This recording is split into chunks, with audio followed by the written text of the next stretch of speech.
This is a disclaimer, an invitation to listen beyond the words.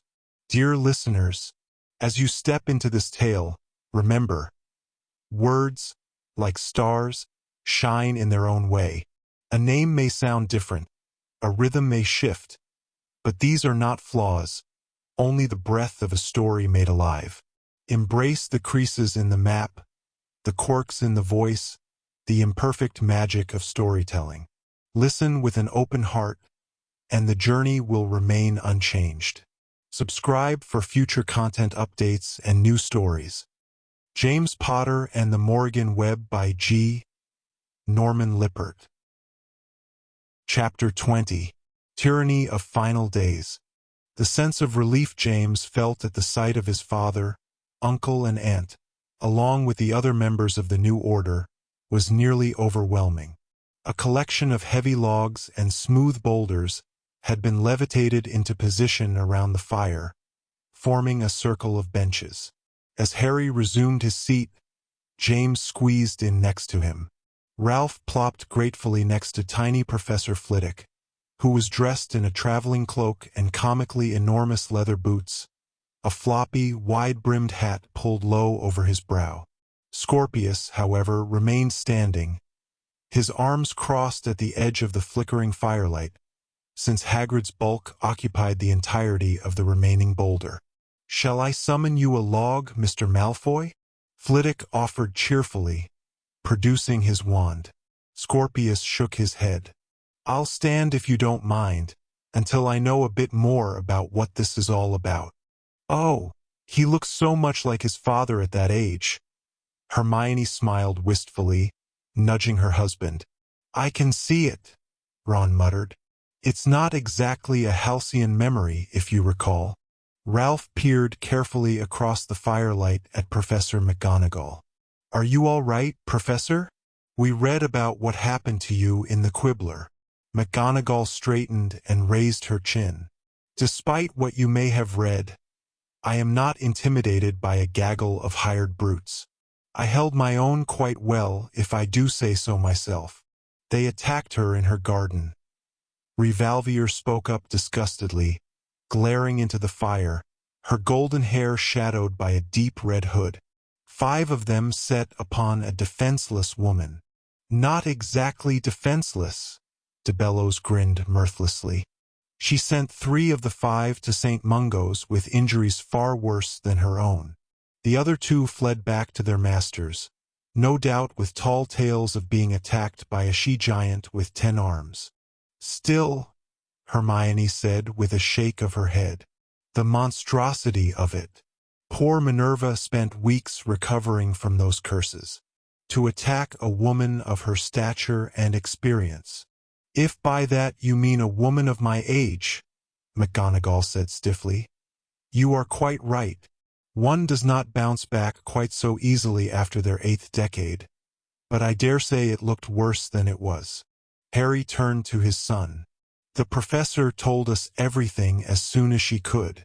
We know about the Durmstrang Professor, Avier, and his connection to that wizard you encountered in New Amsterdam. Everything you said checks out with what we already know. Something is going to happen at the summit next week. We don't know exactly what, but now, thanks to you and your friends," he nodded toward Ralph and Scorpius, smiling thinly, "we know who will be responsible." "You're welcome and all," Scorpius said, still standing at the edge of the firelight. "But why didn't you also summon Rose Weasley and James' brother? They were in on all of this as well." "Oh, Rosie," Hermione said to herself, both worried and angry. "Getting involved in all of this. That incorrigible girl." "Hush," Ron said, stifling a grin. "She's her parents' daughter. What do you expect?" "It's simple, really," Hagrid said, peering askance at Scorpius. "Rose and Albus aren't in your care of magical creatures lesson. I coulda gave 'em detentions in their own lesson, just like I gave you. Coulda brought all ye out here together. But that'd be right suspicious to anyone payin' the slightest attention, wouldn't it?" Flitwick's high voice rose over the crackle of the fire. "What we discussed tonight, We trust you to pass on to Ms. Weasley and young Mr. Potter however you can. We know you have means at your disposal." He gave James a knowing smile. Ron nodded. "But we have to make this quick. Grudge is gone at the moment, off on whatever errands keep him busy these days. But he could come back at any time. If he notices that Flitwick and DeBellows are both gone, he'll get suspicious." "He needs very little excuse for that," Revalvier commented. James nodded fervently. "He's a paranoid maniac. He's completely banned any of us from talking to each other, even in our personal time. Filch is watching around the clock. And then there's all those portraits of Snape." James realized by the blank looks on the faces of the adults that none of them knew about Snape's pervasive collection of self-portraits. With a sigh, he decided that there was no point in keeping the potion master's secret any longer. He explained how he, Zane, and Ralph had discovered the disguised portraits scattered all over Hogwarts, and how Grudge had commissioned Snape to use them for covert purposes. Flitwick was impressed despite himself. "Dozens of portraits, you say? Are you quite certain?" "At least," Ralph nodded. "And not just in the halls and classrooms. He's the monk in Professor Longbottom's sitting room. He's one of the painted knights in your office, Professor McGonagall." McGonagall rolled her eyes in weary exasperation. "He supposedly borrowed that painting to exorcise it of Boggart's. I told him I was perfectly capable of managing it myself, but he was insistent. Good grief, I thought I was shut of that man's constant duplicity when he died. To think he's been watching us all this time, reporting everything he sees." Despite McGonagall's stern demeanor, James could see that there was more disappointment than anger in her words. Hermione frowned. "He can't help it, can he? He's bound to help the current headmaster." "He didn't offer such services to me when I was headmistress," McGonagall said archly. Revalvier made a disgusted noise. Perhaps Grudge was simply cunning enough to ask the right questions. Once he learned of Headmaster Snape's many portraits, he was bound to put them to use, and Snape was bound to oblige. "It isn't quite that simple," Flitwick suggested. "Magical portraiture does not negate free will. Still, it would be difficult to resist, especially if one finds that their orders coincide with their own subconscious instincts." Harry nodded. Professor Snape was never what anyone might call strictly ethical. And yet, I cannot help but think that even he would not contribute to Grudge's iron rule without knowing his true goals. "Well," Scorpius admitted, "he did tell us the room of requirement was safe from Grudge's view." "Did he?" Hermione brightened. "Well, that is something, then."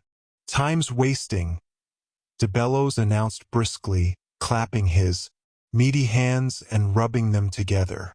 "As good as it is to know how we've been observed, and how to avoid it from this point onward. We have a disaster to avert." "Quite right," McGonagall observed. James looked up at his father. "But how? What's the plan?" "That's why we summoned you here tonight," Harry answered, shifting his gaze from James to Ralph and Scorpius. "As much as I wish it were not the case, and believe me, your mother will barely speak of it, you lot are integral to our plan." A second wave of relief flooded James where he Saturday. "I was worried we were on our own," he confessed. "And we're all totally out of ideas." Harry nodded understandingly. "First things first, then. Can you tell us anything we don't already know? What's happened since you last spoke to Professor McGonagall on the Sylvan Tower?" James drew a deep breath, but it was Ralph who spoke first. "We learned about the Morrigan Web," he announced firmly. "Well, mostly. There's a missing piece. We don't know how important it is, but here's what we do know." He proceeded to describe their misadventure in the cellars beneath Alma Alaron. James and Scorpius helped, contributing details about the overheard conversation between Crone Lausa and Tabitha Corsica. At the mention of Corsica's name, however, Harry interrupted. "You're certain that Tabitha Corsica was the one interviewing this Crone Lausa?" "Absolutely," James nodded emphatically. "She cornered us afterward and dragged us all back to Hogwarts." Harry studied his son's face seriously. "And then what happened?" James shook his head. "Days went by. We knew she'd told on us. But then when Grudge called us all to his office, it seemed like he didn't really know everything. He thought we'd snuck off to Alma Alaron to discuss night Quidditch. Well, Ralph clarified. Scorpius here helped with that. And I'm not entirely positive that Grudge bought it," Scorpius admitted. "But he definitely didn't seem to know what we were really there for." Harry nodded slowly. "All right then, go on." James looked up at his father suspiciously. There was something he wasn't saying, something about Tabitha Corsica. Scorpius, however, continued the story before James could ask. When the three boys had completed their somewhat rambling tale, Revolvier finally spoke again. "So we know 2 of the 3 markers to identify the Morrigan Web, if indeed that is the method that our enemies will use. An assumption we are forced to make in the absence of any other theories," de Bellows interjected. Hermione agreed reluctantly. "It's too terrible to consider. All those innocent people." She glanced at James, her eyes shining in the firelight. "You can't be there, James. None of you. Victoire, Louis, my Rosie." "Hermione," Ron began, but James interrupted him. "We have a plan for saving ourselves, and at least some of the others," he said as soothingly as he could. "We're hiding our wands during the tournament. If the web works by unleashing some sort of super-killing curse, not having our wands with us will keep us safe, we think." "Brilliant in its simplicity," de Bellows agreed, impressed. "Well," James shrugged, "we can't take credit for that. It was Rose's idea." "That's my girl," Ron sighed deeply, putting an arm around his wife's shoulder. "So then," Flitwick said, bringing the conversation back on point, "the Morrigan Web must be fueled by something that once belonged to a very powerful dark witch or wizard, now dead. It will be a very personal item, I'd wager. Something that would have absorbed the subject's strength and purpose over many years." Revolvier pushed back her hood and nodded. "And the second marker is proximity. It will be right in the center of the gathering. A focal point." De Bellows narrowed his eyes. "Since the event is a Quidditch match," he suggested, "perhaps the cursed object will be one of the game balls." "Possible," Harry agreed. "Although Hogwarts Quidditch equipment does not often belong to only one person." Hagrid stroked his beard. "This is no common Quidditch match, you know," he said. "Could be somebody will pull out some ancient traditional bit o' equipment all special like. A quaffle from some famous old World Cup or the like. We just need to keep watchin' for anything unusual." James' eyes widened suddenly as an idea struck him. It was so obvious, so perfectly plain, that for a long moment he could not force his mouth say it. "What is it, James?" his father asked, frowning aside at him. "You know something?" James' mind raced, outpacing his tongue. Finally, he looked at Ralph, his eyes still bulging in their sockets. "The crystal chalice," he rasped. Ralph's eyes also widened as the realization struck him. Next to him, Scorpius finally sank to the grass, one hand rising to his forehead in amazement. Ron glanced around the clearing in confusion. "What's the crystal chalice?" "The new Quidditch tournament trophy," Flitwick said wonderingly. "Of course." De Bellows smacked a fist into an open palm. "It's ancient. Likely belonged to some massively powerful old wizard king or queen, ruthless and tyrannical." Hermione glanced at Harry, her eyes grave. It'll be the center of attention when they introduce it at the beginning of the match. Where did it come from? Harry asked, turning to his son. Lance Vassar's parents, James answered spitefully. They're explorers and teachers. Spend all their time studying magical cultures and history and stuff. If they're anything like Lance, they're a pair of arrogant twits who think money and brains are the same thing. Be that as it may, McGonagall countered, shooting James a reproachful glance. That doesn't make them enemies. This is a very serious accusation we are leveling against them. They need not even know of the plot, Revalvier suggested. They may merely be willing dupes, unaware that the relic they've obliged to donate will be used for murderous purposes. Either way, Ron said, scanning the gathering for agreement. This is the best lead we've got. Any disagreement? James looked around the fire, searching the circle of faces for dissent. When none appeared, McGonagall suggested, Can we destroy the chalice before the match?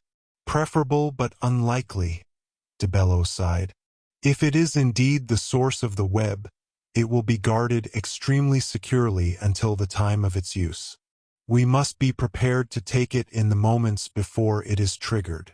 To be safe, Flitwick said, his eyes flashing in the firelight. I suggest we follow young Miss Weasley's counsel and attend the tournament wandless. This was greeted with a circle of sober nods. Professor de Bellows, James noticed, did not join in. The big man glared into the fire, his face stony, and James had an idea that it would be a cold day in Hades before the old Harrier went anywhere without his wand. But we should keep them within reach, Harry said. And let us hope that such precaution is unnecessary. Hermione gave a fervent murmur of agreement. To James' ear, it almost sounded like a half-prayer. He glanced up at his father. Does this mean you'll be there, Dad? Harry nodded somberly. Myself, your Uncle Ron, and Aunt Hermione, yes. Hagrid will help us sneak in. That will be no small feat, considering that Titus is in charge of security. What will he do if he catches you? At that, Harry offered James a true smile. Remember whose head or son. He narrowed his eyes. Trust me, we won't get caught. What are we to do then? Scorpius asked, glancing up. You've done your bit, de Bellows answered firmly. From here on out, your job is to be careful. Stay out of Headmaster Grudge's way. Avoid Mr. Filch wherever you can. Pass your exams, Hermione offered with a half-hearted smile, and keep trying to get as many people as possible to go to the tournament wandless, Ron added seriously, just in case. With that, the meeting seemed to break up. Professor McGonagall climbed to her feet with the assistance of Professor Revalvier. De Bellows unsheathed his wand and snuffed the fire with a whispered command. I shall wait for you to return first, Professor, he said to Flitwick. If you enter by the main courtyard, I will use the rotunda. Flitwick nodded. Tugging his hat lower on his brow, he made off, tramping through the brush with surprisingly little noise. I'll escort ye three back, Hagrid said, clapping James and Ralph on the shoulder. Already got a nice collection of bursting mushrooms back at the hut. Professor Heretofore will be right pleased with your night's work. Good thinking, Hagrid, Hermione said, her voice still stitched with worry. Don ye fret now, Hermione, Hagrid soothed. Everything's gonna be just fine. Ye wait and see. Nearby, a pair of flat cracks struck the air. James recognized the sound of Professors McGonagall and Revalvier disapparating. Obviously Hagrid had walked them far enough to take them outside the protective boundary of the school, making apparition possible. Dad, James asked, where's Professor Longbottom? Why wasn't he here tonight? Watching Professor Revalvier's flat, he replied, consulting his watch. Minerva has been staying with her ever since the attack. As a result, we never leave the place deserted. Too easy for the wrong people to sneak in and lie in wait. Juliet will fill Neville in upon her return. Believe me, he is raring to get back to Hogwarts. James nodded. I bet he is, and I wouldn't want to be Filch when he does. I wouldn't want to be Filch even on his best day, Scorpius said meaningfully. Here, Ron agreed. Off with the four of you, Hermione urged, pushing the boys toward Hagrid. And be careful. We will, Aunt Hermione, James replied, reluctant to say goodbye but knowing it was time. And tell Rose I said hello, she added, lowering her voice. Tell her we're sorry she couldn't come out with you, but I was worried about her. Tell her her mum and dad love her. Hermione, Ron said, taking her by the shoulders. Come, we have to get back. I'm coming, she snapped. James saw that his aunt was nearly trembling with worry. Uncle Ron seemed to realize this as well. His own face was pale in the darkness as he hugged his wife to him. He nodded at James. We'll see you lot in a few days, he said. But if all goes well, you won't see us. Stay out of trouble. That's a fine thing for you to say, Uncle Ron, James said. He's right, Harry agreed soberly. This is no time for heroics. Lay low. Get those wands stowed. And James sighed tiredly. Yeah, Dad. Good work, his father said, stepping alongside Ron and Hermione and shifting his gaze to Ralph and Scorpius.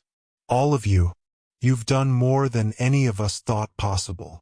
He frowned slightly. I suppose eventually we'll have to punish you for a good bit of it, especially if James' mother has any say in the matter. Hermione laughed weakly. Ron smiled. But for now, Harry concluded, I'm proud of you. James nodded at his father, a surge of surprising happiness welling in his chest. A moment later, Harry, Ron, and Hermione vanished in a trio of echoing cracks. Hagrid sniffed. Just like old times, he said, producing a hanky. He blew noisily. Well, we best be getting back then. Evenin', Professor. This last he addressed to Professor DeBellows, who James only now realized was still standing across the clearing, blending preternaturally into the trees, awaiting his chance to return unnoticed. Good evening, Professor Hagrid. His deep voice rumbled. Students. By the shifting moonlight, James, Ralph, and Scorpius collected their metal pails and began to follow Hagrid back through the forest. As before, Trife bounded ahead, tracing back and forth through the bushes, growling at the tiny, gruff voices of the occasional wild garden gnomes. As he walked, James thought back on the remarkable meeting he had just witnessed, filled in equal parts with burgeoning hope and deep dread.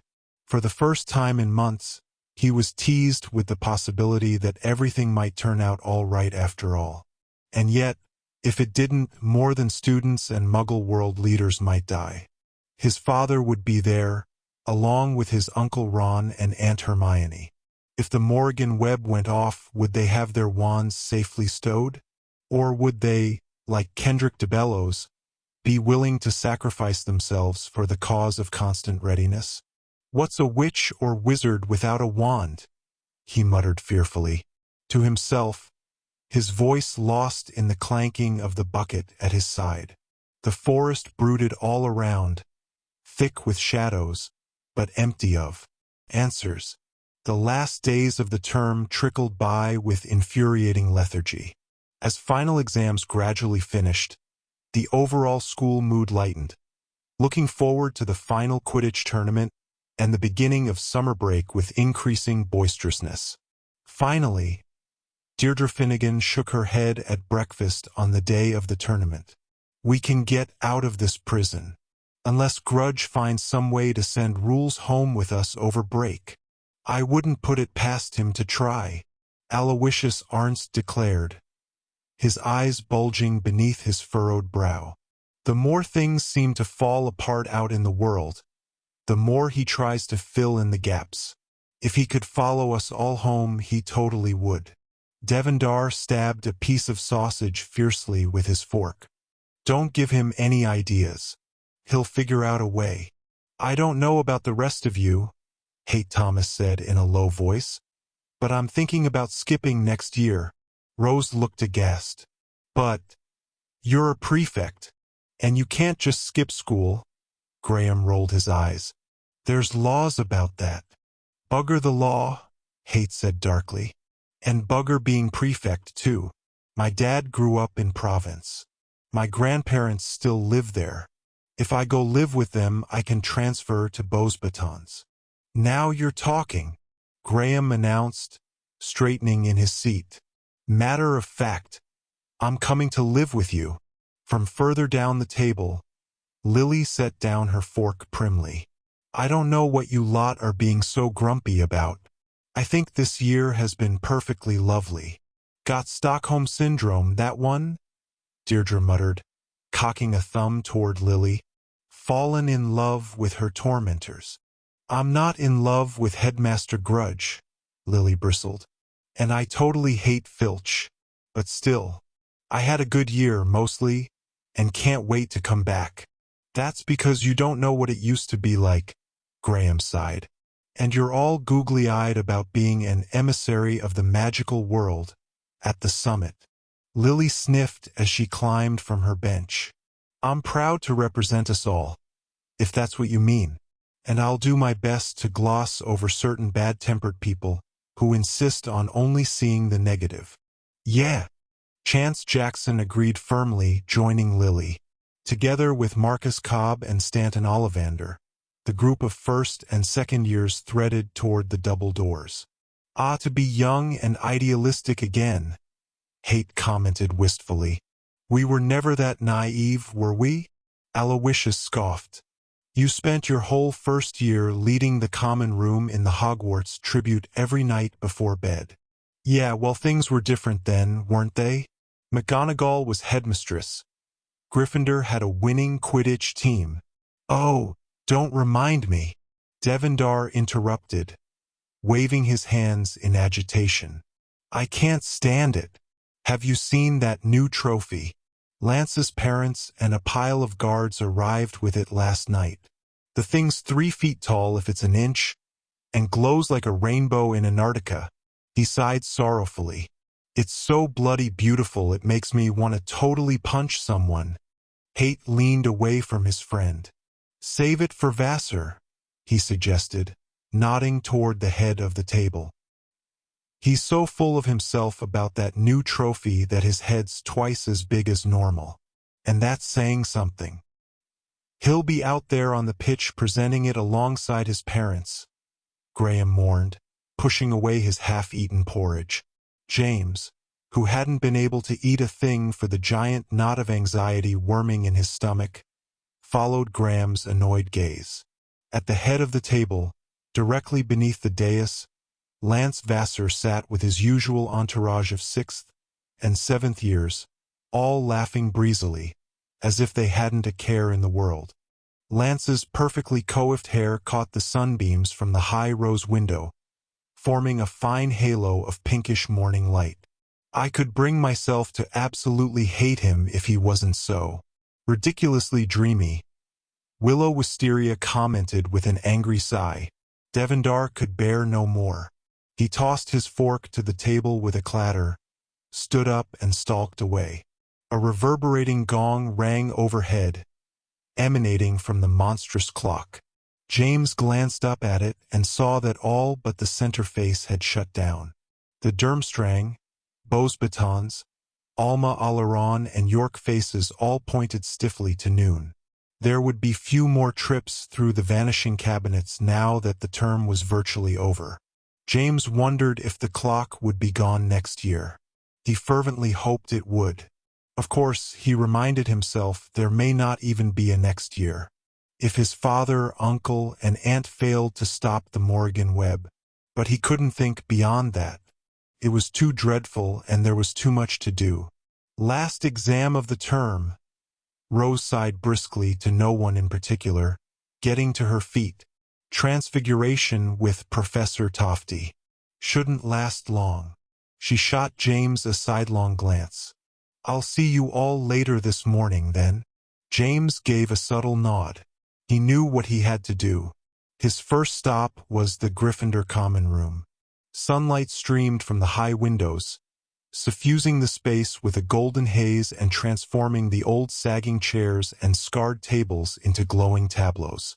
Unlike a typical mid-morning, the room was crowded with students, lounging and talking loudly or playing winkles and augurs, biding their time until the tournament that evening. Scorpius met James near the portrait hole, unslinging his book bag from his back. Got about half, he sighed, showing James the collection of wands hidden in his bag. Everyone's too ruddy cheerful to think anything bad could happen. Half, James repeated, dismayed. That's all? We have to do better than that. You try telling everyone that they're about to get killed at the Quidditch tournament, Scorpius whispered, challenging James with his eyes. They think it's either a joke or you're mad. Soon enough one of them is going to run to grudge with it. He already thinks you're one to spread stories for attention. He'll have us all locked up in the old dungeons. James stared at the handful of wands in Scorpius' bag, fuming helplessly. Fine. He shook his head. Hand them over. A minute later, accompanied by the skeletal sound of wands clinking in his bag, James made his way down the stairs to the Hufflepuff common room, marked by a large round door with an oversized copper handle. Julian Jackson was standing before the door, already wearing her Quidditch goggles and bobbing on the balls of her feet with impatience. A laundry sack, depressingly thin, was slung over her shoulder. Here, she said tersely, shoving the bag into James' hands. I don't know what you're on about, but my sister says you're going to keep these safe for some reason. Thanks, James nodded, unslinging his book bag and stuffing the Hufflepuff wands into it. Don't thank me, Julian said. I think you're daft. And as soon as we win, we're going to want those back straight away. James agreed to this and was quickly on his way again. 5 minutes later, Herman Potsdam and Ashley Doone met him outside Ravenclaw Tower. What's all this about, James? Ashley asked as Herman handed over an old hat stuffed with wands. I already told you, James replied. Something bad is going to happen, maybe. I can't say more, except that if it does, it's going to be super dangerous to have a wand on you. Ashley narrowed her eyes. It has to do with the summit, doesn't it? Of course it does, Herman said, rolling his eyes. It's the perfect target if somebody wanted to attack. Just like when that Muggle vice president got killed over the holiday. James? Ashley prodded, ignoring Herman. What do you know about this? James shook his head. If I say more, no one will believe me. Scorpius is right.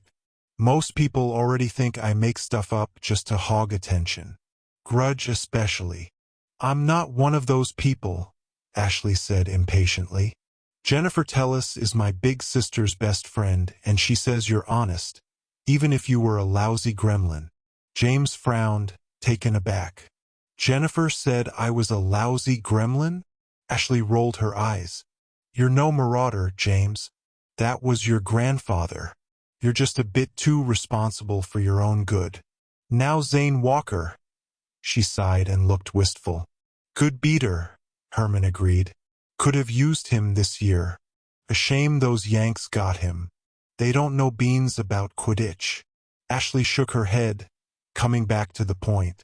You can tell me, James. I know you're no liar. James felt grudgingly gratified by Ashley's words.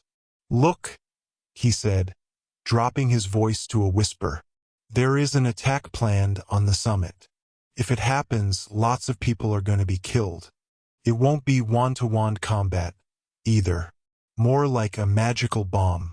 People are trying to stop it. But if they can't... He shook his head, unwilling to elaborate.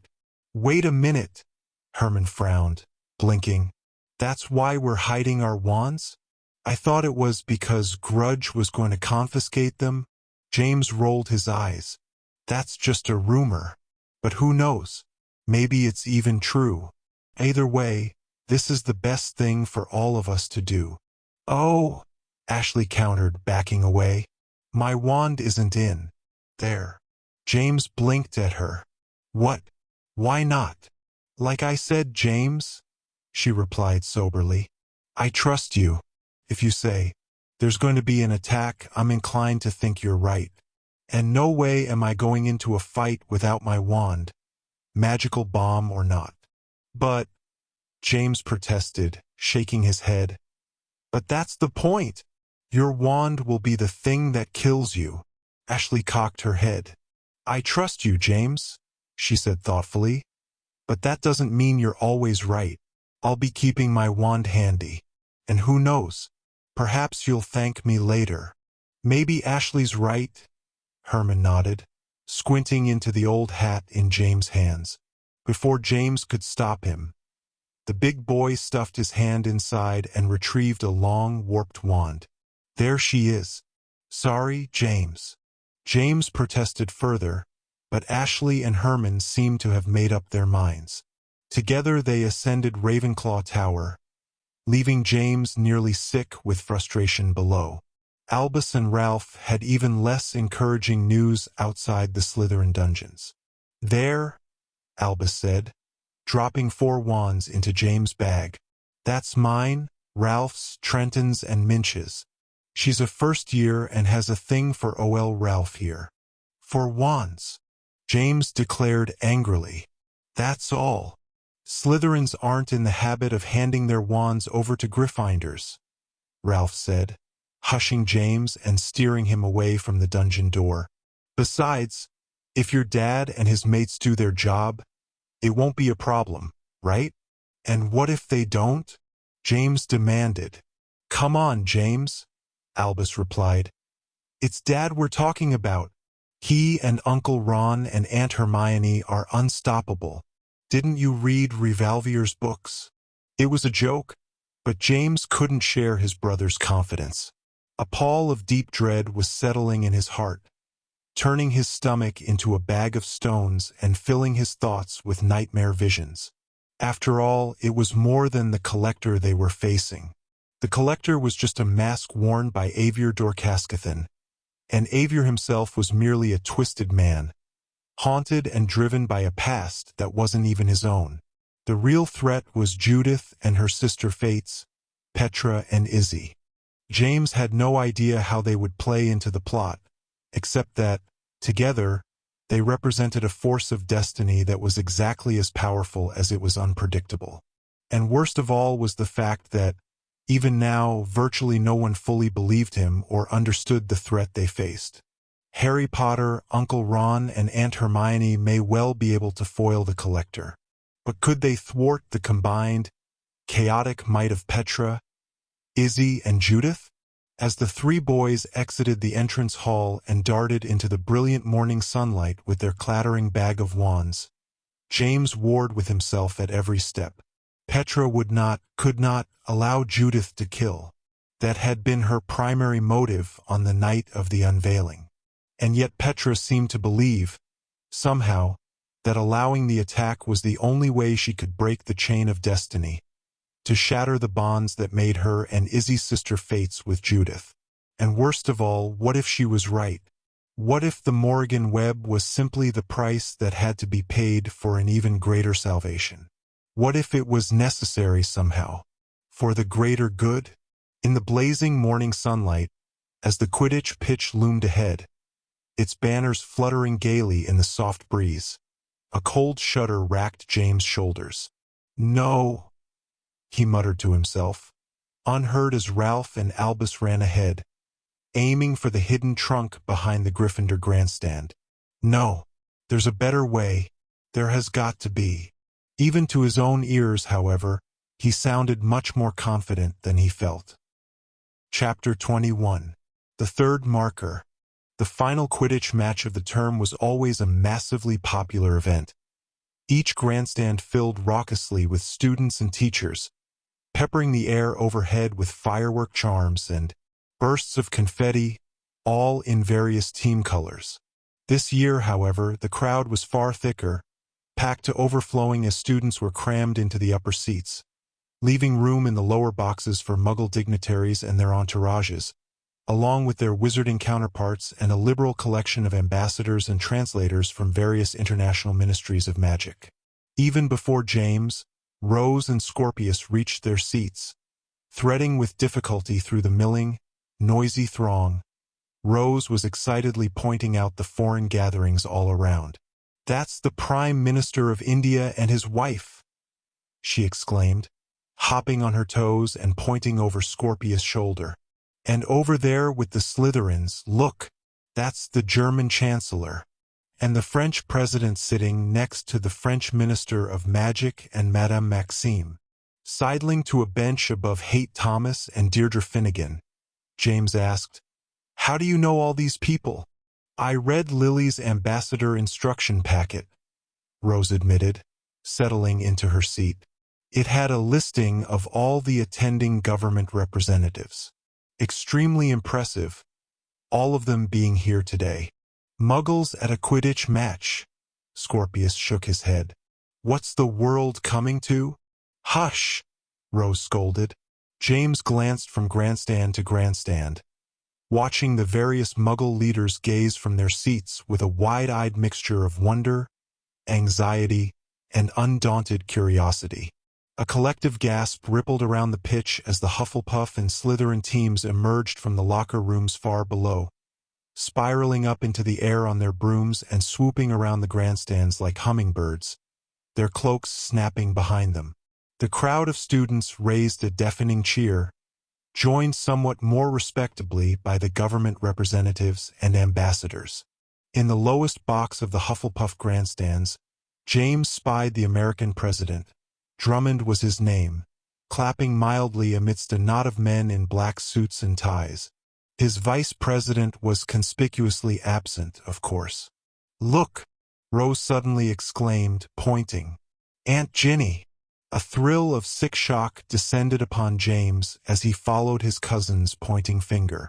Sure enough, making her way to her seat above the Minister of Magic, was his mother, her red hair shimmering in the sunlight, her face drawn and pale. "What's she doing here?" he asked, both angry and dismayed. "Her son's playing in the match, if you hadn't noticed," Scorpius answered with a roll of his eyes. "Not to mention," Rose added proudly, "that she was a professional Quidditch player herself. That's why she gets to sit in the VIP box along with the Minister of Magic." James shook his head. "I don't care," he said worriedly. "She shouldn't be here." Rose leaned close and dropped her voice harshly. "She's well aware of what's happening here today, James. You can't expect her to stay away with her family in danger." "That's exactly why I wish she had stayed away," James replied helplessly. As he watched, Lily, Chance Jackson, and Marcus Cobb joined his mother in the VIP box, wide-eyed and pointing at the various important people all around. Ginny put her arm around Lily. When she looked up, James saw that she was looking across the pitch straight at him. She did not wave, but merely nodded at him tensely. James sighed and nodded back. On the pitch below, a hastily assembled band struck up a spirited rendition of the Hogwarts salute, led by Professor Flitwick on a tall wooden stool. Simultaneously, the new scoreboard erupted with showers of gold and green sparks. The competing house names glowed boldly in their colors, accompanied by a pair of matching, flashing zeros. "It really is quite a spectacle," Rose admitted. "If only I could relax and enjoy it." "Everything's under control," Scorpius said with a curt nod. "There's nothing for it but to watch." As the team players drifted back toward the pitch, dismounting their brooms for the ceremonial captain's handshake, another wave of excitement arose from the spectators. James craned to watch as a pair of enormous figures lumbered into view, skirting the edge of the pitch far below. "It's Grop," Deirdre called happily, pointing. And who's that with him? She's completely monstrous. Petra, James answered, grinning despite himself. Rose jumped excitedly in her seat, clutching James' arm. Look how they're dressed, she exclaimed. They're here as representatives of their clans. Petra's wearing the apron of the mountain dwellers and Grop has on the crown of the cave tribe. Sure enough, Petra, whose head bobbed along level with the lower boxes of the Ravenclaw grandstand, was wearing an extraordinarily lumpy smock fringed with rippling, swaying ribbons of dyed burlap. Grop, shorter than his wife by nearly a dozen feet but still twice as tall as the equipment shed, wore a black iron crown so complicated and twisted that it might have been the nest of some kind of clockwork pterodactyl. The bulk of it seemed to weigh down his head, forcing him to hunch beneath it despite his wide, brick-toothed smile. The Vassars asked for them specifically, James heard Willow Wisteria explaining. They spent a load of time living with the giants, learning their language and customs. Mrs. Vassar especially thought it was important that as many magical communities as possible be represented. As James watched, a troop of Aurors, led by Titus Hardcastle himself, trotted onto the field, surrounding the giants for inspection. Both Petra and Grop seemed to expect this. They waited awkwardly, apparently trying not to accidentally step on the Aurors. Behind the giants, another shape trundled onto the pitch. What in the world is that thing? Rose asked, squinting down at the field. And is that Hagrid pushing it? James perked up at the mention of Hagrid's name. Sure enough, emerging from behind the giants was a large cage on wooden wheels, pushed gamely by Hagrid. The cage seemed to be stuffed with puffy, squirming gold and green shapes. James recognized them as pygmy puffs, probably hundreds of them, all dyed the colors of the competing teams. The cage's doors buckled slightly at the mass of the squirming creatures. Do you think? Rose whispered, nudging James with her elbow. James merely shook his head, afraid to answer. He tried to imagine what it might be like to be his father, Uncle Ron and Aunt Hermione hidden in the midst of that squirming, stifling mass of fur. Too obvious, Scorpius muttered. James watched breathlessly as Titus held up a hand, halting Hagrid in his trundling course past the giants. The Aurors approached the cage, abandoning Grop and Petra and producing their wands. Oh no, Rose whispered, raising a hand to her mouth. Hagrid moved around the cage, apparently warning the Aurors to keep their distance. But Titus nodded at the Auror next to him, Lucinda Lyon, apparently instructing her to inspect the packed creatures. She approached the cage, wand raised, and began to scan the interior with a faint purple beam. Hagrid watched this tensely, wringing his hands. When Lucinda reached the bulging doors at the rear of the cage, he tried to interrupt her again. She raised a hand to him warningly. At that moment, however, the strain of the pygmy puffs overcame the buckling cage doors. They wrenched open, spilling the creatures forth like a freight of giant yellow and green cotton balls, momentarily burying Lucinda. Titus leapt forward, flinging pygmy puffs in every direction, but he needn't have bothered.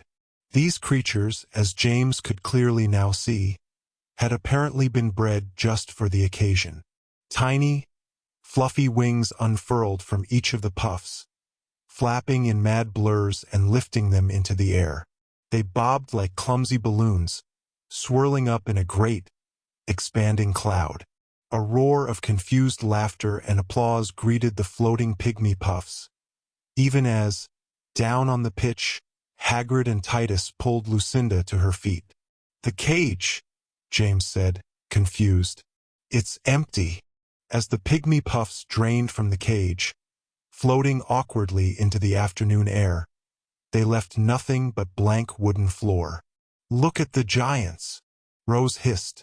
Both Grop and Petra had taken their seats at the base of the Ravenclaw grandstand, plopping directly onto the grass at the edge of the pitch.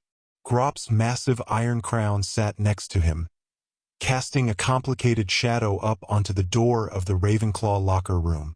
As James watched, the shadow moved furtively. A pair of figures climbed out of the crown, ducking into the locker room door. Next to Grop, Prechka's smock wriggled. One of its lumps became a third, slighter figure as it slipped lithely out of a pocket and disappeared behind the she-giant. "You," James muttered in a hushed voice. "Poor Mum," Rose whispered, recognizing the shape of Hermione Weasley as she crept into the shadow of the Ravenclaw locker room. "Being stuffed into a giantess pocket is no way to travel. Told you the cage was too obvious," Scorpius said smugly. A mingled sense of deep relief and nervous anticipation filled James now that he knew his father, uncle, and aunt had successfully snuck onto the pitch. The team locker rooms, he knew, were connected by short tunnels beneath the grandstands, giving the threesome access to the entire circumference of the pitch if necessary. Down on the pitch, the Hufflepuff and Slytherin Quidditch teams were taking their positions on either side of the center line. James saw Albus in his green tunic on the far edge, in the shadow of the Slytherin grandstand, his broom planted at his side. Cabe Ridcully stood between the teams in his official's tunic, a yellow cape fluttering from his broad shoulders. Gabriel Jackson, the Hufflepuff captain, joined him there, squaring her shoulders against Slytherin's Nolan Beetlebrick, who was easily twice as wide as her and well aware of it. She squinted up at him appraisingly, seemingly unimpressed. "Welcome, students, ladies and gentlemen from the world over," Ashley Doone's voice echoed from the announcer's box, "to this very special and truly historic Hogwarts Quidditch tournament match." A roar of wild applause filled the air, along with an eager display of sparkling fireworks and waving banners. For half a minute, Ashley's amplified voice was drowned out by the crowd. James swept his gaze around the grandstands, taking in the sight of the gathered world leaders. Most smiled and applauded in a dignified manner. A few nodded and waved up at the crowd. The American president seemed to be in a close conversation with one of the Magical Integration Bureau agents who leaned toward him, speaking directly into his ear. In the VIP box, Headmaster Grudge sat grimly next to the Minister of Magic, Loquacious Knapp, who stood as he applauded feverishly, his face red and serious. Behind him, James' mum sat stolidly, her face tense. In honor of today's momentous match, Ashley went on, her voice waking echoes all around the grandstands. "We are pleased to witness the generous gift of an all-new Quidditch Winners' Cup, donated by intrepid explorers and proud Hogwarts parents, Draven and Lydia Vassar." James looked down at the pitch in time to see the Vassars step out into the sunlight, blinking and waving proudly. Mr. Vassar was tall and handsome, with a prominent chin and black hair almost as perfectly coiffed as his son's. Lydia Vassar was extremely thin, almost bird-like, with long blonde hair draped over her narrow shoulders. A pair of tortoiseshell glasses enlarged her green eyes as she waved up at the grandstands all around. Lance joined them as they strode onto the pitch, followed by Professors Heretofore and Shirt, who were levitating a large object between them, draped in heavy black cloth. "There it is," Rose said, a note of dread coming into her voice. "The crystal chalice." James nodded wordlessly. A wave of coldness came over him as he looked down at it. Even hidden beneath the thick black fabric, the chalice seemed to emanate a silent pulse of power. How, he wondered, would his dad, aunt, and uncle manage to abscond with it in the moments before the Morrigan Web was triggered? He glanced around the pitch for any sign of them. Apart from the Vassars themselves, every eye in attendance was trained on the levitating object, eager to see it unveiled.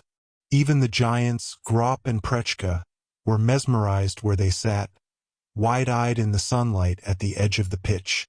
"Wait a minute," James whispered suddenly, leaning forward and squinting down at the giants. "Who's that?" Rose craned to follow his gaze. "What? Somebody else is down there, hiding behind Grop and Prechka." Rose frowned and shook her head. "I don't see—" She interrupted herself with a gasp as a figure flitted behind Prechka, angling into the shadow of the Ravenclaw grandstand. "Corsica," Scorpius said darkly. "What's she up to?" There was no mistaking that tall, lithe shape. Tabitha Corsica glanced back once, assuring that no one on the pitch had spied her, and then disappeared into the Ravenclaw locker area. "She's going after them," James exclaimed. "Somehow she knows. She's going after Dad, Uncle Ron, and Aunt Hermione." Rose shook her head incredulously. "But how could she know? Unless she's part of Avier's plan," Scorpius suggested. James was on his feet even before he knew it. "Wait!" Rose exclaimed urgently, pitching her voice low. "Don't try to stop me," James hissed, sidling clumsily along the bench, much to the irritation of Willow Wisteria and May Isis. "I'm not trying to stop you," Rose called angrily. "I'm coming with you. Whatever you're doing, hurry it up," Devendar called. "Some of us want to watch the blooming match." James reached the stairs along the edge of the grandstand and was gratified to see both Rose and Scorpius clambering after him. Without waiting for them, he began to clump down the wooden steps, pushing through the trickle of students still making their way up. "Calm down, Potter," Scorpius said, grabbing James' shoulder as they reached the first landing. "If we're seen rushing down to the pitch during the opening ceremony, it'll attract all the wrong kinds of attention."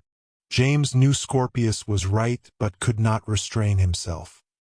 He pounded down the wooden stairs, rounding landing after landing, even as Ashley Doone's voice boomed overhead. "And now, to offer a short invocation before the unveiling of the new Quidditch Winners' Cup, Mrs. Lydia Vassar." This was met with a much more tepid round of applause from the surrounding grandstands. James emerged at ground level just as it began to peter out. He stopped in the shadow of the Gryffindor grandstand, the enormous crimson lion banner flapping gently overhead, and took a moment to scan the pitch for any sign of Titus Hardcastle and his Aurors. "There," Rose said, pointing over his shoulder. Sure enough, on the far side of the pitch, Titus stood alert beneath the Slytherin grandstand, his black eyes flicking ceaselessly over the crowd. Lucinda Lyon stood several feet to his left, wand in hand, pointed at the ground in a posture of professional vigilance. She was watching the pitch carefully, marking the movements of the teams and the gathering along the center line. Professors Heretofore and Shirt had lowered the fabric-draped chalice to the ground, but remained on either side in preparation for the unveiling. From his own vantage point at ground level, James could just see Lydia Vassar through the shoulders of the Hufflepuff Quidditch team. The blonde woman raised her wand to her throat. "Welcome, visiting dignitaries, and especially our Muggle brothers and sisters from the world over," she said comfortably, her voice echoing broadly up into the grandstands. "Let this be the first of many such occasions as we progress into a new era of cooperation and mutual friendship." The Quidditch players shuffled impatiently before Lydia Vassar as she launched into a somewhat droning, albeit flowery speech, taking full advantage of her coveted moment in the spotlight. "Come on," James muttered, ducking as casually as he could out of the shadows and crossing toward the Ravenclaw grandstand. Fortunately, a large number of students were still milling along the edge of the pitch, offering James, Rose, and Scorpius a modicum of cover. When they reached the giants seated beneath the Ravenclaw banner, James was once again amazed at their sheer size. Even seated, Prechka looked like a vaguely person-shaped mountain draped with inexpertly sewn hunks of burlap. The colored fringes of her smock fluttered in the breeze. All the alertness had fallen from her face, however, as Lydia Vassar's speech blared on. The she-giant glanced down at James as he crept next to her. Before she could speak, he shushed her with a finger to his lips. She looked quizzical for a moment, cocking her head curiously. Giants, James knew from experience, were not exactly the smartest creatures in the wizarding world. Thankfully, however, an expression of exaggerated comprehension washed slowly over Petra's features. She nodded and pressed a trunk-sized finger to her own slab-like lips. With that, James, Rose, and Scorpius slipped into her shadow, angling toward the darkness of the Ravenclaw locker room doors. A moment later, they trotted along the short tunnel beneath the grandstand, casting around for any sign of Tabitha Corsica or the trio of adults that had preceded her. "Drat, I wish I had my wand," Scorpius muttered as the shadows grew thick around them. The Ravenclaw locker area was unlit and empty, echoing with the dull thunder of footsteps high above, and beyond that, the unintelligible drone of Lydia Vassar's speech. Which way could she have gone? Rose whispered, casting left to right at the intersection which marked the tunnels to the other grandstands. On either side, stairs led down into lantern-lit passageways. "We'll have to split up," James said reluctantly. "You two try the Gryffindor tunnel. If you see Dad, Uncle Ron, and Aunt Hermione, warn them that Tabitha's prowling around for them. And if you find Tabitha, tackle her," Scorpius shrugged irritably. "Without wands, it's the best we can do." James nodded. "She can't be allowed to interfere no matter what. What about you?" Rose demanded, hopping nervously from foot to foot. "You'll be by yourself." "I do wish Ralph was along," James admitted. "But we don't have any choice. Go." They'll unveil the chalice at any moment. Obviously unsatisfied but sensing there were no other options, Rose and Scorpius ducked into the left tunnel. James watched their shadows scuttle along the stone wall until they were gone. He gulped, turned toward the right tunnel, and realized just how ardently he wished he had his own wand with him, Morrigan Web or not. Steeling himself, he ran down the steps and into the tunnel. The passage curved slightly to the right, obstructing the view so that James felt sure he would encounter Tabitha at any second. Her wand pointed at him and a triumphant grin on her face.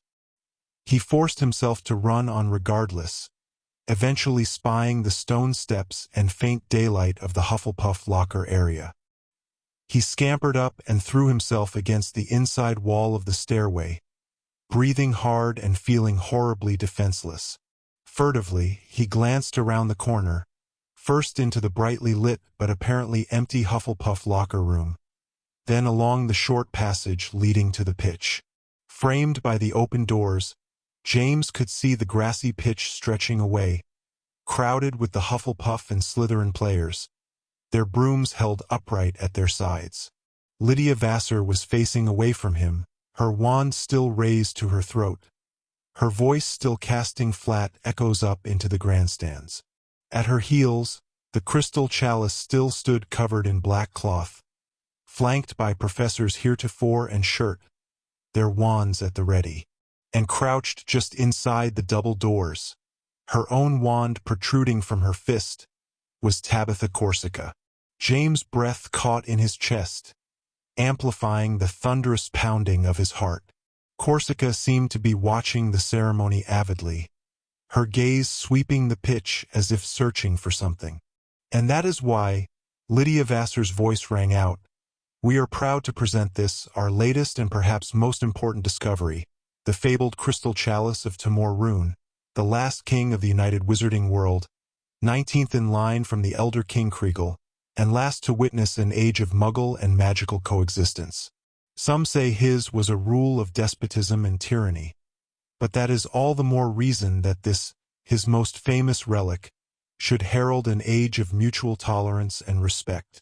James crept forward as these words filled his ears, approaching Corsica as quickly and carefully as he could. She did not move, but continued to crouch just inside the open door, her wand brandished at the ready. James' breath grew stale in his chest, but he refused to breathe, refused to make the slightest noise as he skulked closer. Somehow, even over the noise of Vassar's echoing speech, Corsica heard him. She turned, glancing back over her shoulder and spying James with one bright, dark eye. James threw himself upon her, reaching for her wand. Amazingly, he grasped it and succeeded in wrenching it from her hand. She pivoted, throwing him from her shoulders into the corner between the tunnel wall and the doorway. James clambered around, however, and pointed Corsica's wand back at her, stopping her in her tracks. "What are you doing, you complete idiot?" she demanded, her voice a hard rasp. "I'm stopping you," James replied, his own voice hushed desperately. "Now get back away from the door." "James," Corsica seethed, refusing to budge. "Give me back my wand. Now." James shook his head fervently, knowing that the Morrigan Web might be unleashed at any second. If it was, he would be killed. "Get back, Tabitha. I don't know what you're about, but this stops now. You're not going to interfere." "If I don't interfere, you perfect fool," she said urgently, "your father will go to Azkaban." James blinked at the tall witch, baffled and shocked by her words but refusing to lower her wand. He circled her, putting his back to the locker room. "How do you know my dad's here?" "Because—" She rolled her eyes impatiently. "He's Harry Potter. He's here to save the day, as I knew he would be.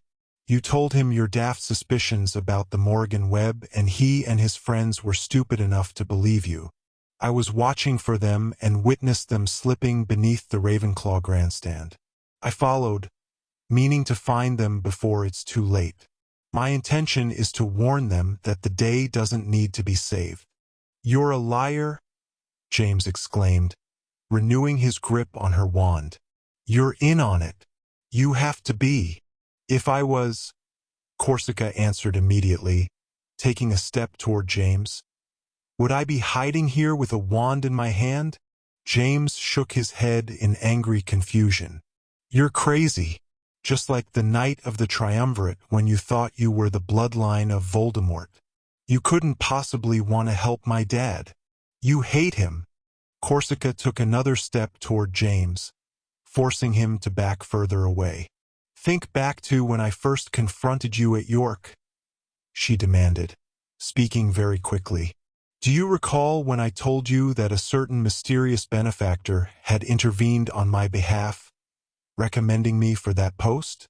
Few members of the Wisengamot were inclined to listen to him, but he was very insistent, recommending, and obtaining, the dissolution of my probation in Australia." James was barely listening, his mind reeling. Beyond Corsica, Lydia Vassar seemed to be concluding her speech. A smattering of applause began to build in the grandstands overhead. "Stay back, Tabitha," James insisted, the wand trembling in his hand. Despite this, she continued to close in on him. "My mysterious benefactor," she said, her eyes locked onto his, "was none other than Harry Potter. Your father risked his own reputation to recommend me, despite everything that had happened. That's why I didn't tell Headmaster Grudge enough to get you expelled, even though you surely deserved it. And that's why I came here to watch for him, to prevent him from dashing out onto the pitch in the mistaken conviction that he is saving the world. All he will do is get himself and his friends arrested in the middle of the highest security event in wizarding history. He will go to prison, James, and be ruined for life. We have only seconds to prevent that." "But," James stammered, his resolve weakening as he attempted to absorb Tabitha's revelations. "But the Morrigan Web, it's the crystal chalice. It has to be." "It is not," Corsica declared urgently.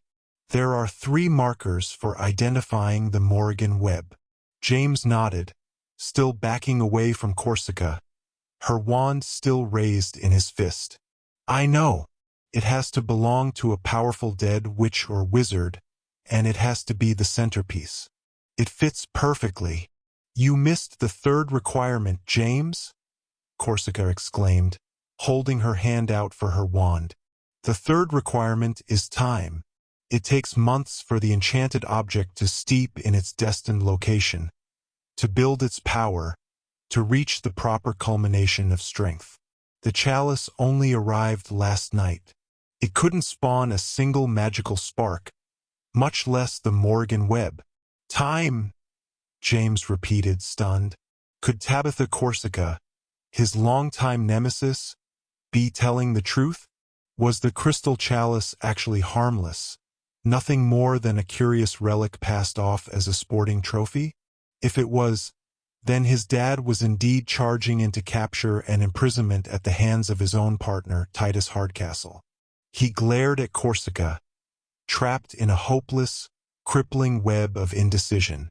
"How can I trust you?" he demanded, nearly shouting as the applause rose to deafening levels outside.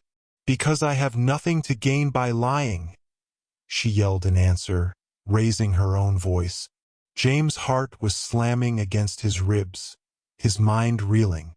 Finally, as the roar of the crowd reached its zenith, he threw down Corsica's wand and pelted past her, aiming for the daylight of the pitch. As he emerged, the crowd cheered seamlessly, filled with stamping feet and waving banners. James bolted onto the pitch, threading clumsily through the standing players, trying to look in all directions at once for any sign of his dad, uncle, or aunt. He shoved past Albus, knocking aside his broom. In the center of the pitch, Professors Heretofore and Shirt were levitating the draped crystal chalice again, raising it high into the air. With an additional, practiced flick of her wand, Heretofore jerked the draping fabric from the chalice, whipping it off with a sweeping flourish. Sunlight glinted prisms from the great crystal cup as it floated overhead, turning gently and casting refractions down onto the grass of the pitch. "Dad! No!" James called, but it was a moment too late. A dark flying shape rocketed out of the shadow of the Slytherin grandstand, angling straight for the crystal chalice. Two more shapes joined it, erupting from the shadows around the pitch. James recognized the dark-robed shapes immediately. His dad, uncle, and aunt on brooms they had found stowed in the team locker rooms. They surrounded the floating chalice, spinning in tightening spirals, their wands extended. Overwhelming Heretofore and Shirt's levitation spells, they captured the chalice and carried it between them, shooting up into the deep blue sky. Several shapes launched into the air after them, Titus Hardcastle and his squad of Aurors, of course. They hurtled upwards, wands extended, red stunning spells lancing into the sky. "They're stealing the Quidditch trophy," Nolan Beetlebrick shouted, pointing. "Get them!" "Wait!" Albus cried, understanding dawning on him. But his voice was drowned in a chorus of angry shouts. Cabe Ridcully blew his whistle frantically as both the Slytherin and Hufflepuff teams sprung into the air, following the Aurors in pursuit of the still rising trio of apparent thieves. "Dad!" James called up, stumbling into the center of the field. He could no longer make out the shapes of his father, uncle, and aunt. They were lost in the swirling cloud of Aurors and Quidditch players trailing after them. "Dad! Stop! Don't!" A flare of white light and a concussive blast filled the air high overhead, repelling the nearest pursuers, who tumbled back momentarily before righting themselves again. "They destroyed it," Cabe Ridcully declared wonderingly, his voice clearly heard in the momentary shocked silence that followed. "Why would anyone destroy the Quidditch trophy?" "It took us 12 years to locate that chalice," Lydia Vassar said, her voice dull with shock. "Capture them," someone in the Hufflepuff grandstand called shrilly. "Don't let them get away." It was the only encouragement the crowd needed. A massive, angry roar exploded overhead, followed by a forest of raised wands. Red bolts peppered the air, even as the oars circled in on their quarry, surrounding them high overhead. James craned his head to see, squinting helplessly, unable to make anything out from such a distance without his glasses. Dimly, he was aware of Scorpius and Rose joining him on the center line. "Did we win?" Rose asked breathlessly, shading her eyes with the flat of her hand as she stared straight up. "Did they destroy the chalice before it could go off?" "They totally lied about not using their wands," Scorpius said, shaking his head. James dropped his gaze. Above and across from him, his mother stood in the VIP box, both hands over her mouth, her eyes wide and tense as she craned up at the milling broom riders. In front of her, the Minister of Magic looked completely stunned and horrified.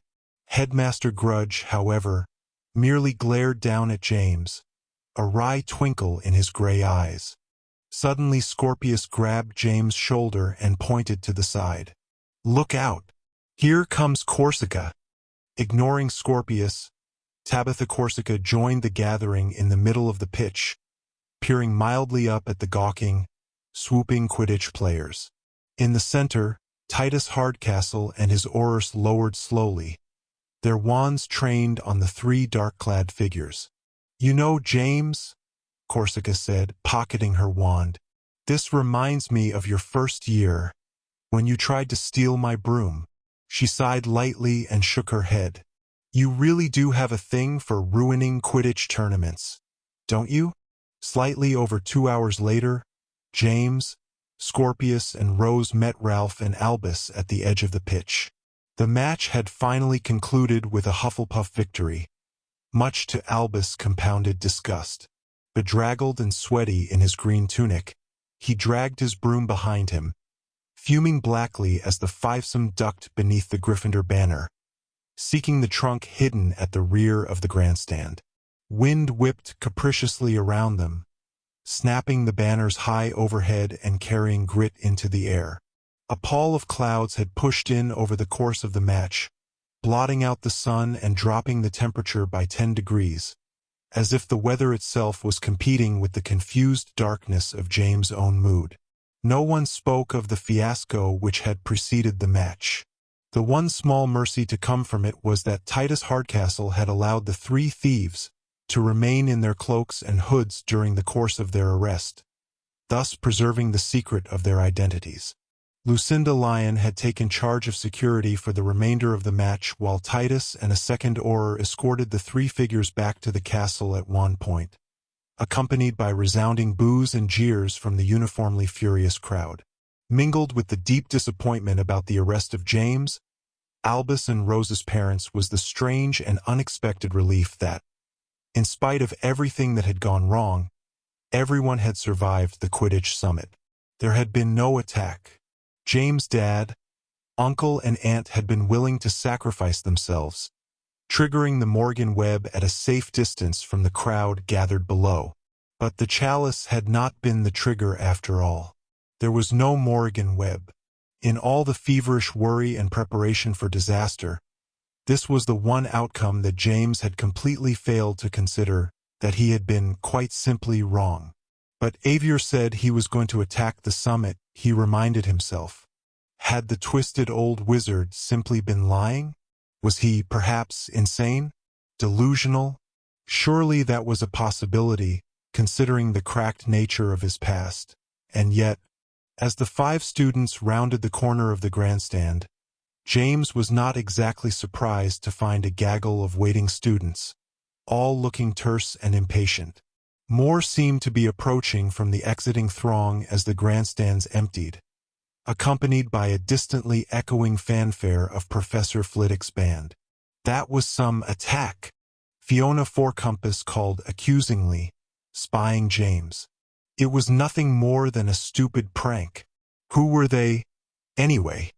A chorus of angry shouts followed this as the crowd milled around James, Ralph, and Rose, demanding both explanations and their wands back. Hurriedly, Ralph dropped to one knee before a large, mossy boulder. Scrabbling behind it, he retrieved his own hidden wand, and then tapped the boulder with it. A shimmer of light transformed the boulder into an old Quidditch trunk, which Ralph then wrenched open. A pile of wands lay inside like pickup sticks. The crowd collapsed upon the trunk, dozens of hands reaching for their wands. Suddenly, a horribly familiar voice called clearly over the noise, startling the crowd into silence and making James jump. "Back away from the trunk, if you please," the voice commanded sternly, brooking no argument. As if to emphasize this, the trunk slammed shut of its own accord, nearly chopping off a number of reaching fingers. James turned, a weight of deep dismay descending on him like lead. The crowd of students parted behind him, backing away to reveal the much taller figure of Headmaster Grudge, his wand held lazily in his thin fingers. He flicked it. In response, the trunk lifted into the air, soared down the aisle formed by the parted students, and plunked neatly at Grudge's feet. "Mr. Potter," he said in a low, silky voice, "how did I know that you would be at the center of this curious post-match gathering?" James didn't answer. It wasn't that he was afraid. His cheeks burned with such a sudden surge of helpless anger that he feared that if he spoke at all he would shout in fury. "Is anyone prepared to tell me what I might find in this trunk?" Grudge asked, addressing the crowd and raising his eyebrows inquisitively. A scattering of hands shot into the air. "James and his mates told us there was going to be an attack," a girl volunteered. James saw that it was Julie Minch, the Slytherin girl who apparently fancied Ralph. In the wake of Slytherin's tournament loss, however, all of her hopeful acquiescence had soured to petulant anger. "They said it was for our own safety to hide them away," a rabble of voices agreed, while a Ravenclaw boy that James didn't know added, "They told us you were going to confiscate our wands." More voices roused in agreement, becoming agitated. Grudge stilled the crowd with a raised hand. "And what," he asked mildly, "might you have to say for yourself, Mr. Potter?" James pressed his lips together firmly. He could feel the heat on his face, turning his cheeks brick red with rage. "Ms. Weasley?" Grudge inquired, flicking his eyes toward Rose. "Mr. Deedle?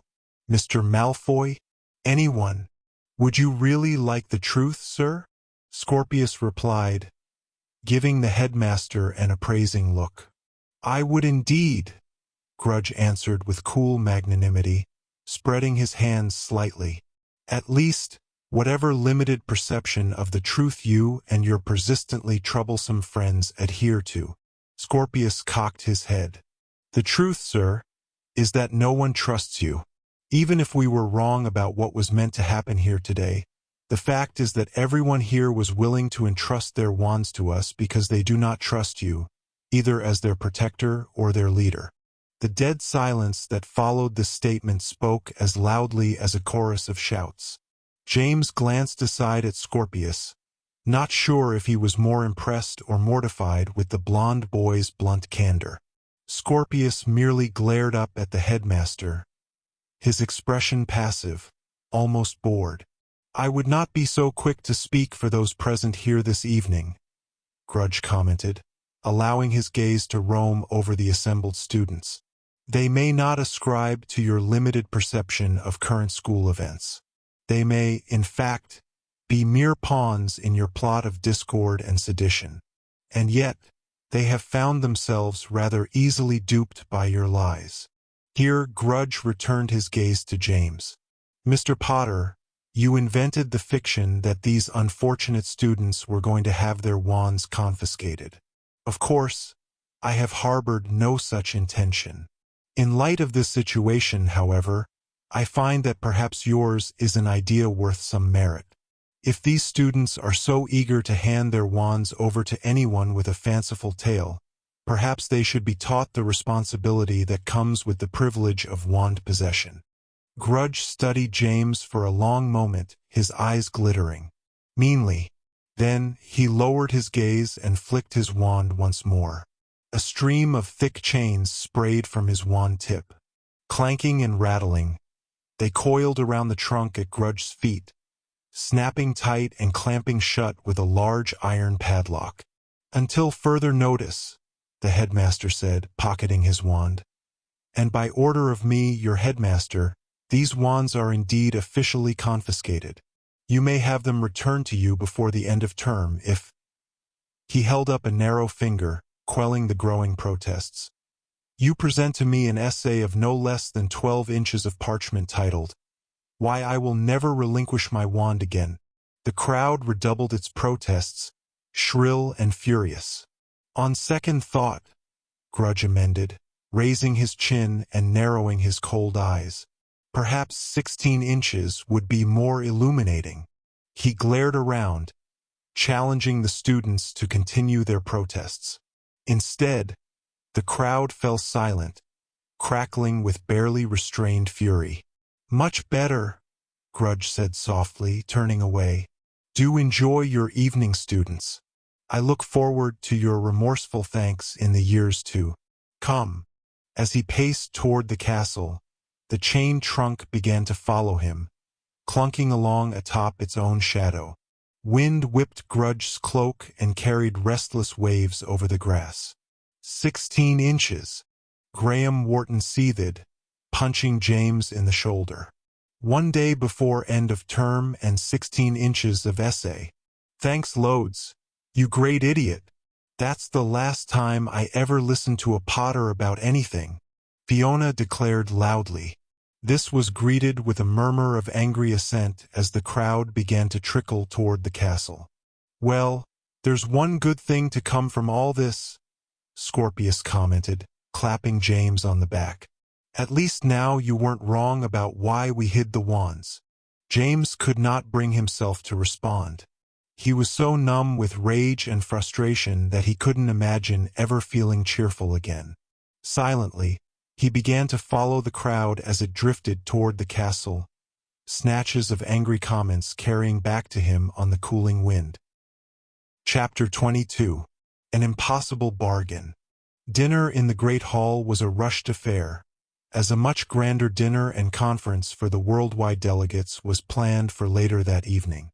House elves, rarely seen during mealtimes, were bustling about the hall in their Hogwarts napkins and tea towels, hanging bunting, cleaning the high windows on tottering ladders, and replacing any of the floating candles that were more than a third burned. The 4 school vanishing cabinets had been removed, making the area along the front of the house tables seem strangely empty. The most noticeable difference, however, was on the dais that ran below the rose window and the enormous 5-faced clock. The teachers' tables and chairs were gone, replaced with dozens of brass easels, all arranged in a neat semicircle, and each bearing a framed portrait. These, James recognized, were the headmaster portraits that normally adorned the wall of the headmaster's office. Each portrait seemed unusually alert, some with bright curiosity, others with haughty disdain, most chattering avidly amongst themselves. In the center of the dais, positioned directly below the clock and looking wildly incongruous, a reflecting pool had been erected, filled with rippling water and adorned with 6 golden statues. James recognized the arrangement, for he had seen it dozens of times on his visits to the Ministry of Magic. It was a replica of the Fountain of Magical Brethren, showing a handsome wizard and beautiful witch, along with an adoring centaur, goblin, and house elf, all spouting cascades of glittering water, the witch and wizard from their wands, the others from various bodily extremities. Added to the collection, however, was the unmistakable figure of a Muggle man, most noticeable for his lack of an upraised wand. This 6th figure was positioned between the witch and wizard, his arms lifted, palms up, capturing the cascading water from the spouting wands, his face upturned in grateful rapture. "Did you see, Mum?" Albus asked, passing James on his way out of the hall. "Yeah, but only for a minute," James acknowledged, turning back to the stew he was idly picking at with a fork. "She was in the entrance hall talking to Flitwick and DeBellows." She and DeBellows left straight away, headed back to the ministry to try to get Dad, Aunt Hermione and Uncle Ron released right away. Titus won't even meet with her. Says he's too busy. I think he's just dodging her. Albus nodded dourly. Any idea where he's got them locked up? No clue, James admitted darkly. Could be anywhere and he's keeping it a total secret. Doesn't want anyone breaking them out while he's busy with the big banquet tonight. Albus sighed angrily. He seemed to want to say more, but couldn't think of anything. After a long moment of shuffling his feet and watching the house elves straighten the headmaster portraits, he continued on his way. Glancing back up at the portraits, James could not help noticing that the portrait on the far end, the one showing the stern visage of Merlinus Ambrosius, was still as unmoving as stone. He was somewhat surprised that it had been included in the arrangement at all. The paintings were obviously meant to inspire wonder and awe in the Muggle attendees. Perhaps the name alone would be enough. According to Zane, Muggles were quite familiar with the legendary sorcerer, albeit through myth and legend. The portrait of Albus Dumbledore, however, was nowhere to be seen.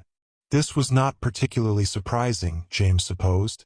Since the last few times he had seen the painting, it had appeared completely abandoned.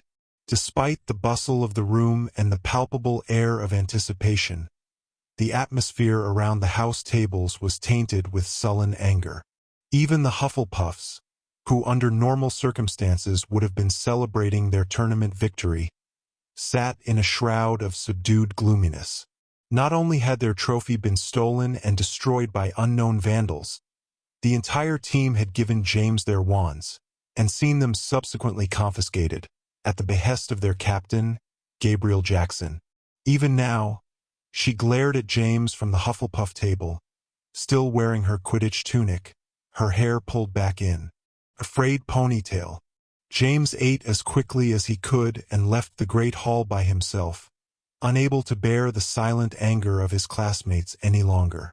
Unexpectedly, Nastasia joined him as he climbed the stairs to the common room. "How'd you get in?" he grumped under his breath. "All the vanishing cabinets have been stowed somewhere. Probably shut down, too." "Oh, they haven't been disenchanted yet," she answered, matching his footsteps up the swiveling staircase.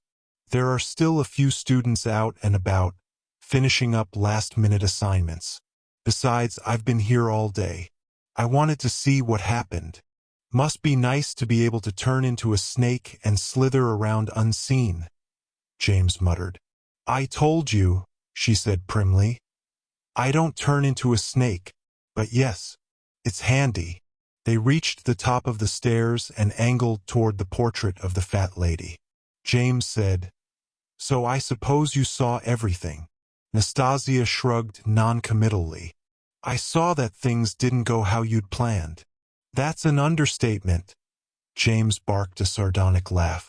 "My dad, aunt and uncle arrested, imprisoned somewhere in the castle until Titus can take them back to the ministry. Half the school's wands confiscated and everyone blaming me for it." "I wouldn't say half the school's wands," Nastasia commented. "You aren't that persuasive. More like a third." "Thanks," James groused. "You're a great help."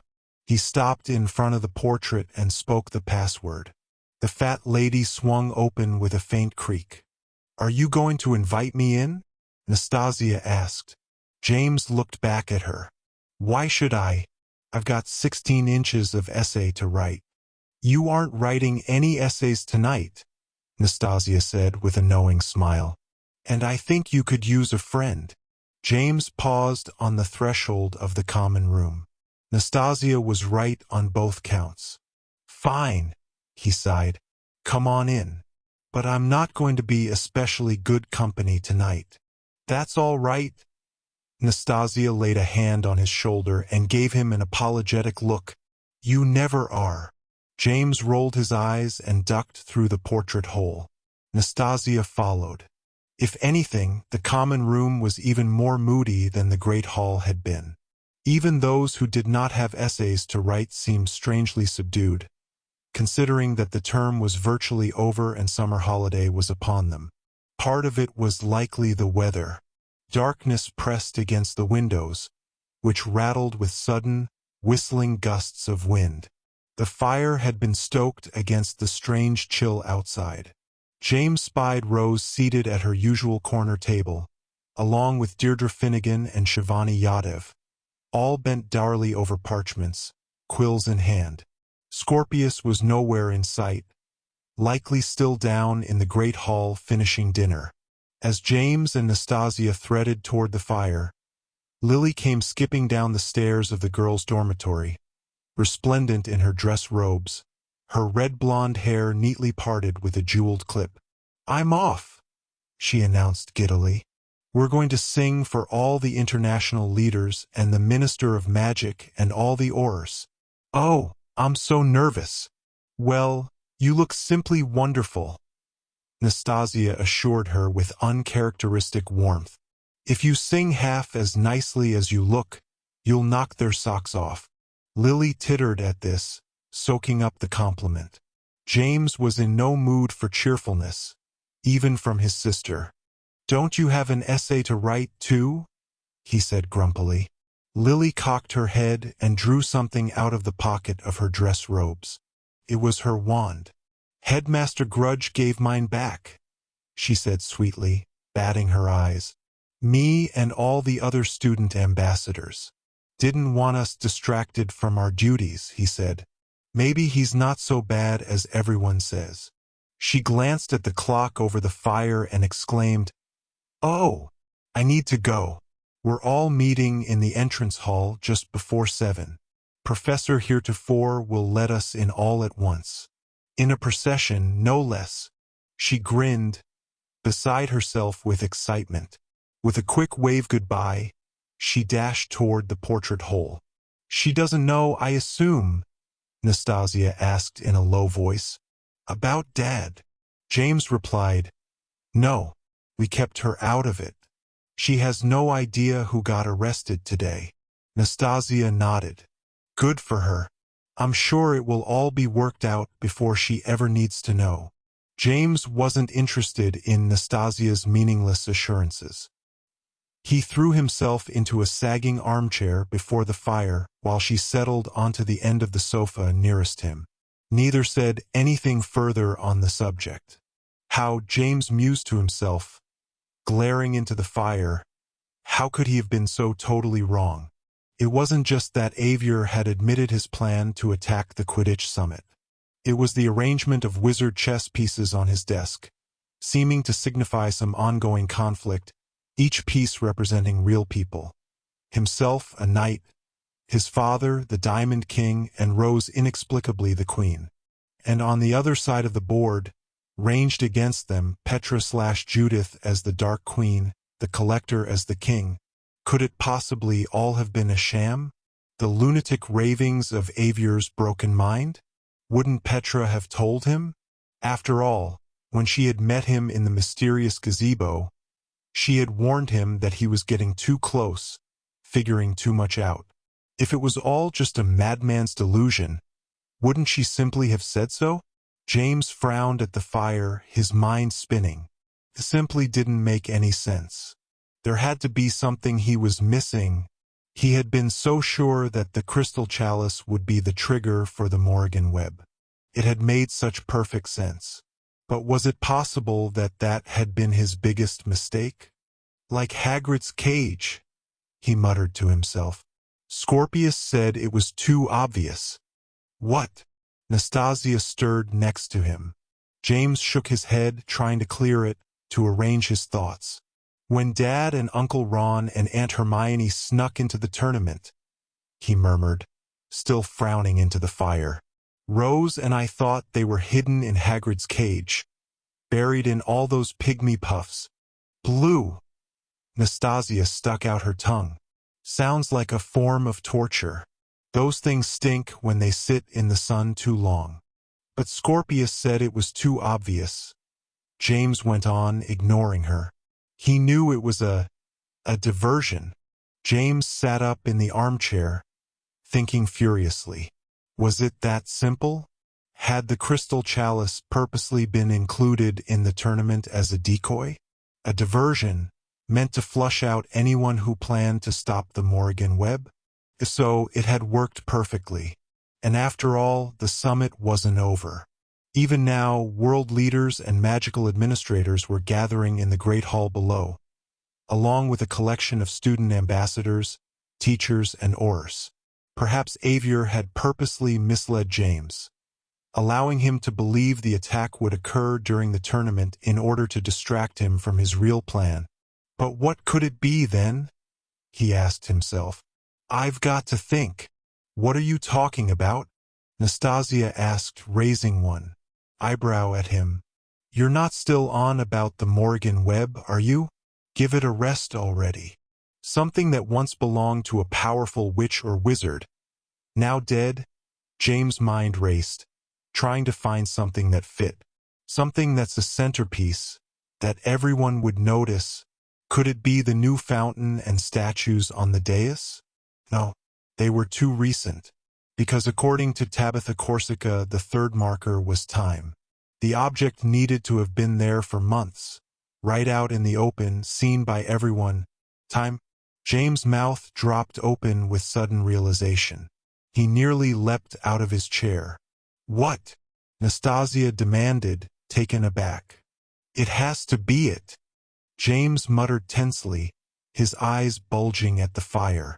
Oh no, Lily.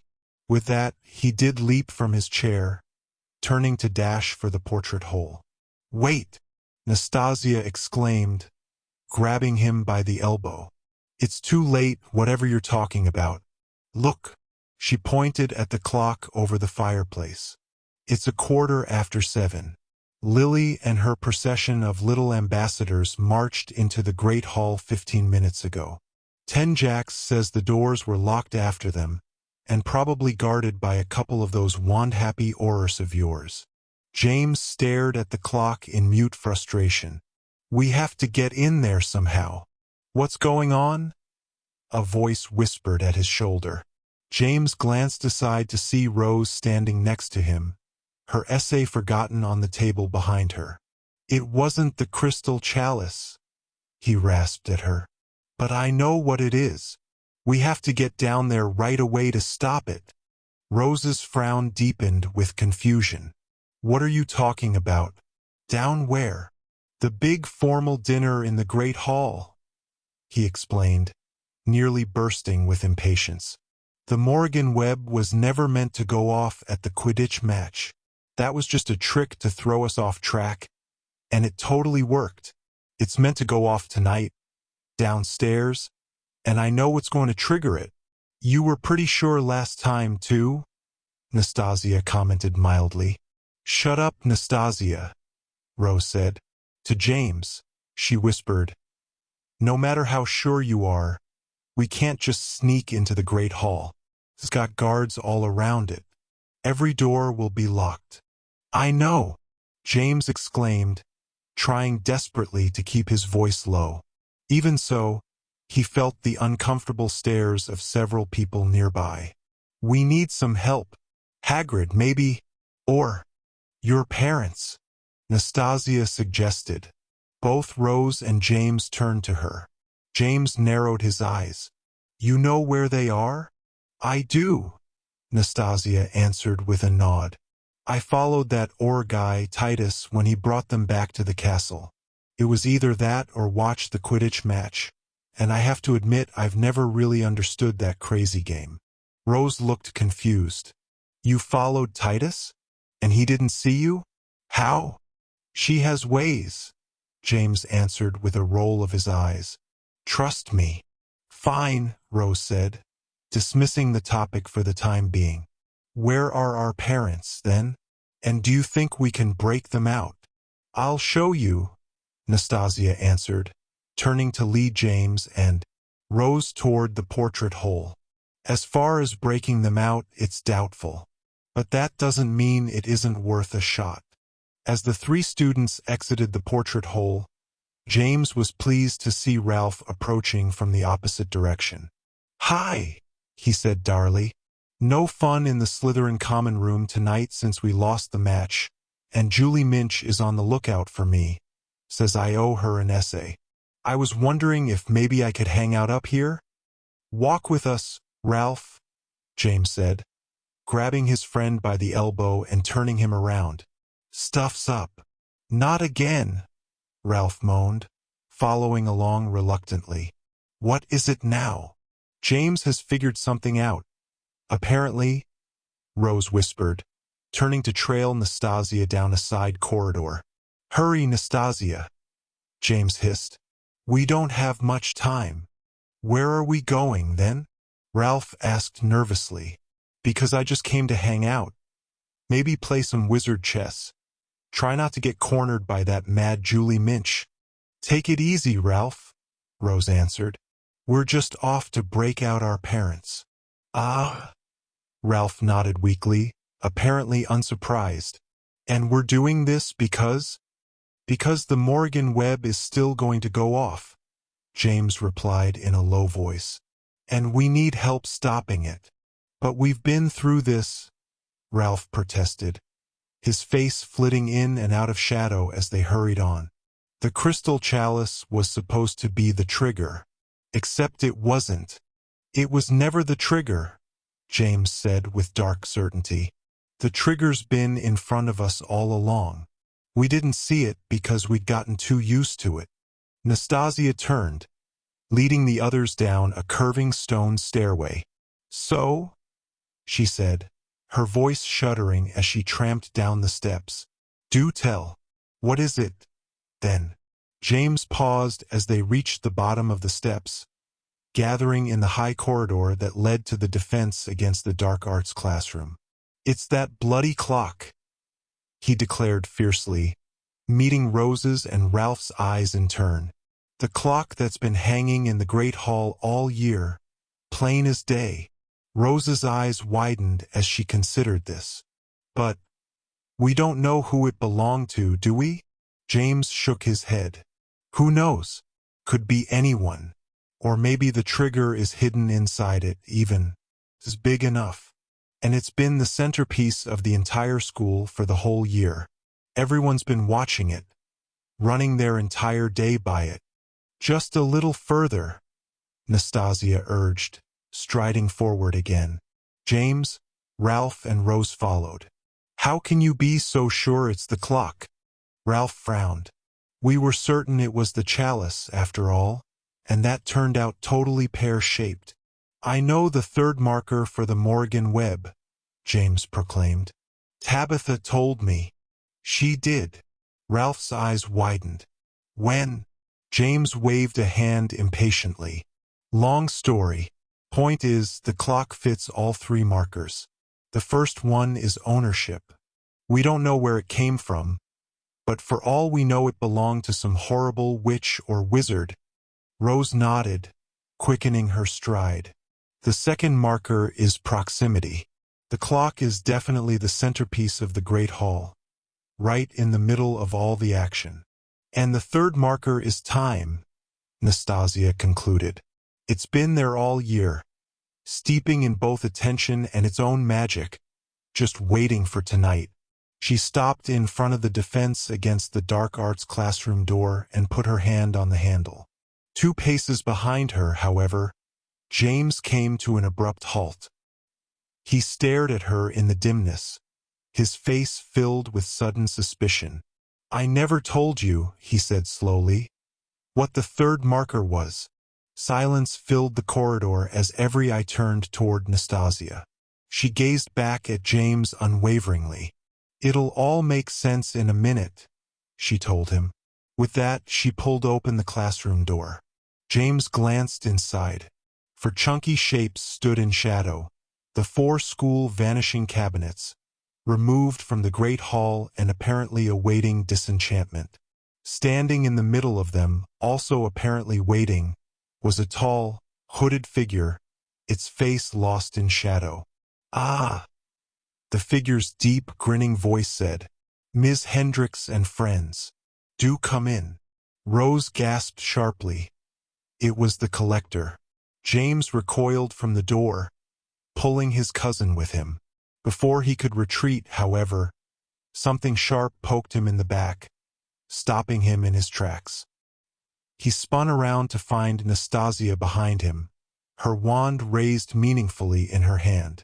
"Go on inside," she sighed impatiently. "Don't keep him waiting." James' stomach dropped in shock and disappointment. "You have got to be kidding. You're the one who must be kidding." Nastasia shook her head. "After everything that's happened, you trusted me again? Believe me, I won't make that mistake anymore." James seethed, glancing down at her wand. "Promises, promises," Nastasia muttered. "Go on. Get moving." "He'll kill us," Rose protested breathlessly. "You know that, right?" "Maybe," Nastasia answered. "But that's up to James, not me." "Ms. Hendricks is quite correct," the collector called breezily. "If she has brought you here, it means that you have learned more than I can allow you to freely know. But do join us. This night need not end badly for any of us. And please have your hands in sight. Wands or not, I've learned to keep a sharp eye on you lot." He seemed to be amused by this. Reluctantly, James turned back toward the classroom door. Ralph led the way slowly inside, followed by Rose and James. Nastasia remained behind them, her wand still raised threateningly. Once inside, she closed the classroom door with a dull clunk and locked it. "And now," the collector said in a low, eager voice, "do make yourselves comfortable. We have tales to tell, games to play, and time, as I need not remind you," he smiled broadly knowingly, "is ticking, ticking, ticking." James, Ralph, and Rose hung back from the collector, forming a loose line along the edge of the classroom, next to an untidy jumble of desks that had been pushed aside to make room for the vanishing cabinets. "Please, my friends," the collector said, grinning from beneath his hood. "There is no need to be so formal. You have nothing to fear from me. I, like you, am without my wand this night. Discretion is the better part of valor, as the Muggle bard says, and considering what is about to take place, not having a wand in hand is most assuredly the better part of discretion." "You seem very happy to let her carry a wand," James spat, jerking his head toward Nastasia. "Seems like the better part of cowardly, if you ask me. Miss Hendricks will be well on her way before the web is unleashed," the dark man replied dismissively. "I would never place her in the slightest danger. She has been far too valuable to me, and shall continue to be, I am quite certain. But alas," the collector cocked his head at James, "you are unaware of your American friend's rich history. Allow me to illuminate you." In a stiff voice, Rose spoke up, "I don't think we care." "Oh, don't let's be petulant, my dear Ms. Weasley." The collector waved a hand as if to dispel a nasty odor. "I dare say that you, especially, might find this most intriguing. You are the intelligent one, after all. Cast your mind back to our previous meeting at Durmstrang, my dear. You may recall my mentioning that Ms. Hendricks has a very rich family history. In fact, it is more than rich. It is downright infamous. Go ahead, my dear." He addressed Nastasia, who still stood behind James, her wand pointed at his back. "Tell them the name of your great-grandfather. Let us see if they recognize it." James glanced back at Nastasia, curious despite himself. He half expected Nastasia to be ashamed or reluctant. Instead, she raised herself to her full height and lifted her chin. "Hannibal Drake Magnuson," she proclaimed proudly. Next to James, Ralph gave a physical jolt. Rose clapped a hand over her mouth in surprise. "Aha!" the collector grinned. "They do indeed recognize the name. Yes, your close friend and comrade, Ms. Nastasia Hendricks, is the descendant of one Professor Ignatius Magnuson of the American Wizarding School of Alma Alaron. It was he who unlocked the mysteries of the wizard's grand unification theory, who broke the threshold of the Nexus curtain and tread the world between the worlds. Truly a man after my own heart. It is his blood and passion that flow through Miss Hendricks' veins. Thus it was no surprise that destiny brought back to her what was rightfully his, the head of Professor Magnuson's magical cane, lost for decades, passed from hand to unworthy hand. Miss Hendricks recognized its potential, of course, and thus it was also destiny that she should present it to me, at the very time that I needed such a relic. James' mouth fell open. The cane. He had last seen it in the dream vision, where it had been sold to a Muggle pawnshop. From there, somehow, it had found its way through the decades back into the hands of its owner's youngest living relative. And that relative, amazingly, was Nastasia. He turned back to her, a rush of cold hopelessness filling his chest, remembering the night he had first met her. "It was you," he said sadly. "On first night. You snuck through the cabinet to hide Magnuson's cane in the clock. That's what you'd been carrying in the velvet bag I found." Nastasia didn't answer. Instead, she lowered her gaze stubbornly, refusing to meet his eyes. "Ms. Hendricks could simply have given me the relic," the collector acknowledged with a sort of perverse pride.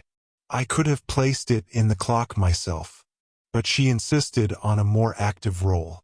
Rarely have I encountered someone so young and yet so driven by conviction. She impresses me, I confess. James glared at Nastasia, anger welling up to match the deep sense of betrayal. She lifted her gaze again, challenging him with it. "Don't look at me like that," she said coldly. "You don't know me." "I'm beginning to think you're right," James agreed. "What? About Zane? Did you lie to him, too?" Nastasia laughed. It was a hollow, mad sound. "Zane Walker is a dear boy, but his brain turns off in the presence of girls. He was simply the easiest way for me to get to you. That's all he ever was to me." James studied Nastasia's face critically. She was lying. He was certain of it. "Ashia?" he asked quietly. "That's you, isn't it? You can't keep this up, can you?" "Shut your mouth, James," Nastasia said, snapping her wand up to his face. "Or I'll close it for you." My, the collector chided. Such youthful hot-headedness, quite unbecoming. "Hold on a moment," Rose suddenly said, as if giving voice to a question she'd been mulling for the last few minutes. "You say you could have put Magnuson's cane into the clock yourself? How exactly? You've been dividing your time between New Amsterdam as the collector and Durmstrang as Professor Avier. How could you have found the time, much less the means, to get into Hogwarts and do these filthy deeds?" The dark figure seemed delighted by this question. He laughed out loud. "Ms. Weasley, your wit is a force to be reckoned with. Allow me to challenge it. How do you suppose that I accomplished these remarkable feats? How is it, do you think, that I am able to be here even now?" James knew that Rose couldn't possibly know the answer to the collector's question. When he glanced at her, however, her face was pinched with unspoken suspicion. "I only know that if you've mastered the secrets of the Morrigan Web," she said carefully, "then you know that its original purpose was to share magic with the magically weak, and with squibs. Like your Mr. Filch," the collector exclaimed conspiratorially. "Yes, perhaps you have divined more than you have let on. But allow me to explain for those who might be a bit slower than yourself." Here the collector took a step backward, flinging both arms out so that his heavy sleeves flapped. His hands were very white in the dimness. "It may interest you to know," he said, pushing back his hood to reveal his dark hair and angular, grinning face, "that this persona, the persona that I rather whimsically refer to as the Collector, is quite a recent invention, created for use in the United States. The Collector is a useful face that I wear, meant to inspire both terror and trust, depending on how I use it. But it is a new face, A temporary one, a mere mask that I will discard soon enough. I do have another face, however. Here, the dark figure began to change. James had seen it happen before in Avier's chamber, when he had changed from that persona to the one that stood before them now. He expected that same change to occur now, only in reverse. The figure did indeed grow thinner and older. This time, however, the hair turned iron gray, matted like straw. The beard that sprang from the chin was stiff, triangular, threaded with black. And the face that formed was not that of the long-departed Albus Dumbledore. It was stern, cold, with deeply sunken cheeks and dark shadows haunting the eyes. This face, the figure announced in its new, gravelly voice, is the face of Rector Strangeway's Grudge. And I have been him for decades. Rose pressed back against James, scrabbling for his hand. She had obviously suspected this, somehow, and yet the reality of it was clearly terrifying. On James' other side, Ralph gulped, backing away half a step himself. As you can imagine, Grudge said, his entire demeanor changed along with his appearance. It takes a wizard of unique constitution and particularly stoic mind to maintain 3 separate personas. The animagus aspect of it is only the beginning. The compartmentalizing of minds, the discipline of conflicting personalities, is the true challenge. None of you 3 can begin to appreciate it, of course. Grudge passed his gaze over Rose, James, and Ralph. But Miss Hendricks, I suspect she has some idea of what I've mastered. The only difference between her and me is that I embrace the fracture and cultivate it. In time, however, I intend to teach her that skill as well. She already shows the aptitude. Ralph cleared his throat cautiously. Headmaster, he said, addressing Grudge directly, his voice shaking slightly. Sir, I think that you should let us go. We have essays to write. Oh no, Mr. Deedle, Grudge replied. We have only just begun. There is still more story to tell. Ms. Weasley is curious, after all. And Mr. Potter here. Well, we shall come to him in a moment. He turned and ran a thin hand along the doors of the Durmstrang cabinet.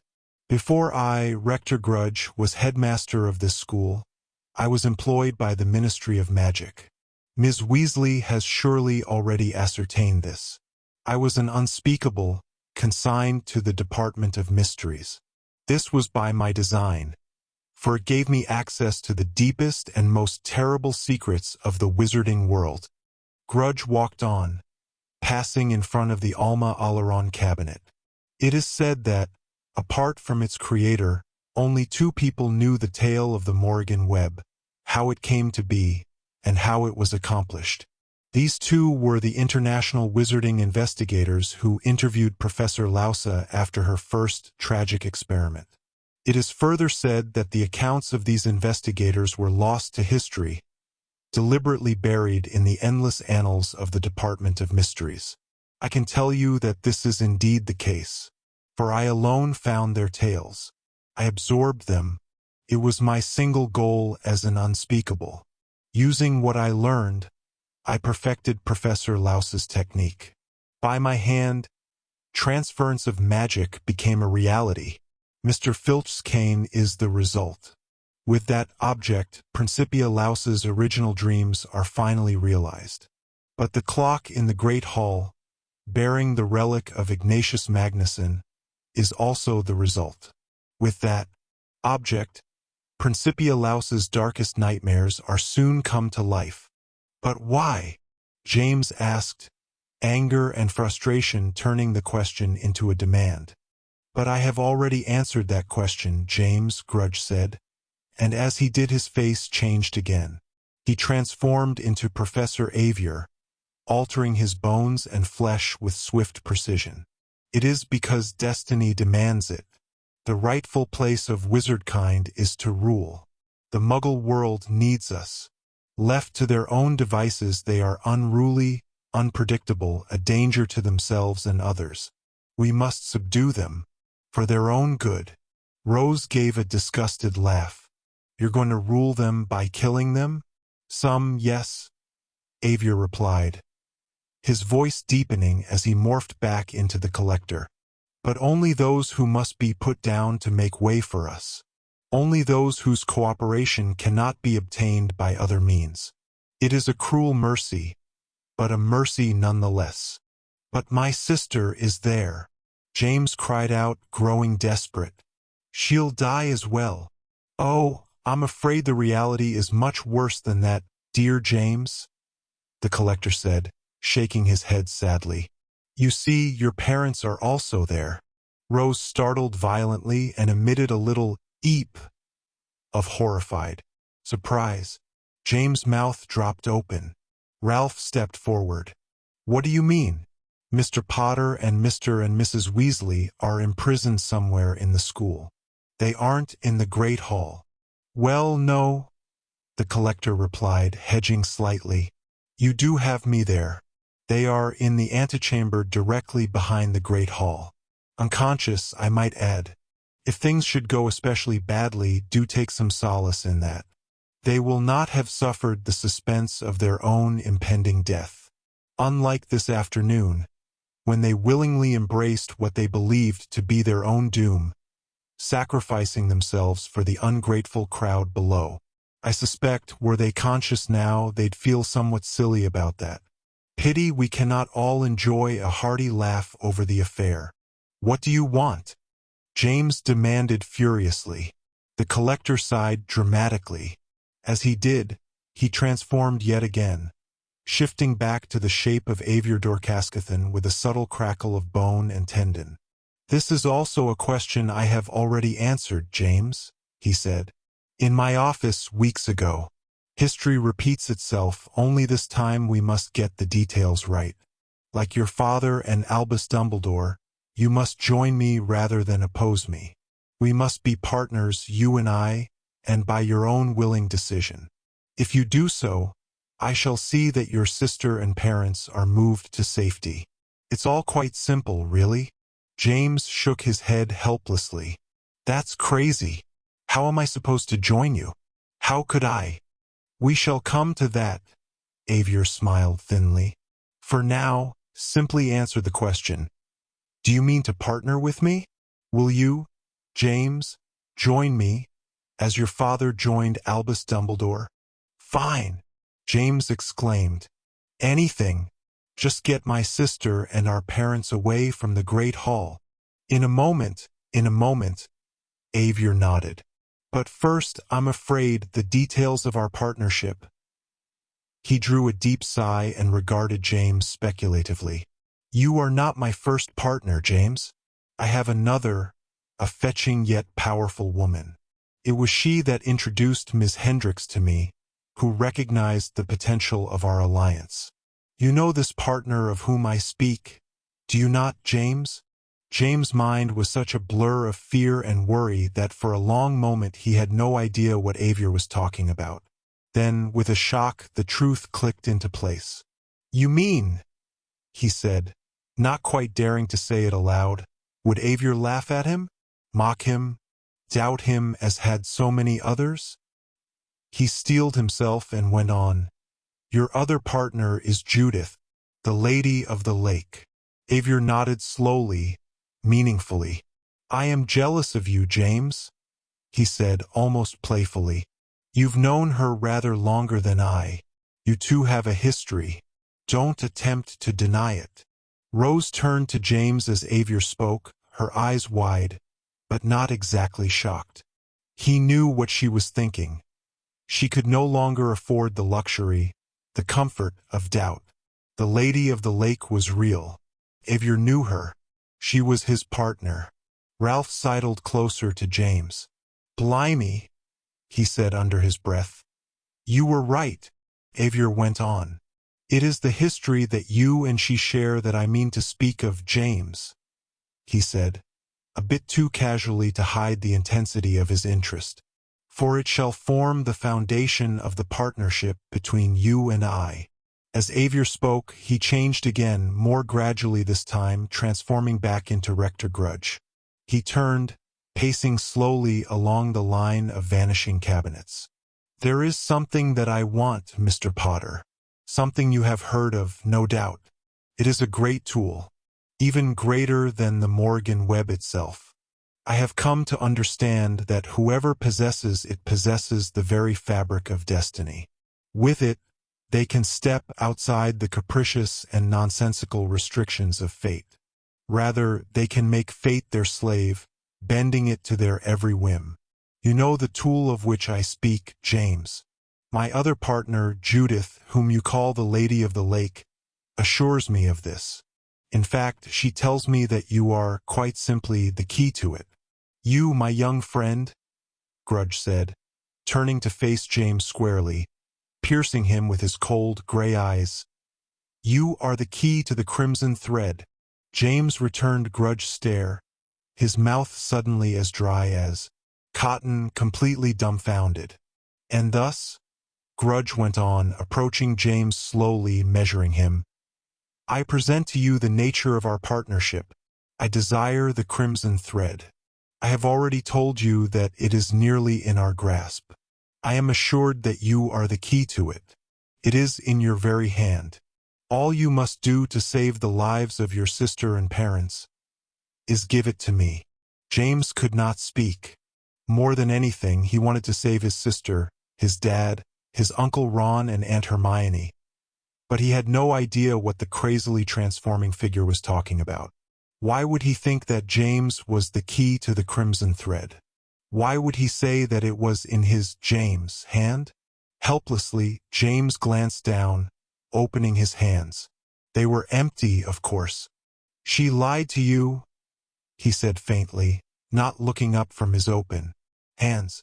Speak up, Mr. Potter, Grudge said warningly, and take care. The lives of your family depend on your next words.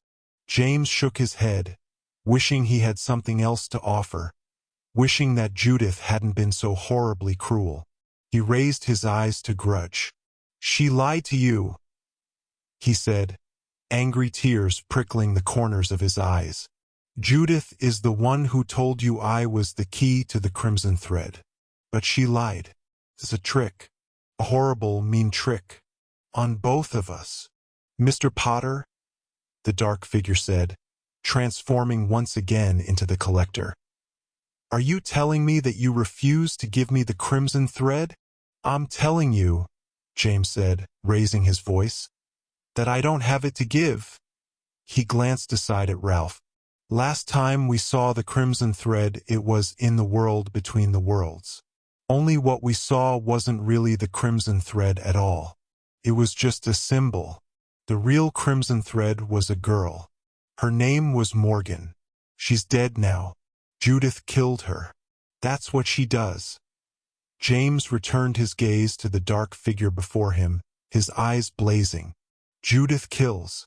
She killed Morgan. She killed my cousin Lucy. She'll kill us if she gets the chance. And then, when she's done, James laughed harshly. Why, she'll come and kill you. The collector's face hardened at this. All the mean glee leaked out of it, leaving only hard-eyed viciousness. He straightened. So be it, he said coldly, almost petulantly. If you do not wish to play my game, Mr. Potter, then I am afraid I have no use for you at all. Ms. Hendricks. He looked past James, addressing Nastasia. Kill them. James couldn't quite believe his ears. Could it be this sudden? This anticlimactic? Were he, Ralph, and Rose about to be killed by a girl their own age? A traitor with pink hair and a nose ring? He turned, but Nastasia was no longer behind him. She was moving around them to join the collector, her eyes firm as she glared at James, her wand still raised. The collector stood back to allow her room. This is the first time you've killed, is it not, Miss Hendricks? Nastasia nodded, not hesitantly, but eagerly. I've practiced plenty. On the target dummy's back at Alma Alaron. But this is the first time for real. For real is the only time that counts, the dark figure said wisely. his bones crackling slightly as he transformed back into Professor Avier. I know that you have feelings for James. This could make killing him somewhat difficult for you. Practice on the other two first. Begin with Ms. Weasley. Wait! James cried, trying to push Rose behind him, but she shoved him away. Don't be stupid, James, she hissed. You're very noble and all, but it's pointless. Suddenly, Ralph lunged forward, rushing Nastasia where she stood and inexplicably jamming his hand into his robes. Nastasia leapt backwards, pivoting her wand wildly. Avada! She shouted, but Ralph was too fast. He bowled into her, driving her backwards into the Alma Alaron cabinet.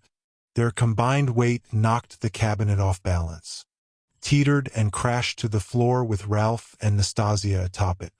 James threw himself forward to help his friend, but a blast of red blinded him, emanating from the struggling pair. Ralph flew backwards, repulsed by the blast, and bashed against the Durmstrang cabinet, knocking it over as well. Stay! Nastasia shouted furiously, struggling upright and pointing her wand at James. James skidded to a halt while Avier laughed wheezily. Excellent, Ms. Hendricks, he said encouragingly. One must be ready for anything up to and including physical attack. Very spirited response, if a bit clumsy. You will learn refinement. Rose joined James, trembling with rage and fear. Did you kill him? She demanded, her voice glassy. Not yet, Nastasia admitted, her breath coming in harsh pants, her pink hair wild over her flushed face. You heard the professor. I'm to kill you first. On the floor, Ralph moaned. Do it, Miss Hendricks, Rector Grudge instructed. He comes around. Let us waste no more time with pointless talk and brute confrontation. Nastasia nodded. She leveled her wand at Rose and took a step closer, breathing hard through her nose. Avada!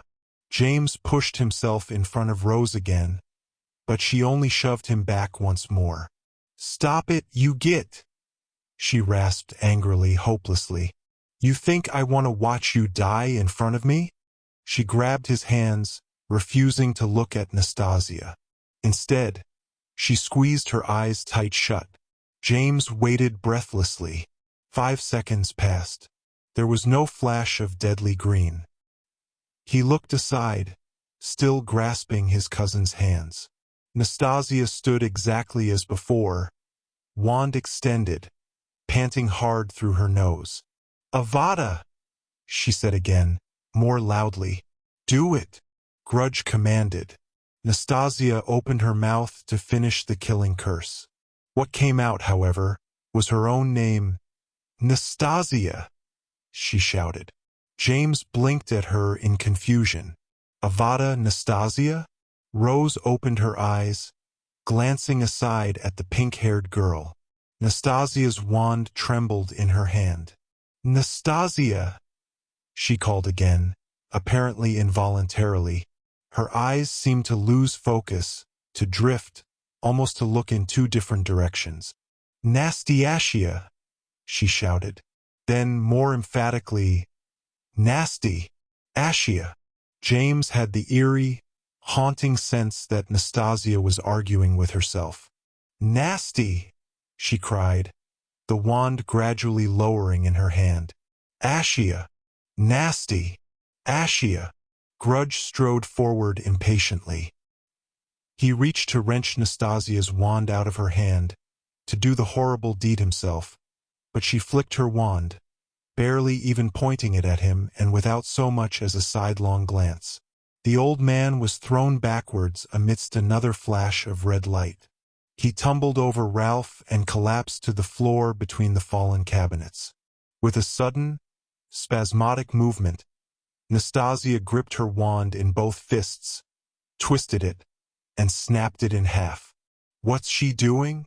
Rose begged in a shrill voice, unable to take her eyes from the chanting, shouting girl in front of her. She's losing control of herself, James said weakly. As if to emphasize his words, Nastasia's face began to transform. It happened with surprising, horrible speed. Her pink hair shrank away while her pupils grew, expanding to fill her eyes completely, turning them into inky black orbs. Her cheeks and nose flattened while her mouth grew wide, spreading all the way to her quickly vanishing ears. And still the mouth spoke, chanting her dual names, turning raspy and hoarse. Her tongue flicked out, long and red. Nastasia's entire body grew thinner. Her arms sucked up into her sleeves. Her legs snapped together beneath her skirt, melding into one sinewy appendage. It was horrible to watch, but James was not entirely surprised. He knew this was what happened to Nastasia when she went to war with herself. And that was why what happened next was so completely and utterly shocking. "Nasty!" the snake's mouth hissed. "Ashia!" And with a wet crackle of bone and a horrible, violent jerk, the head split in half. Rose screamed, shrinking against James, still holding his hands in a death grip. James could not tear his eyes from the sight. As Nastasia's body continued to narrow, to slither hypnotically inside her clothes, two snake heads split from her collar, each one hissing its name, fighting for dominance over the other. Two tails coiled on the stone floor, thrashing and curling. James jumped back as the Nastasia thing fell forward, losing its ability to stand upright.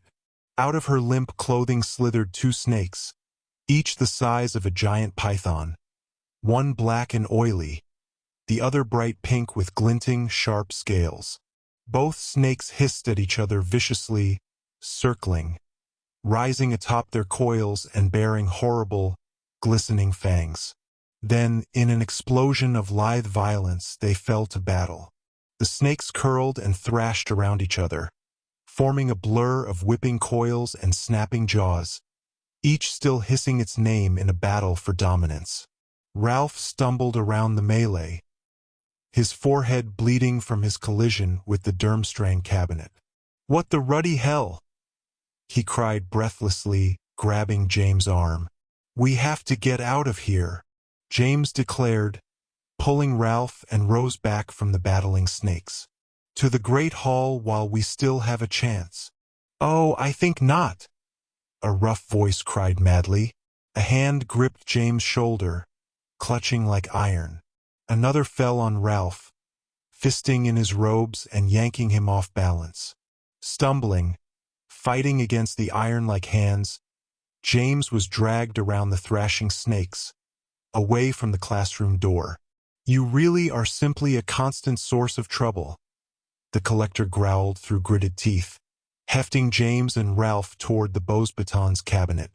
Rose followed, beating uselessly at him with her fists. "Fortunately," he went on, seething through a sick grin, "I pride myself in my resourcefulness." He shoved James into the vanishing cabinet, bashing him against its rear wall.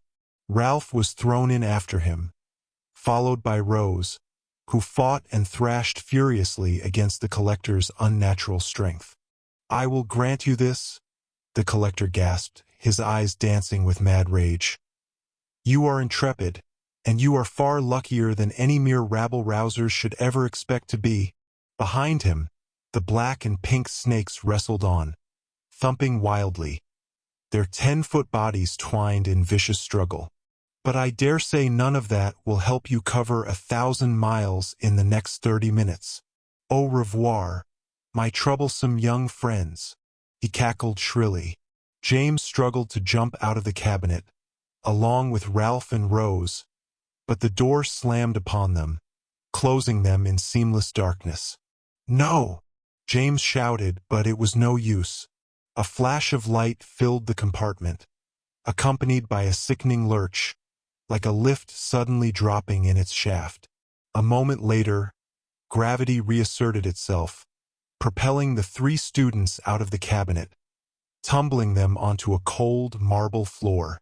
James clambered around, aware that he was in an entirely new space, echoing and flooded with golden light. People were milling around, chattering, but James barely registered them. He looked up at the cabinet he had just fallen out of.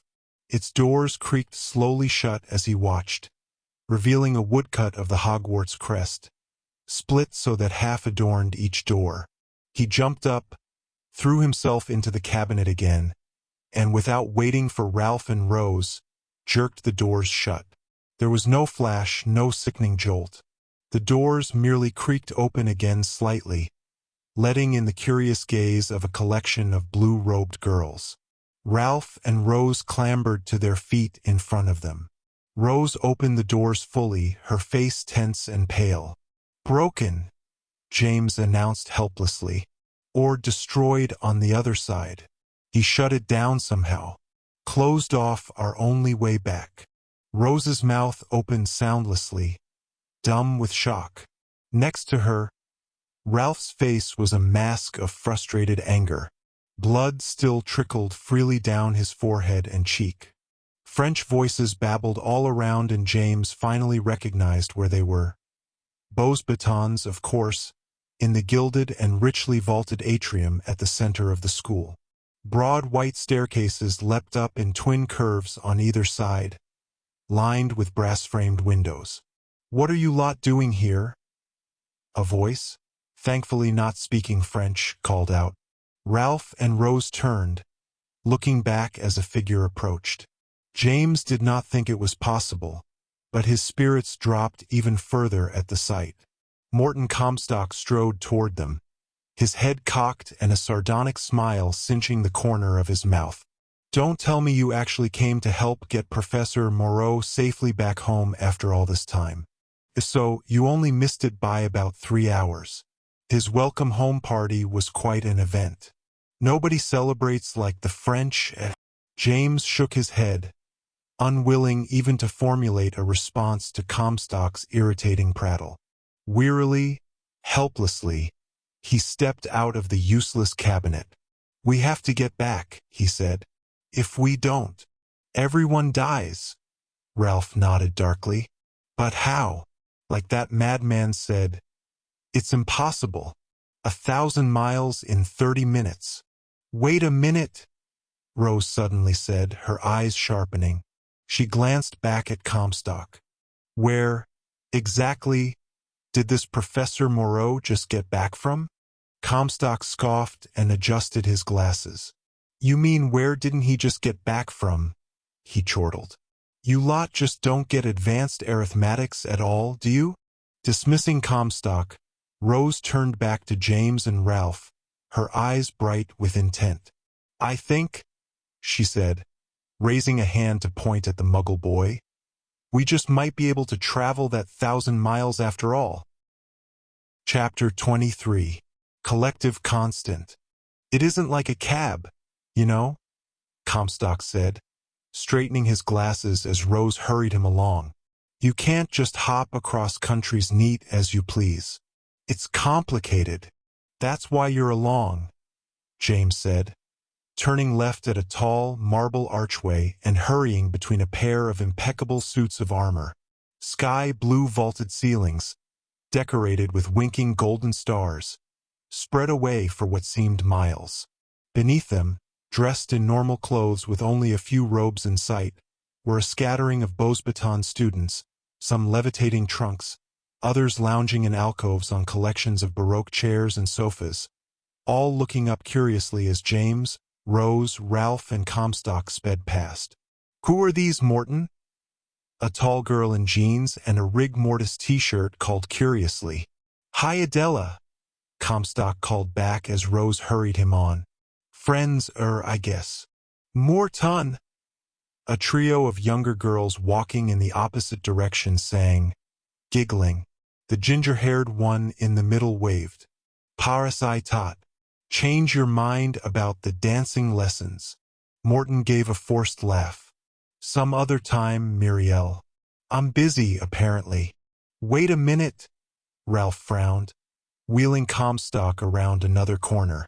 "You're popular here?" "It's a little something called personality," Comstock declared with a sniff. You lot could learn a thing or two. Which reminds me, he added, turning to Rose. Your cousin Dominique says she still wants that hairbrush back you borrowed Christmas before last. If we survive tonight, Rose rolled her eyes, it'll be first thing on my to-do list. James spied the advanced arithmancy classroom ahead, beyond a pair of high, bevel doors. Can you do it, Comstock? He asked, dragging the boy forward at a trot. Can you send us back to Hogwarts using those giant abacuses? Abaci, both Rose and Comstock corrected simultaneously. They glanced at each with mutual irritation. Short answer, Comstock went on. No, you don't understand a thing about how it works. It would be daft to even try. I thought you were a genius at this? James demanded irritably. Don't start telling me now that it won't work. Comstock jerked his elbow away from James' fist. I can't send you there because the support arithmeticians don't do the sending, he exclaimed irritably. That's just not how it works. What's the big rush? Anyway, why are you lot even here? Rose, who'd been pacing briskly ahead of the three boys, came to an abrupt stop in the corridor. She gathered herself for a brief moment, hands raised slightly in front of her in a calming gesture, and then spun around to face Comstock. You were there in the forest the night we found the dead warlock. Yes. Comstock blinked at her, obviously reluctant to revisit the memory. Yes. Not to put too fine a point on it, but it was me what found him. Rose nodded curtly. He was a very bad wizard, and he was working with an even worse wizard. Together they created a sort of super weapon that's going to kill a whole load of people in, about 25 minutes. Our parents are among them. She glared at Comstock, letting the full weight of her gaze bore into him like a drill. If we get back immediately, we may be able to stop it. If not, well, the whole world is likely about to drop straight off into global war and chaos. So, Morton, can you help us get back to Hogwarts? Or can't you? Morton returned Rose's gaze blankly, seemingly frozen in place. James waited as patiently as he could. Fleetingly, he wished he had his wand with him, if only so he could send a quick stinging hex into the boy's ample backside, shocking him into action. Finally, glancing from Rose to James, then Ralph, Comstock drew a quick, resolute sigh. What we waiting for, then? We've got some abaci to man. James nearly laughed with relief. Together, the four students broke into a run. So how does it work, then? Ralph asked haltingly as he jogged. The base concept is marvelously simple, Comstock answered, his voice echoing in the corridor along with his heavy footsteps. Have you lot heard of this thing called technomancy? We've taken a class or two, Rose prodded. Go on. Well, it turns out, Comstock panted, warming to the subject, that the entire bleedin' universe is held together by magic. It's this thing called the collective constant, and it connects every bit of everything with every other bit of everything else. Nothing's independent. If you manipulate one bit of the collective constant, every other bit is manipulated right along with it. Rose squinted thoughtfully as she ran. It's almost like the entire universe is connected by a giant protean charm.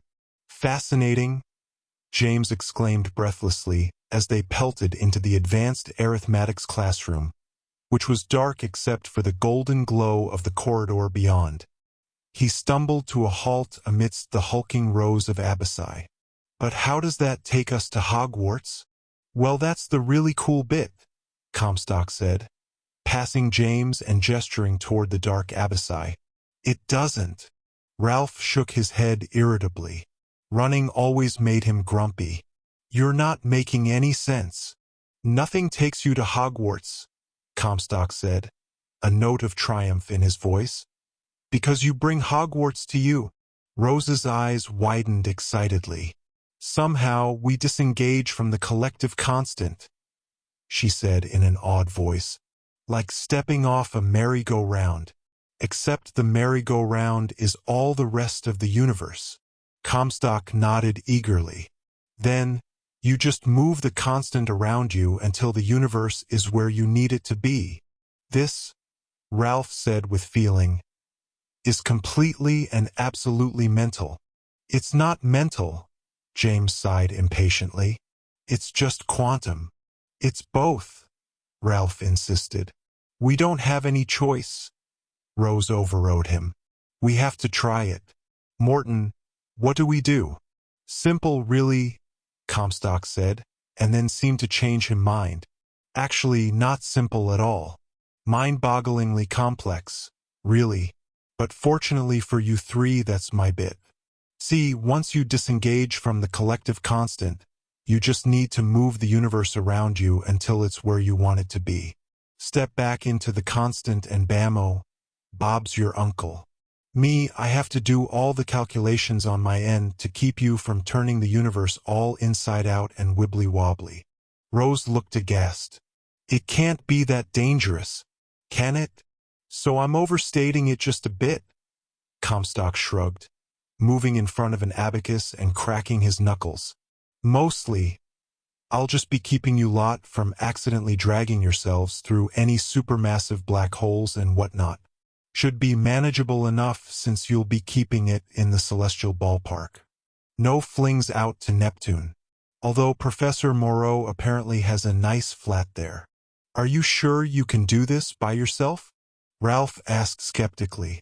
Are you sure you lot can find Hogwarts without a map? Comstock replied snidely. You do your bit, I'll do mine. James ran a hand through his hair in exasperation. So exactly how do we do our bit, then? How do we disengage from the constant thingy? There's an incantation for it, Comstock shrugged. That's the bit I can't help you with. Takes plain old magic. I've watched Benoit practice it 100 times. Swish around all three of you. A quick flick upwards, and Divilera. Nice and clear. James turned to look at Comstock, his stomach dropping precipitously. We need wands for this to work? Well, not all of you, I suppose, Comstock frowned. But one of you, yeah, of course. How else you going to manipulate the constant? Your bare hands. He sniggered. But we don't have our wands. James nearly shouted. Well, Comstock blinked, taken aback. What kind of magical people are you then? Hold on, Ralph said, digging into the inner pocket of his robes. I think I can help. When he withdrew his hand, he was holding his enormous wand. Its lime green tip glowed faintly in the shadows. Ralph! James exclaimed, beside himself with relief. But how? My wand was never in the trunk. Ralph grinned sheepishly. I had it hidden behind it so I could remove the Visa Meneptio spell and unlock it. By the time Grudge confiscated the trunk, this was already in my pocket. But, James stammered. Then why didn't you use it on Nastasia? I meant to, Ralph admitted. I was going for it just when she stunned me. I really could just about kiss you right now, Ralph, Rose said seriously. But we need to fly. What was the incantation again, Morton? Divilera? Comstock repeated, pantomiming the accompanying motion. Draw a circle around all three of you with the wand. Then flick. Straight up. Ralph nodded and gathered a deep breath. James and Rose clustered as close to him as possible, one on each side. Carefully, slowly, Ralph leveled his wand and began to turn in place, shuffling his feet as he went. James and Rose shuffled with him, careful to stay in the invisible arc defined by the green point of Ralph's wand. It doesn't look like it's doing anything, James muttered. Belt up, Rose admonished. You'll jinx it. Ralph completed the circle. Then, jerking his wand straight up, he exclaimed, Divilera. Nothing happened, except that Comstock reached forward with both hands and shuffled half a dozen abacus beads. They clacked into place firmly. Then, without looking up at James, Rose, and Ralph, he seemed to wait. "What now?" James asked him.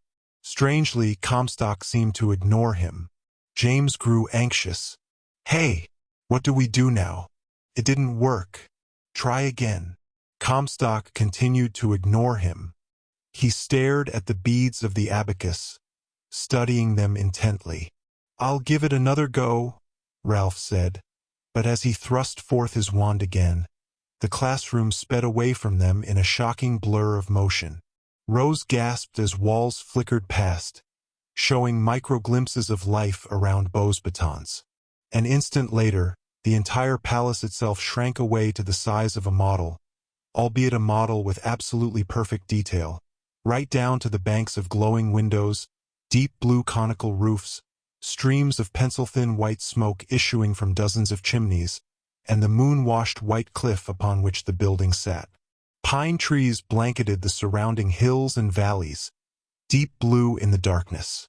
"Whatever you do," Ralph said, his teeth gritted with concentration, "don't look down." James immediately looked down. Beneath his feet was nothing but empty space, falling away for what appeared to be hundreds of feet. A hawk wheeled far below, stitching its shadow across a dusky, shushing forest. "Your wand?" Rose whispered, sounding both terrified and giddy. "Move it again, Ralph, but slower this time." Gently and gingerly, Ralph prodded his wand forward about an inch. In response, the palace of Beau's batons shrank away to a mere pinprick of pale blue, accompanied by a blast of cool night air. A blur of hills and valleys unrolled beneath James' feet. Villages, fields, ribbons of roads dotted with occasional distant headlights, all raced away, rolling over the arc of the horizon beneath a haze of distance. James' head swam with the sight. In less than a second, however, the motion slowed and ceased. Now, the three students were hovering high over a gentle coastline, dark land running away on the far side, glittering moonlit ocean directly below. Boats dotted the tiny waves, looking like water bugs from so great a height.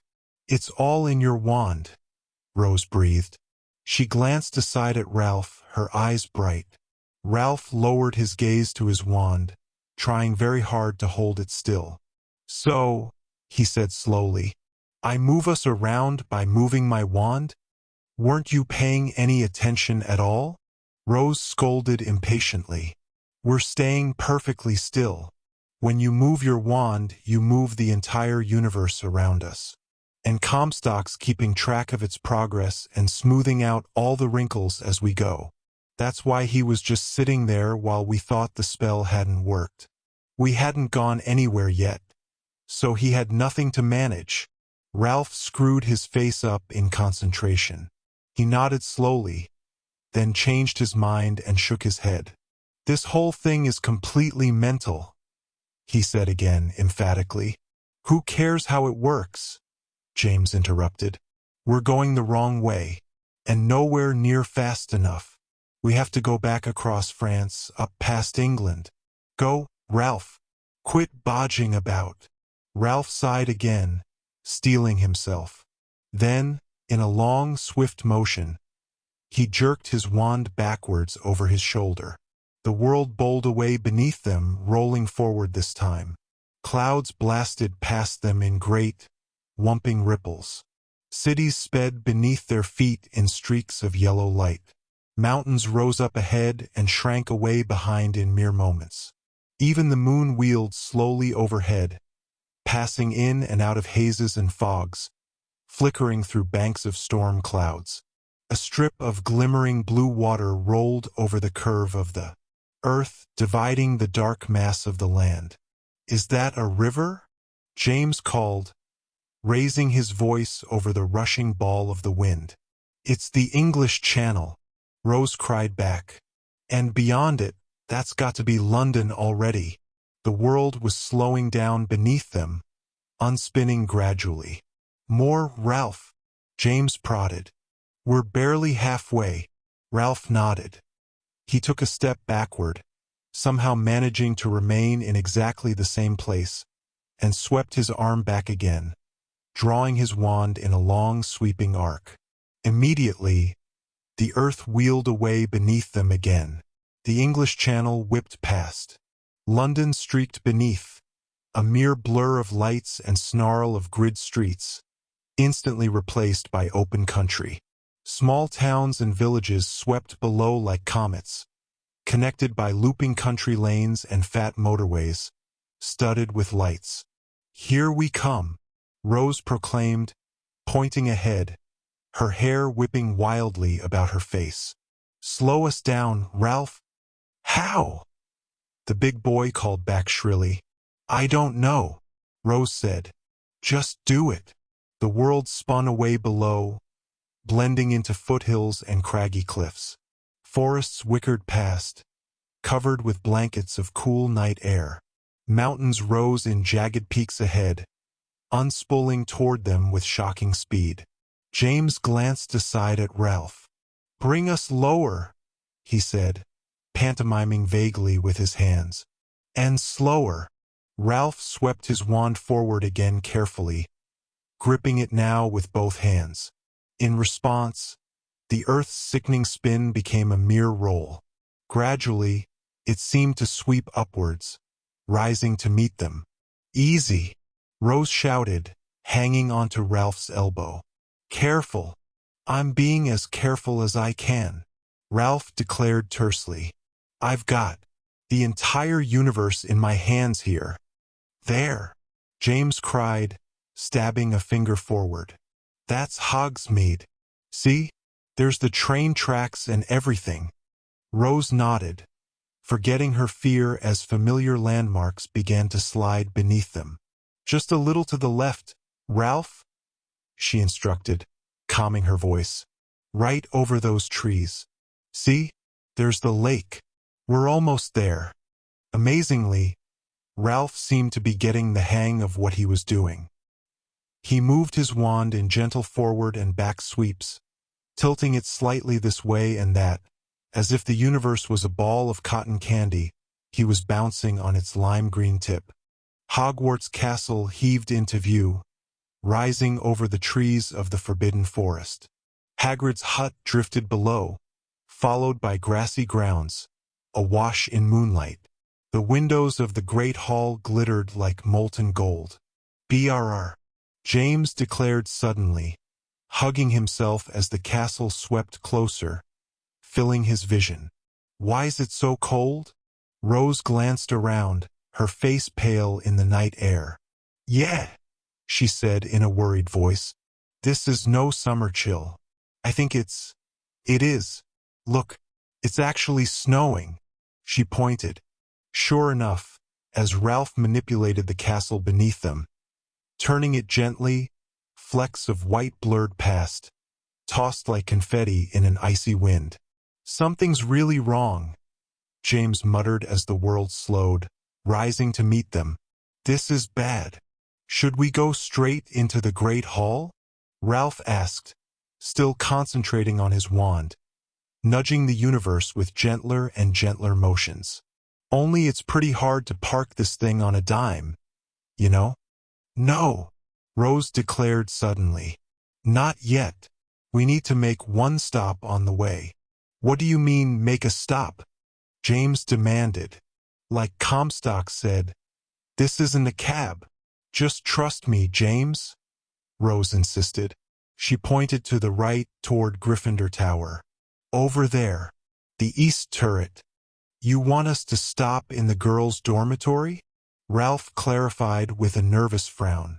Oh, good grief, Rose declared tersely. Close your eyes if you think you must.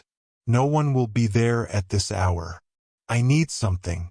Ralph gave a resigned sigh and steered the universe in a wide arc, drawing Gryffindor Tower toward them. In mere seconds it filled their view so that James could see every stone, every line of mortar. Then, with a cold shudder, Ralph teased the tower over them. They passed through the stone walls and found themselves in a circular room, thankfully unoccupied. Beds lined the walls, mostly unmade, surrounding a neat iron stove. "Looks just like the boys' dormitory," Ralph commented. "Only I expected it to be neater somehow," James added. Rose rolled her eyes. "I'll just be a moment. This better be important," James sighed tersely. Rose stepped carefully away from Ralph. As she did, she seemed to pass out of a sort of invisible boundary. She stumbled for a moment, as if the orientation of the universe was slightly different from that of Ralph's conjured bubble.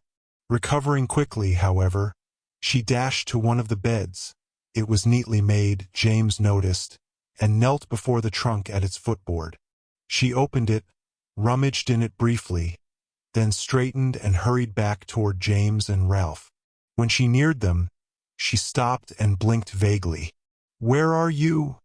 she whispered, waving her left hand through the air as if feeling for something. In her right hand was a small, powder blue brocade purse. "We're right here," James rasped back. She did not respond to his voice, any more than Comstock had when James had called to him earlier. Apparently, the same magic that disengaged them from the universe and allowed them to fly through walls like ghosts also made them undetectable to anyone outside the spell's influence. James reached forward, careful to keep the rest of his body in the sphere cast by Ralph's wand, and grasped Rose's groping hand. She recoiled instinctively, and then allowed him to tug her inside. She stumbled again, reorienting to the spell's unique gravity. "What's that, then?" James demanded, pointing at the purse in Rose's hand. "Never you mind," she hissed impatiently. "Ralph, take us down to the Great Hall. We've got less than 20 minutes if Grudge, or the Collector, or Avier, or whoever he wasn't lying about when the Morrigan Web was to go off." James heaved a quick sigh and nodded at Ralph. "Let's go," he concurred. "What we going to do when we get there, then?" Ralph asked, sweeping his wand gently forward again, nudging back the universe. The girls' dormitory swept away, replaced with the stone walls of Gryffindor Tower and its many nested turrets. "I don't know," James replied honestly. "I guess we'll do what we always do." "And what's that?" Rose inquired, clutching the pale blue purse with both hands as Ralph turned the castle below them, heaving the great hall into view. James shrugged helplessly. "We figure it out as we go," he answered. It was snowing harder now. Great, fat flakes skirled and billowed in the wind, streaking past the golden windows of the great hall as Ralph drew it closer, teasing it into position before them. It was a deeply unsettling feeling. The bizarre summer snowstorm, the sensation of manipulating the entire universe around them, the knowledge that this last moment of relative calm and serenity would soon succumb to tense action as they attempted to stop the Morrigan Web. The windows grew larger, larger as Ralph drew them closer, flicking his wand deftly. James could see the ripples in the ancient glass as one window drifted to fill his vision. Shapes moved beyond it, moving like things glimpsed underwater. Then, with a thump and a shudder, the window swept past them and they were inside the great hall. A constellation of floating candles surrounded them, flickering benignly beneath the enchanted ceiling, which showed hulking storm clouds and silently blowing snowflakes. James looked down from his curious perspective. The long house tables had been transformed into a dozen large round tables, each covered in immaculate white cloth and decked with golden plates, crystal goblets, and massive floral arrangements from the greenhouses. Around the tables were dozens of people, all chattering noisily, nodding with excitement, presiding over the dregs of what appeared to have been a singularly sumptuous banquet. As James watched, the Russian president, identified by the note card and flag positioned in front of his place setting, raised his empty goblet, watching with cautious wonder as it refilled itself in midair. "The clock!" Rose exclaimed in a hushed voice, pointing. "Put us down over there beneath it, behind all the headmaster portraits. Perhaps no one will notice us right away." Ralph nodded and twisted his wand, tilting the universe gently to the left, wheeling it around so that the clock swam closer. Beneath them, the replica of the Fountain of Magical Brethren glimmered, sending its geysers of water up, around, and through them. James could smell the crispness of the water but felt nothing of it as it passed. Lily and the rest of the student ambassadors seemed to be taking a break, James said, spying his sister sitting amidst a collection of classmates on a small terraced pedestal to the right of the dais. They were chattering to themselves in hushed voices, smiling and pointing discreetly at the various world leaders. "We have to get them out of here. If we can just disenchant the clock," Rose insisted tensely, "then everything will be fine." Ralph nudged his wand up in gentle flourishes, almost as if he was painting with it, and the dais rose beneath them. The portraits of the headmasters, seen from the back, drifted upwards to block the view of the rest of the hall. "Now," Rose whispered, "how do we stop all this collective constant stuff, then?"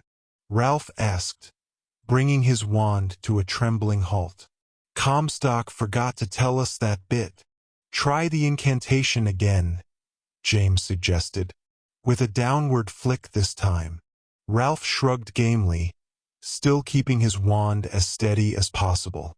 In a hushed voice he said, "Divalera," and flicked the wand straight down.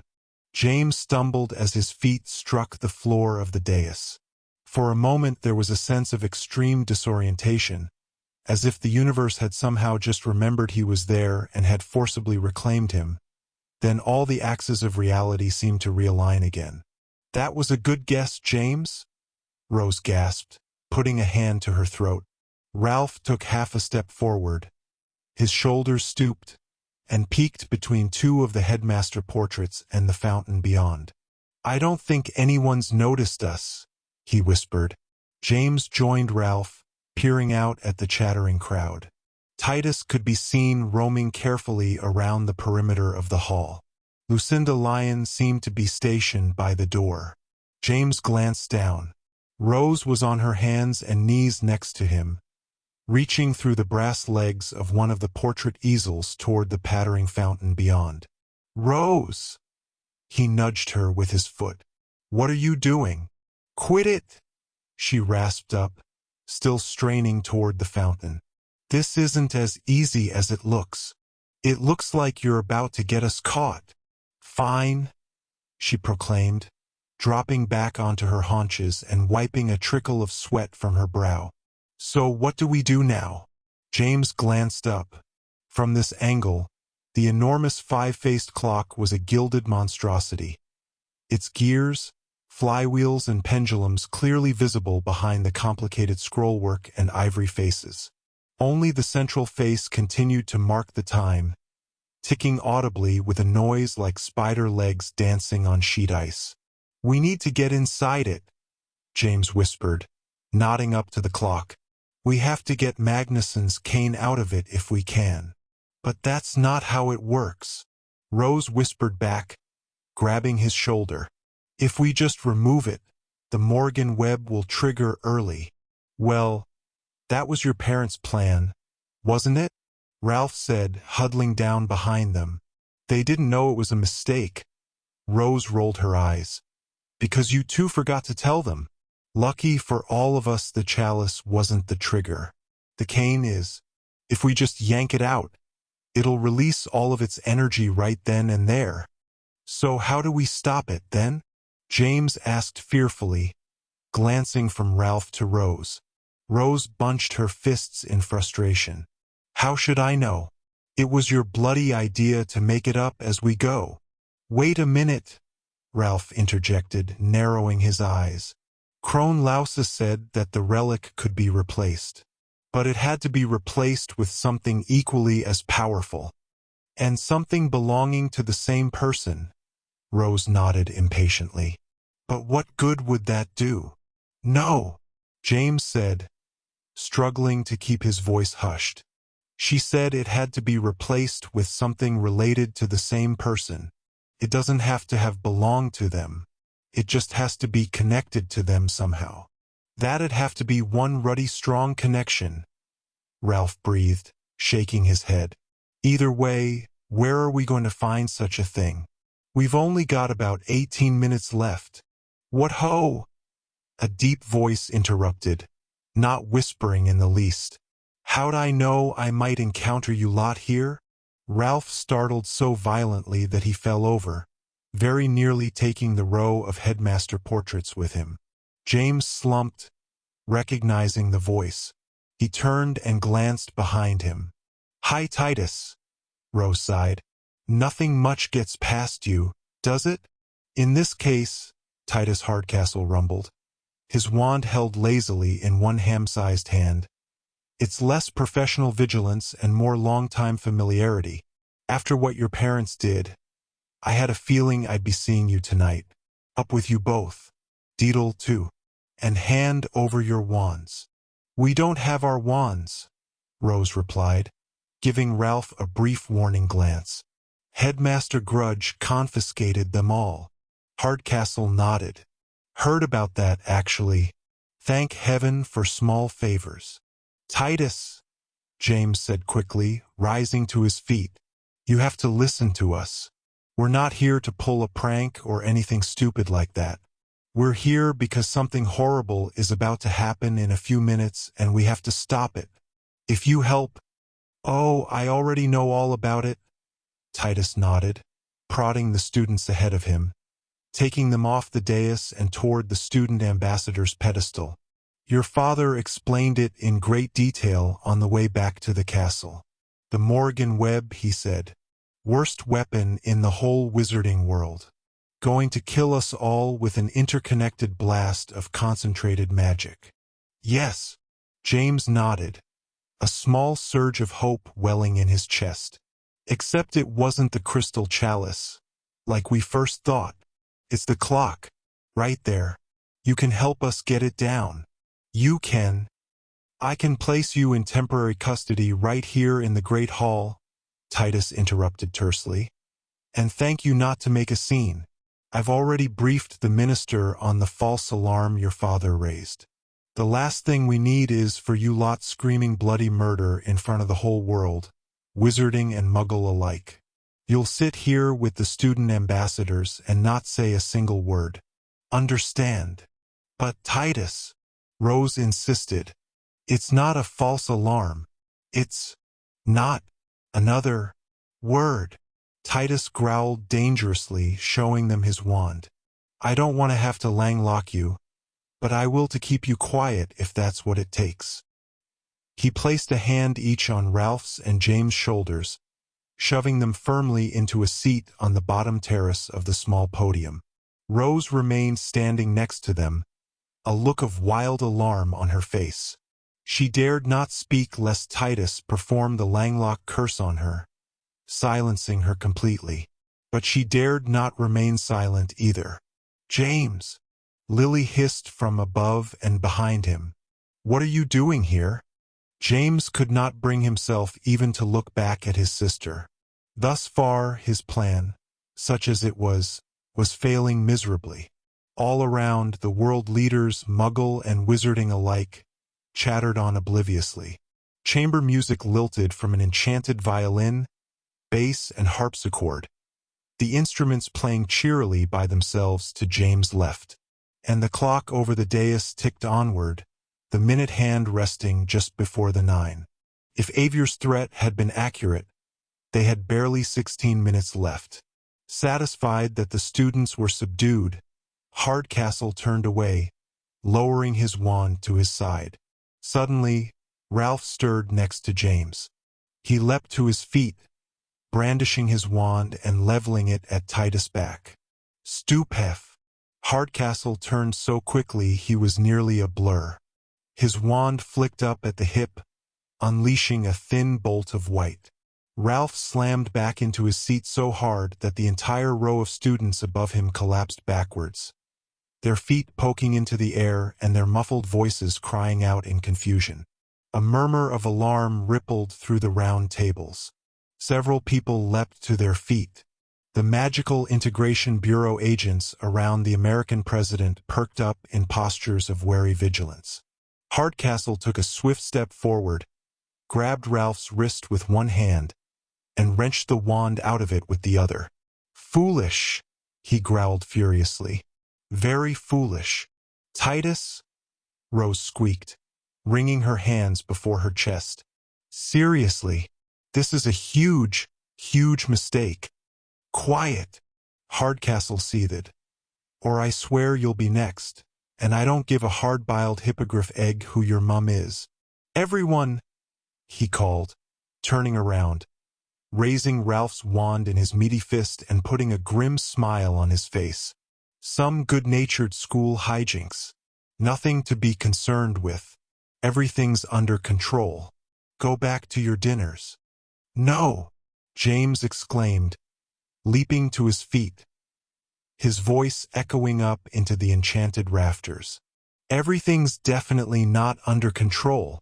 Something awful is about to—" Hardcastle spun on James, his wand flashing upright again, his face red with fury. He was going to hit James with a Langlock curse, silencing him before he could finish his sentence. Instinctively, before James even knew what he was doing, he struck out with his right hand, forgetting for a moment that it did not bear a wand. Magic sprang from his fingers in cold blue arcs. The bolt struck Hardcastle, flinging him right off his feet. He flew through the air and crashed onto the nearest table, sending goblets, tureens, and golden plates scattering like tenpins. The diners gathered around the table recoiled in fear and shock, scrambling to their feet. Half ducked in terror. The other half groped for their wands.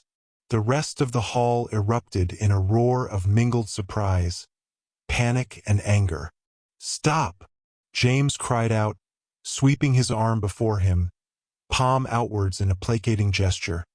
But magic continued to crackle from his fingers like lightning, electric blue and cold as ice, drawing flashing arcs as it swept the air.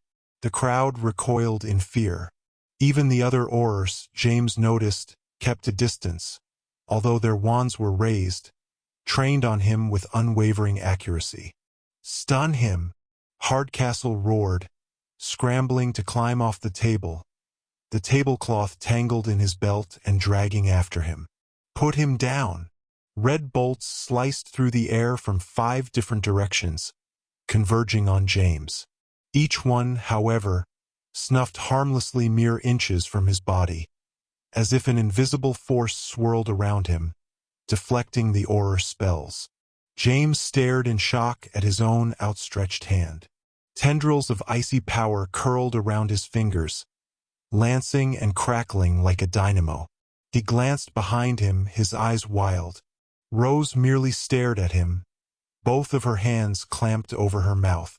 Ralph was still half collapsed on the lowest tier of the student ambassador's pedestal, frozen in the act of struggling up, his eyes wide, lit with the flashing magic of James' hand. James began haltingly, feeling that the room was suddenly waiting to hear from him. We are here to help. Everyone to the doors. We have to get out of here immediately, and as far away as possible." This was met with a long moment of complete, bewildered silence. The only person to move was Hardcastle, who had regained his feet and disentangled himself from the tablecloth. He glanced around at the stunned crowd. Then, seeming to realize he had lost control of the situation, pointed at the closed double doors at the rear of the hall. "You heard the boy," he shouted. "Everyone out, before he does anything else." The room was suddenly filled with the squeaking of chairs and the clatter of alarmed feet. Voices arose, first in confused alarm, then in increasing layers of rising panic. James was deeply gratified to see people piling up behind the double doors, clambering to make their exit. This relief, however, quickly soured into sinking dismay as the double doors remained firmly closed, despite the clamoring crowd. "It's locked," someone shouted. "Where's the key? Titus!" This cry came from Lucinda Lyon, from her station by the door. James could just see her craning to look back over the milling, agitated crowd. "Titus, the doors won't budge. They're sealed right shut. Stand back," Hardcastle called, raising his wand and striding forward. The crowd parted before him anxiously, giving him a clear shot at the high double doors. "James," Lily said in his ear, her voice small and afraid. "What's happening? How are you doing that with your hand?" He shook his head, turning to glance back at her, his hand still raised at arm's length, crackling with icy blue magic. "I don't know, Lil, but it's going to be all right. Just stay back a bit." "Expulso!" Hardcastle roared, flashing his wand forward with a long, powerful flourish. A bolt of deep blue light shot into the doors, exploding vividly and shaking the very marble floor beneath James' feet. When the sparks cleared, however, the doors remained, closed and untouched.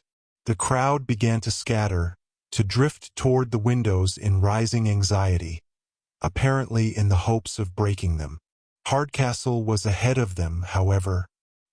He leveled his wand again, aiming at the furthest of the hall's tall windows. Another blast of blue flashed, accompanied by a massive shudder and explosion of sparks. The window remained whole and completely untouched. "They're all frosted over," Lily said wonderingly. "Look at the glass. It's covered in ice. Maybe that's why Titus can't break through." Amazingly, inexplicably, Lily was right. Every window, including the enormous rose window over the dais, was clouded with fronds of ice, coated to the point of opaqueness. "James," Hardcastle demanded, stalking back across the floor, his wand now lowered. "Forget how. Why are you doing this?" "I'm not," James exclaimed, shaking his crackling, lightning-filled hand. "That's what I've been trying to tell you. Something terrible is about to happen, but I'm not the one doing it." "No," a young woman's voice interjected coolly. "I am." Every eye in the room turned, following the sound of the woman's voice. She stood on the dais, directly in front of the sparkling, showering fountain and its golden statues. It was Petra. To James' eye, she looked exactly as she had the last time he had seen her. A drab calico dress swung about her legs beneath a pale blue sweater. Her hair was pulled back in a neat ponytail. As he looked at her, she turned her eyes to meet his. They were cold, but not completely devoid of feeling. She cocked her head slightly and raised one hand to him, not in a wave, but in a sort of catching motion, as if she was snatching an invisible ball out of thin air. The crackling ice magic vanished from James' hand. He glanced down at it in surprise. "And I'll thank you, James," Petra said with a small, affectionate smile, "not to borrow any more of my magic." Chapter 24. The Most Vexing Question. Leaving Titus standing speechless in the middle of the great hall floor, James dashed to meet Petra where she stood before the glittering fountain. "Petra," he gasped, "it's the clock. You can help us shut it down." For some reason, he expected her to show alarm or to ask what he meant or to jump down from the dais and join him. Instead, as he should have known, she simply nodded at him sadly. "I know it's the clock, James. I know what's inside it. And I know exactly what's going to happen in 15 minutes, when the clock strikes 8. James looked up at her in dismay. "So you're here to help us, right?" he asked, knowing even as he asked that this could not be the case. The ice covering the windows and sealing the door made that all too clear.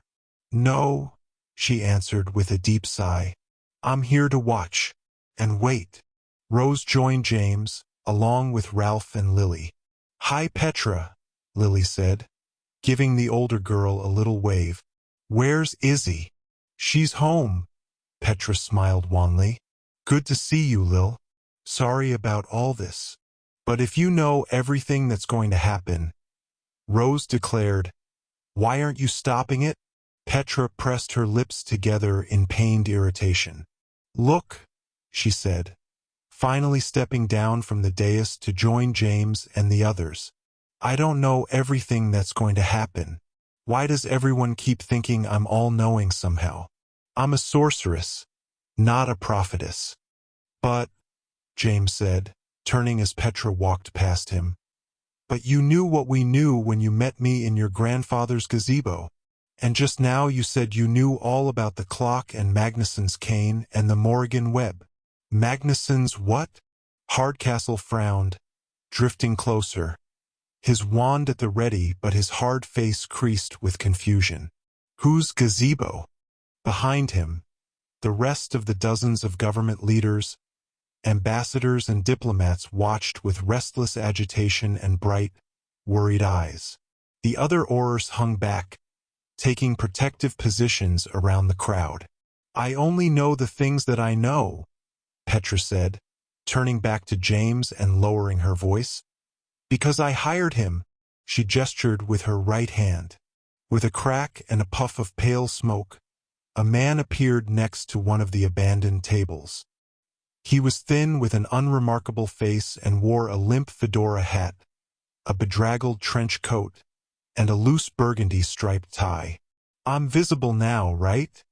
he said, glancing around a little nervously. His American accent was unmistakable. "I can tell I'm visible because of all the people suddenly staring at me. Dead giveaway." "You're safe enough, Mr. Paris," Petra assured him. "I've already told you the Morrigan Web won't hurt muggles. The point is," she turned back to James, "it's all because of his detective work that I know all of this. He tracked down Nastasia Hendrick's family history. He discovered the connection between Rector Grudge and Professor Avier. He traced Judith's movements as she brought the plan together, with everything leading us to here, tonight." "Hold up a second," Hardcastle said, inching still closer to Petra. "And James, so this Morrigan Web, it's really going to go off tonight?" "That's what we've been trying to tell you," Rose cried, anger rising in her voice. "Our parents believed us, and you arrested them for it." Hardcastle ignored her, his eyes still on Petra. "But it won't hurt any of the muggles, right?" Rose rounded on him furiously.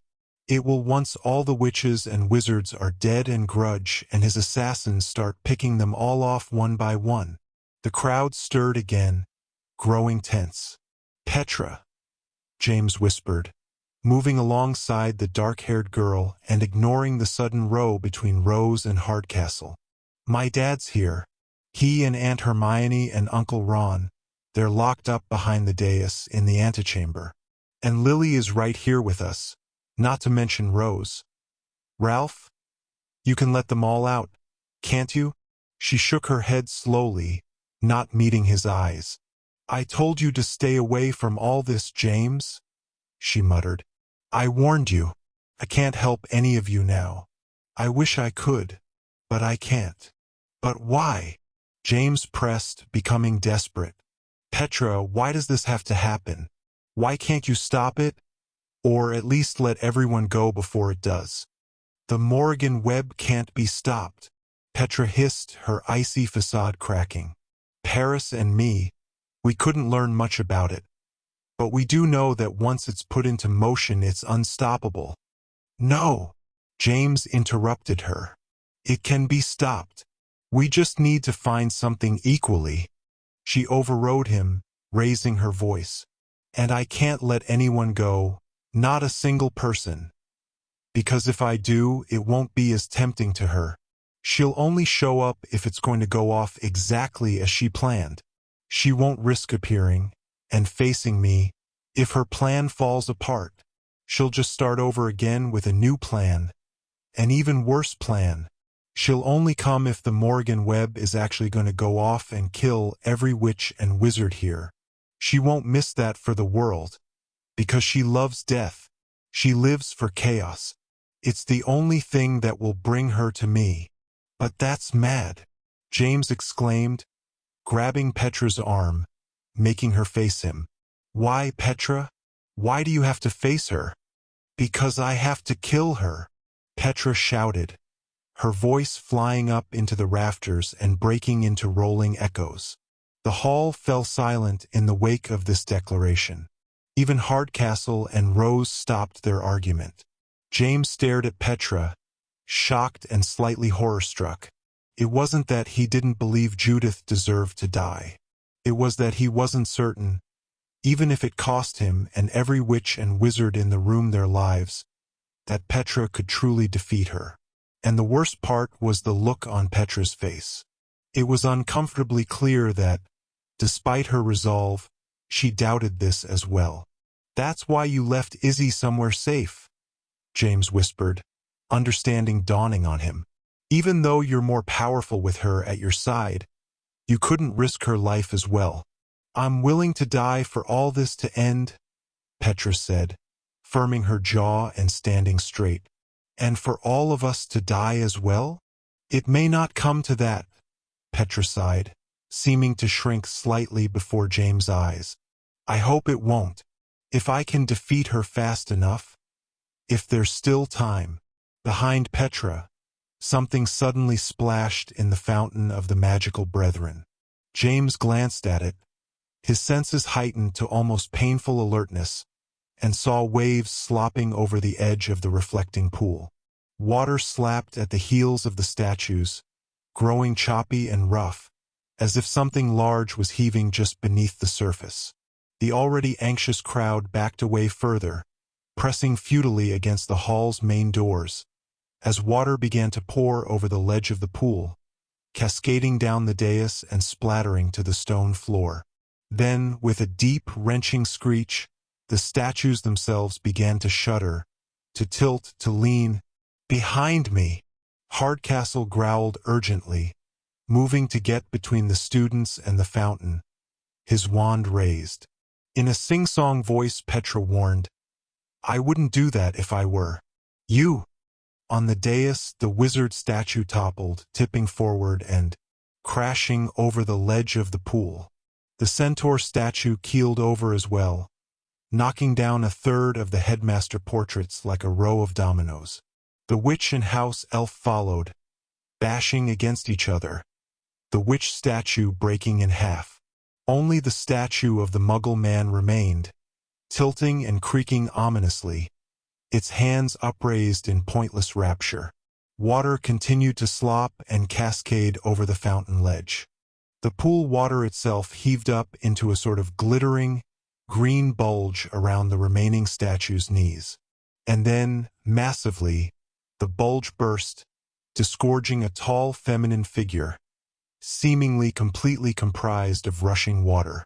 The pool water fell back from her and she began to solidify, even as she stepped forward, rising up out of the pool, and putting her first step onto the wet dais, coming to stand almost exactly where Petra had first appeared.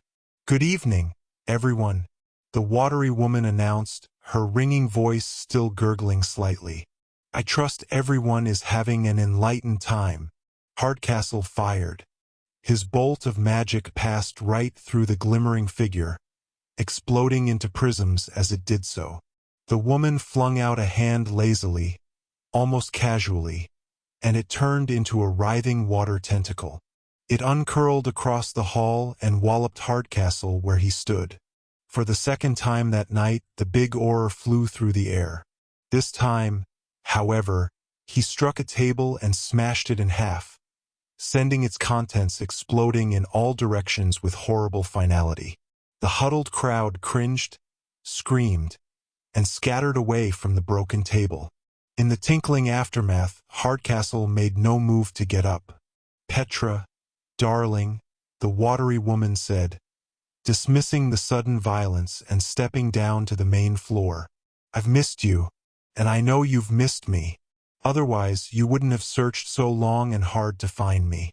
And with your cute pet muggle to help. Marshal Paris recognized the reference to himself. Instead of being offended, he reached up and doffed his fedora briefly. Happy to be of service. I'll just be on my way then. You'll be fine, Paris? Petra repeated, not taking her eyes from the approaching watery figure. I told you the web doesn't hurt muggles. Quite right, my sister. The watery figure agreed, finally solidifying fully into the shape James had most dreaded seeing. The Lady of the Lake stood resplendent in a long white dress, its skirts layered with form-fitting scallops and its sleeveless bodice crusted with glittering diamonds. Her thick red hair was pulled up in a high, severe bun. The Morrigan Web does not hurt muggles. I do, of course. Not if I stop you, Petra said, backing slightly away from Judith, moving into an open space at the center of the hall floor. James watched this warily, backing away, pushing Rose, Lily, and Ralph behind him. But why stop me? Judith pressed, offering Petra a disarming smile. You've come this far with me. I assumed you'd had a fortunate change of heart. Petra didn't reply. Instead, she stabbed out with her right hand, her fingers extended toward Judith. A lance of blue-green light streaked through the air. Judith deflected it but was forced back a step in the process. Not interested in talking? She said, still smiling, but a bit more warily. It's been a year, sister. But perhaps you mean to watch the fun with me and then chat afterwards, once our appetites for destruction are sated. I'm not like you, Petra said calmly, her face set with grim determination. You love death. I defend life. Confusing, that, Judith said, frowning playfully. After all, you set all of this into motion with that wonderful stunt in New Amsterdam 1 year ago. And if I am not mistaken, it is your ice that locks these poor fools amongst us, sealing their doom. Only to lure you to face me. You alone? Judith asked, arching her eyebrows. No, Isabella? What kind of reunion is it if all three of us aren't here? This is between you and me, Petra breathed, still circling Judith, her body tensed and wary. She struck again, using her bare hands to launch another salvo of brilliance at her nemesis. Judith deflected it, this time with a tittering laugh. She retaliated, spinning and firing a bolt of glaring purple at Petra. Petra was prepared, ducking and conjuring a glimmering, glowing shield. Judith's bolt struck the shield and shattered it, but Petra feinted away, dodging to the left. This is pointless, my sister, Judith called, still laughing. Keep this up much longer and you'll miss all the fun. Swiftly, Petra turned on the spot, forming a graceful pirouette, and then dropping into a sudden crouch, her left arm raised, her right pointed at Judith, palm up. Above her, every floating candle in the great hall swirled, condensed into a tight cyclone of streaking flame and wax, and launched itself like an arrow at the white-clad woman. Judith crossed her bare forearms into an X before her face, and then flung her arms apart again. The arrow of burning candles shattered apart, sending broken candles and hot wax flying all around. Petra was already moving again. Gesturing with both hands, she levitated a pair of abandoned tables, one on each side. Their tablecloths fluttered and their contents drifted over them, forming coronas of glittering silverware and plates. With a flick of each wrist, Petra flung the tables at Judith. They careened through the air like saw blades, surrounded by the spinning blurs of their tableware. Judith clapped her hands and the tables smashed together like cymbals, breaking into dozens of pieces and littering the floor between her and Petra. This is pointless, my dear, she sang out, and yet, to James' ear, she sounded slightly breathless. It almost looked as if Judith was on the defensive. Petra struck again. Levitating the golden wizard statue, She pounded it down upon Judith. Judith split it in two before it could strike her, then thrust both halves apart, crashing them against the walls on either side of the hall. The bun of her hair was becoming frayed, however, and despite her grin, her eyes were haunted, wild, dancing with growing rage. Now it was Judith who circled, sidling around the clearing in the center of the floor while Petra stalked her. "You know, my sister," Judith called, her voice splintering. "I am beginning to doubt your resolve. Why, I do not believe you mean to murder these many people after all." "No, I do not," Petra shouted, her temper breaking. "A shame," Judith replied, still backing away from Petra, circling, drawing close to James once more. "For I was truly enjoying this little contest, and now you've handed it to me." "I think not," Petra seethed, tensing to strike once more. "Oh, but you have." With that, Judith struck first and with lightning speed. She did not strike at Petra, however. James gasped and lurched backwards as a lance of water shot past him, thin as a blade and glittering like ice, emanating from Judith's left index finger. He turned to follow her aim and saw the finger of ice stab through Rose's shoulder, just above her heart. The force of it rammed her back against the stone wall, but did not allow her to fall. She hung from the glittering icy spear, pinned to the wall by it, even as blood began to blossom on her shirt. She looked down at it, her face a mask of pure surprise. The light blue brocade purse fell from her hands, empty. "No!" a voice cried out in pained rage. James was surprised that it was not his own. He turned, his senses dulled by shock, and saw Petra striding toward him, her face contorted. "Rose!" she cried, raising her hand toward the bleeding girl. Judith fired at Petra with her right hand, taking advantage of the diversion. Petra blocked this, but ineffectively, one-handed, still reaching toward Rose with the other, rushing to join her. Judith laughed shrilly and struck again, this time shattering Petra's defenses. A third blast of white light exploded against Petra's side, knocking her off her feet and bashing her against the front of the dais.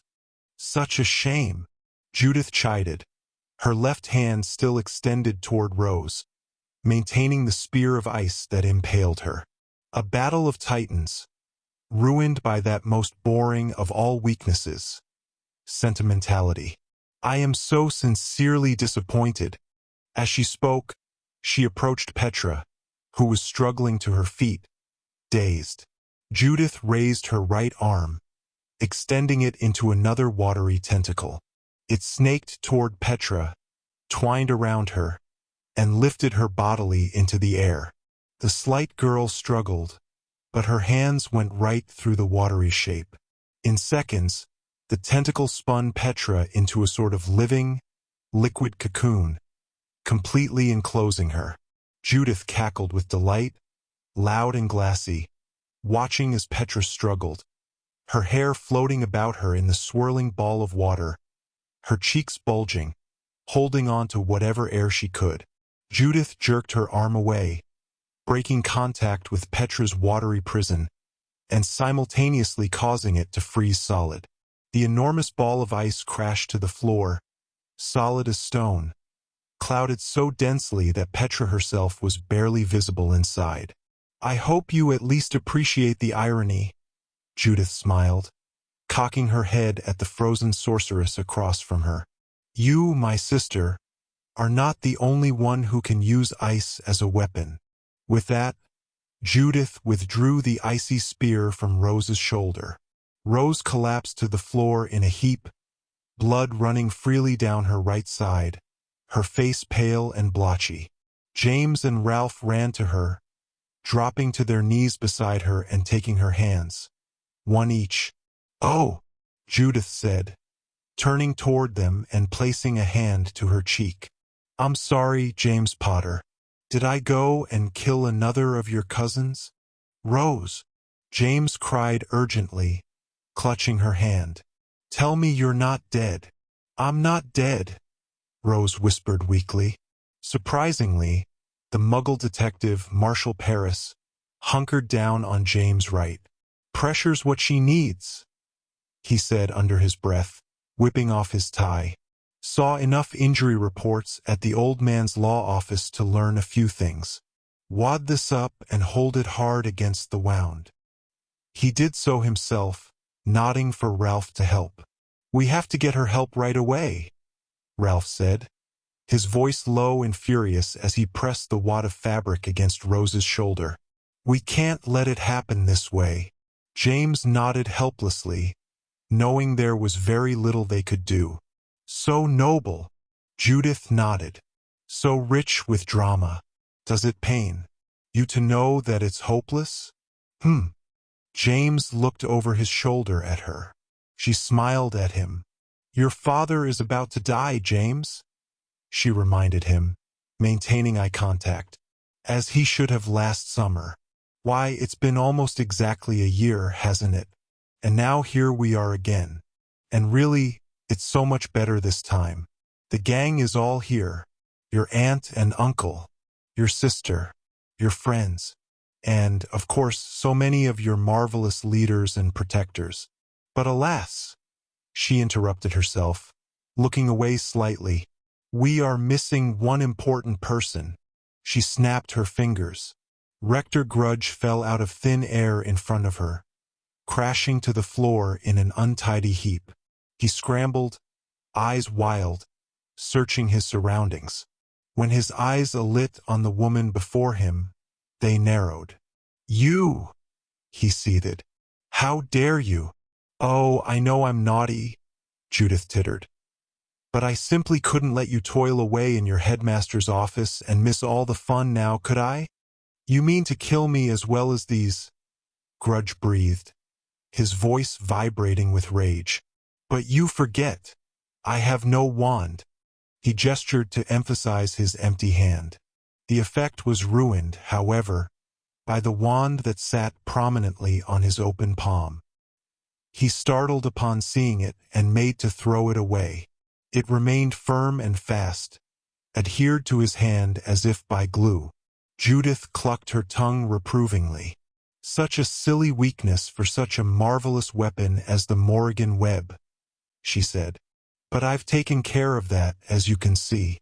Not one person in this hall will be able to divest themselves of their wand. After all, that would be like cheating, wouldn't it? What, I ask, is a witch or a wizard without their wand?" "I should have killed you like I killed Warlick," Grudge growled, climbing to his feet and straightening his robes. Judith giggled dismissively at his threat. "My dear collector, if it hadn't been for me, you and your pathetic Muggle slaves would still be digging through the ruins of New Amsterdam in search of magical trinkets, hoping to concoct something powerful enough to fuel the web. If I had not introduced you to Miss Hendricks and her ancestor's lovely cane." Sighing happily, she glanced up at the clock. "But alas, still 5 minutes to go," she said, adopting an air of petulant impatience. "What shall we do until then?" A figure huddled up next to James, squeezing between him and Marshall Paris. He glanced up and saw that it was his sister, Lily. Her face was wide-eyed and pale. The jeweled clip had come out of her hair, leaving it hanging about her face in disarray. On the floor behind her, Judith continued to cast around restlessly. "I know," she announced suddenly, eagerly. "Let us spare someone." A ripple of desperate hope roiled over the crowd. Voices began to call out, volunteering. James glanced around, somewhat gratified to see that almost none of the volunteers were the government leaders, Muggle or otherwise. He suspected that this was not because they did not wish to be saved, but because they knew a mean-spirited ruse when they heard one.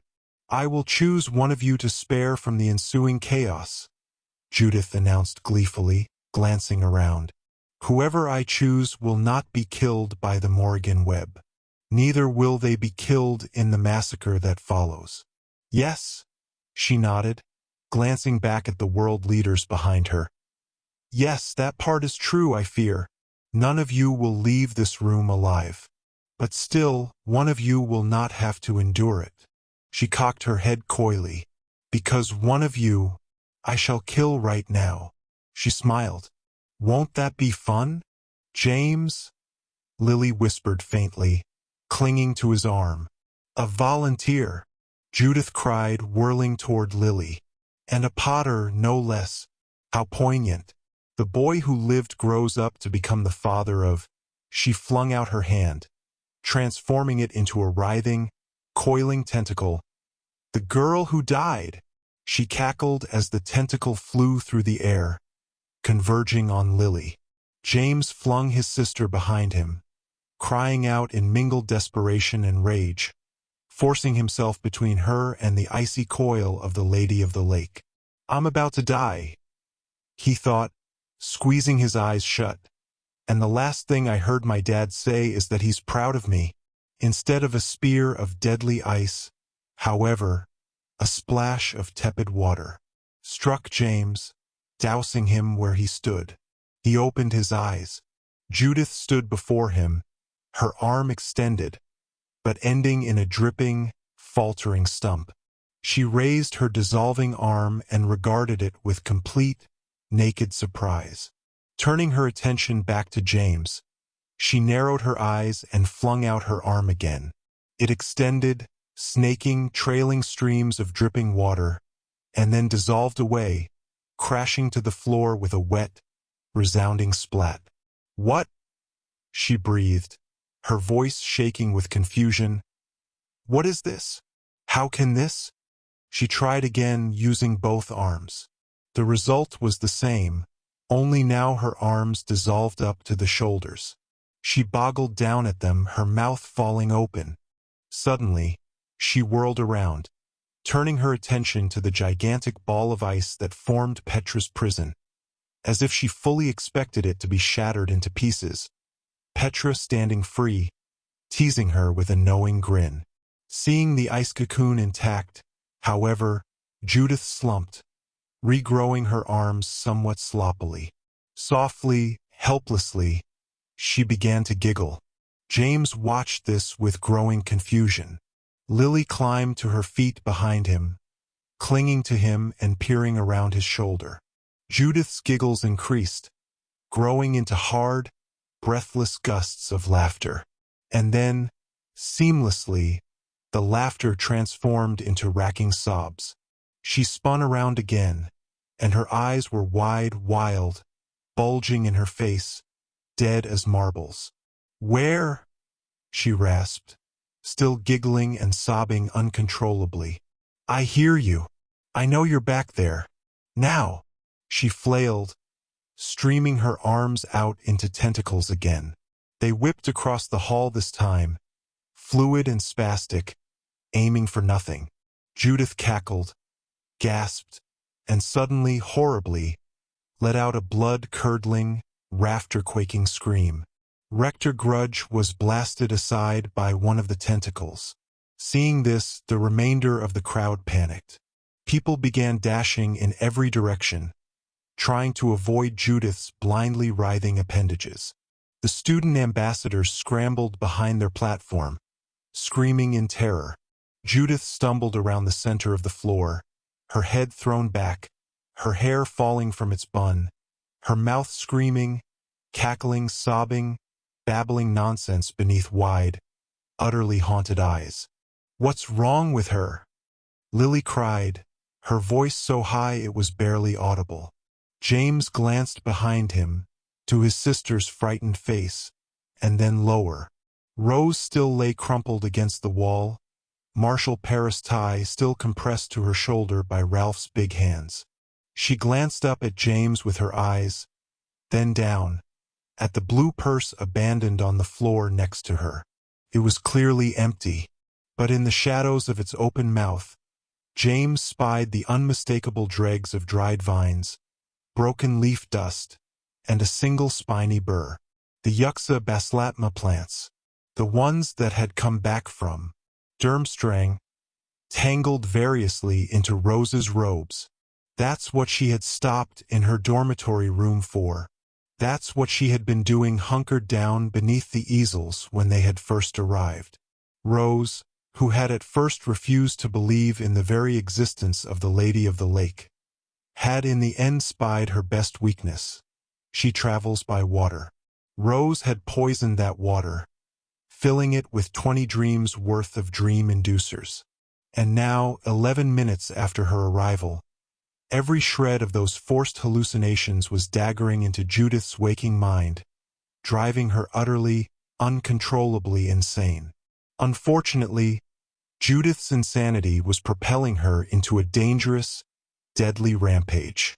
She seemed to be growing in size, bulging, her shape rippling as it transformed into sloshing liquid, losing the ability to maintain form. She struck out in all directions, screaming, cackling, her hair flying wild and her eyes rolled up so that only the whites showed. Her tentacle arms divided into pairs, and then split again, forming an octopoid flail of thrashing tendrils, striking randomly into the scattering crowd. James watched helplessly as the horrible watery shape ravaged the hall, terrorizing its fleeing occupants. Over her head, the clock ticked on. There were barely 3 minutes left. Judith screamed again, so loudly and violently that it shook the floor. With an apparent force of will, she withdrew her tentacles and clapped her hands to her head, as if trying to force her mad thoughts into some semblance of order. When she opened her eyes again, they glowed blue, shockingly bright. Her mouth cinched down in a frown of intense concentration. She cast around, spied James, Rose, Ralph and Lily, and hissed, distending her jaw into a horrible, cat-like maw. Her arms exploded into tentacles again, and all 8 of them streamed forward, tipped with ragged, icy claws. A lithe pink shape struck Judith in the chest like an arrow, spoiling her aim and knocking her aside. The icy claws struck the stone floor and shattered into shards. The pink shape, a lissom, coiling snake over 10 feet long, buried itself in Judith's semi-liquid chest and burst out of her back, opening its own jaws in a vicious hiss. Judith stared down at the whipping pink tail protruding from her chest and began to giggle uncontrollably, her sense of lucidity lost once again, overwhelmed by the insanity visions of her waking dreams. She grabbed the pink tail and yanked it. The snake withdrew from her chest violently, along with an explosion of horrible, black water. "Nastasia?" Rose said faintly, somehow audible over the din of screams and chaos. "She came back. Part of her." James nodded, stunned with amazement. In the center of the hall floor, the engorged, disintegrating figure of Judith continued to wrestle with Nastasia's writhing pink snake, just as they had months ago in the midnight corridors. If not for Judith's weakened, insane state, she might have overwhelmed Nastasia. As it was, the battle was surprisingly evenly matched. Finally, with a roar of fury, Judith completely fell apart. The discorporated torrent of her body streamed across the floor, wailing with inhuman rage, and boiled down a grate, escaping into the sewers deep below. The pink snake thrashed after her, using its jaws to rip the grate from its socket and slithering swiftly down the hole beneath, intent on pursuit. The hall seemed suddenly, unnaturally quiet. Titus Hardcastle moaned and stirred from the debris of the broken table. Broken candles lay across the stone floor like bits of chalk, some with their flames still flickering and guttering. The remains of the fountain of magical brethren lay before the dais, glinting amongst the debris of broken tables and their scattered, shattered contents. Suddenly, a loud, splintering crack echoed around the hall. James turned toward the sound to see Petra's icy prison suddenly laced with thick white fissures, expanding as he watched, crackling faintly. An instant later, the ice cocoon shattered, spraying chunks of ice across the stone floor in all directions. Where it had once stood, her hair and clothing crusted with ice. Petra climbed stiffly to her feet. James ran to join her. "How's Rose?" Petra gasped, her voice hoarse. I don't know," James answered frantically. "Ralph's helping her, I think. Your detective friend as well." Stiffly, Petra turned her head toward Rose and seemed to concentrate on her. After a moment, she said, "She'll be all right. For now, at least." James nodded his understanding. Petra had stabilized Rose's injury somehow. It was just one of those sorceress things she knew how to do. Petra glanced at the double doors at the rear of the hall. Another splintering crack echoed around the hall and the doors shuddered. "Go," she said dully, nodding toward the doors. "They're unsealed. Get everyone out of here." Lucinda Lyon gave the doors a hard pull. With a grind of ice, they wrenched partway open. People began to mill forward, forming a panicked bottleneck in their hurry to escape. "Petra!" James exclaimed, grabbing Petra's shoulders. "It's too late. The clock is going to go off in barely a minute. We can't empty the hall in time. We have to stop the Morrigan Web." "It can't be stopped." Petra sighed deeply, hopelessly. "We can't move it. We can't take the cane out of it." Judith won. James shook his head in desperate impatience. "It can be stopped. We just have to switch out the thing inside it. If only we can find something just as powerful as Magnuson's cane, and connect it to him somehow, but good." Petra laughed hollowly, shaking her head. "Oh, is that all?" She pushed him weakly toward the doors. "Go on, James. Escape if you can. I'm too drained to help. If we were in the city, it might be different. But out here—" She shrugged and stumbled.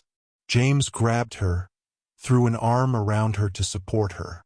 Ralph's voice called over the clamoring crowd. "James, what about your dream?" he said, craning to look back at James over his shoulder even as he continued to compress Rose's wound. "It was supposed to be the answer to our most vexing question. This has got to be it, hasn't it? How to stop the Morrigan Web. What to replace it with. Think back on your dream." James shook his head in frustration. "I can't. There's no time." He glanced up at the clock again. The minute hand ticked forward, edging toward the number 12. There was less than a minute left. And then, as he stared at the clock, something Marshal Paris had said flitted into his mind. Saw enough injury reports at the old man's law office to learn a few things. "Quinn wins," James whispered, his eyes widening. He glanced back toward Ralph. Marshal Paris was still squatted next to him, supporting Rose with one arm behind her shoulders. "Hey, Mr. Paris," James called. "Tell me, does the phrase Quinn wins mean anything to you?" Paris blinked at him in confused surprise. "How?" he began, then cocked his head and frowned. "It was my old man's slogan. Not my dad, but the guy whose house I grew up in. He had it on billboards all over town, advertising his law firm. Quinn wins. Stupid but catchy. But how could you know that?" "Because," James said, hopping with excitement, "it's the answer to our most vexing question." Petra shook her head in confusion. "What are you talking about, James?"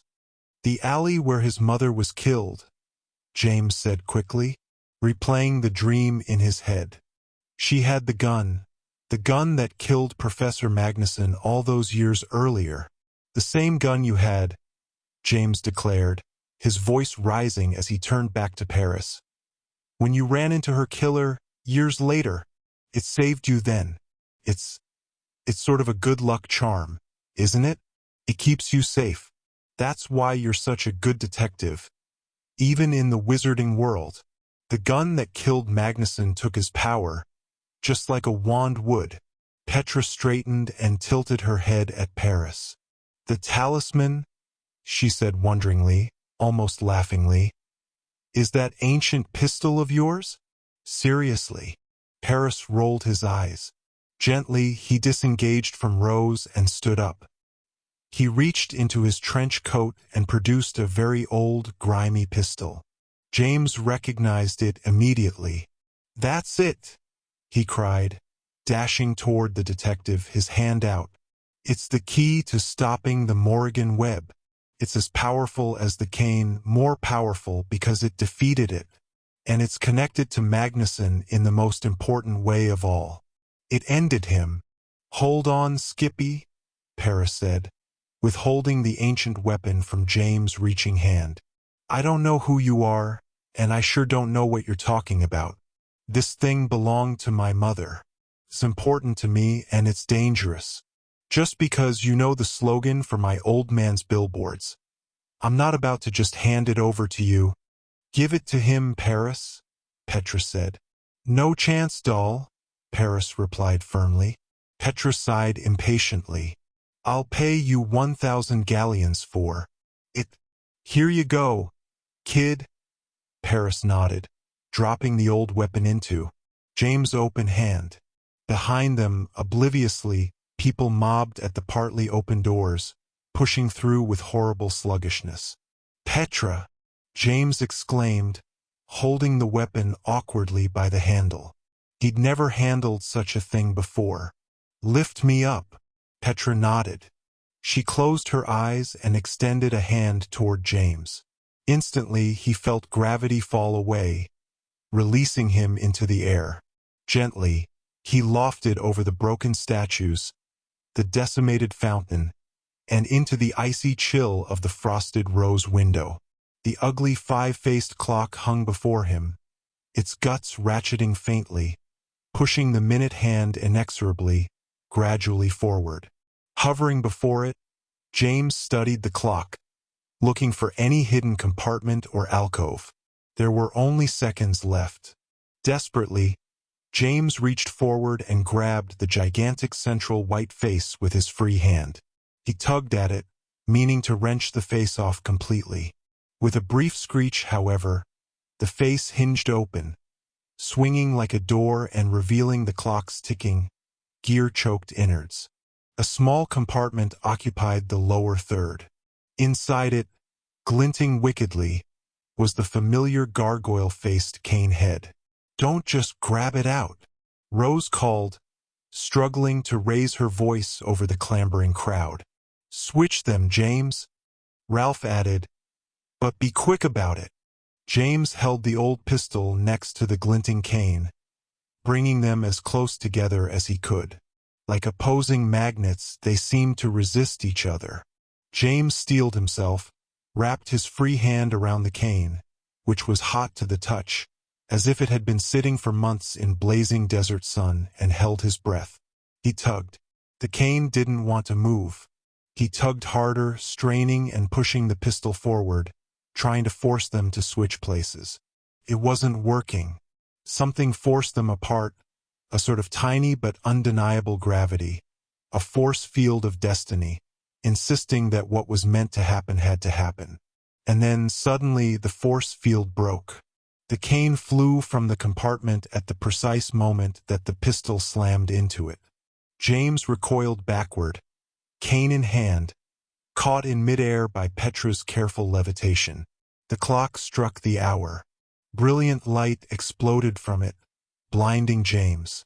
He shielded his eyes and cringed away. Tendrils of magic arced from the clock, white gold in the expanse of the hall. The tendrils connected like lightning to every wizard and witch in the hall, Titus Hardcastle, who had finally regained his feet, along with the other Aurors, Lily and the other student ambassadors.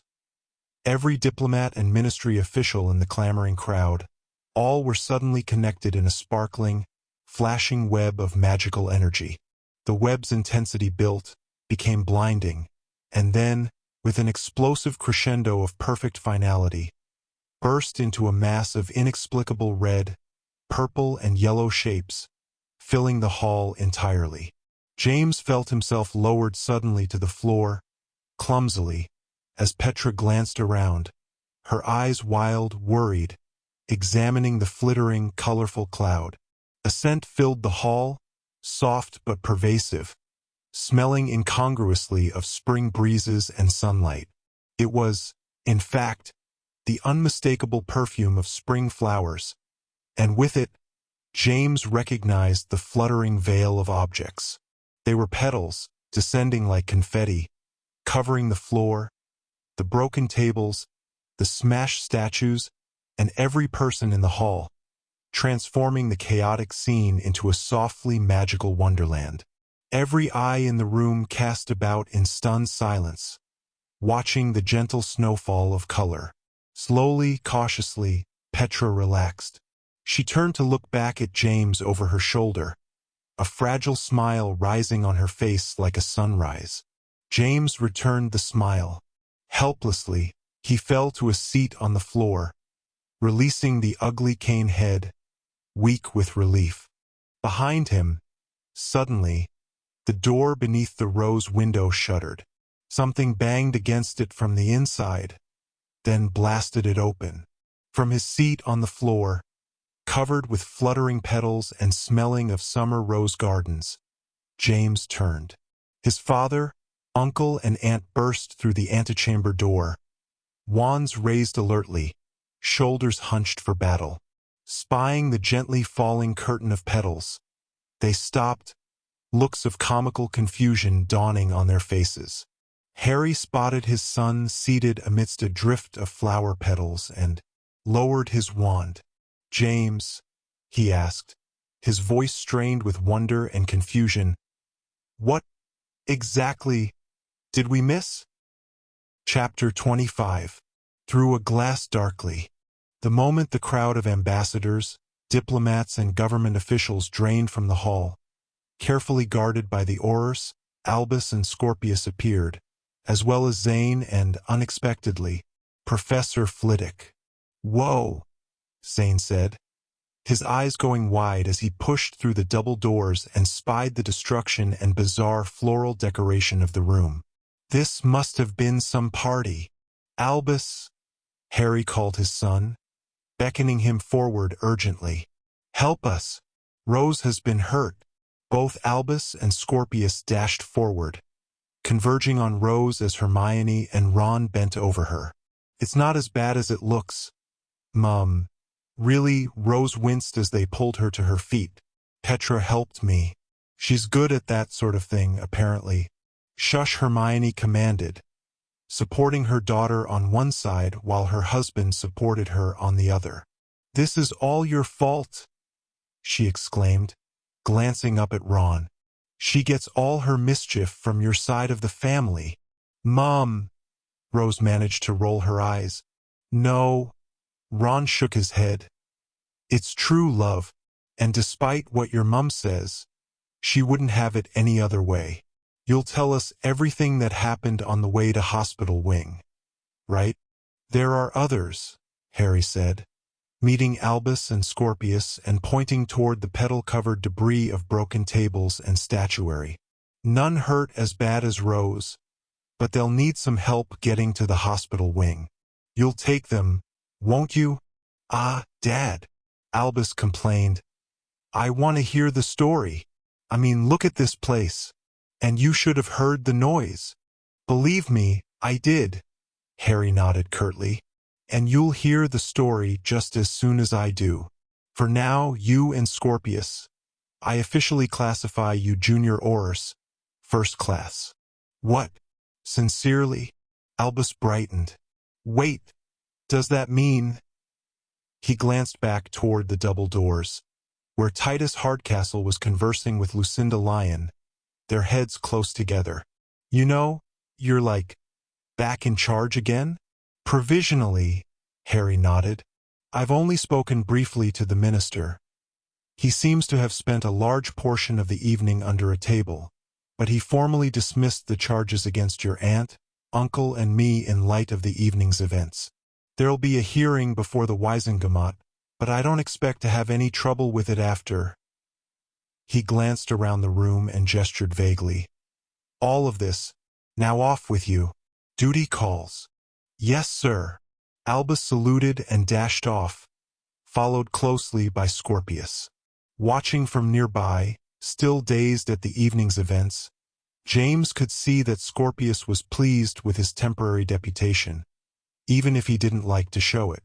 Together, the boys began to lead limping and confused diplomats from the room, grilling them loudly about what had happened. "I wanted to be a junior orer," Zane sighed, plopping next to James in the drift of petals. James glanced aside at his friend. "So what brought you here?" Zane shrugged. "Nastasia left me a note. Said she was coming here tonight and that I would never see her again. She said not to follow her because she didn't want me to get hurt." "So you followed her?" James nodded.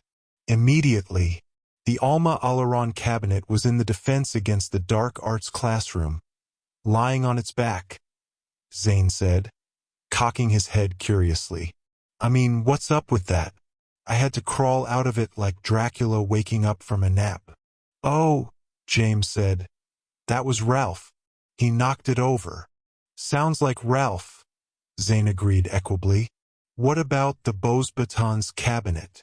Don't tell me that was his work, too." "Why?" James asked, his curiosity piqued. "What was wrong with it?" Zane gave a low whistle. "Smashed all to bits. Looked like somebody had taken a sledgehammer to it." "You're probably not far off," James nodded, thinking back to the collector's unnatural, rage-fueled strength. "So have you seen Nastasia, then?" "No," Zane slumped. "You?" James shrugged noncommittally. "Here and there. It's complicated." Zane gave a deep sigh. "I know. She's trouble. I'm sorry for the way I acted about it all. She weaves quite a spell, doesn't she?" James nodded again. "Petra was here," he commented, changing the subject. "She was," Zane exclaimed, sitting up. "Where'd she go?" "Gone again," James admitted, making a flying away gesture with one hand. "She and that detective bloke, Marshall Paris, said she'll be back, though, once she sees him back to his home in the States and pays him. She's bringing Izzy back with her when she comes."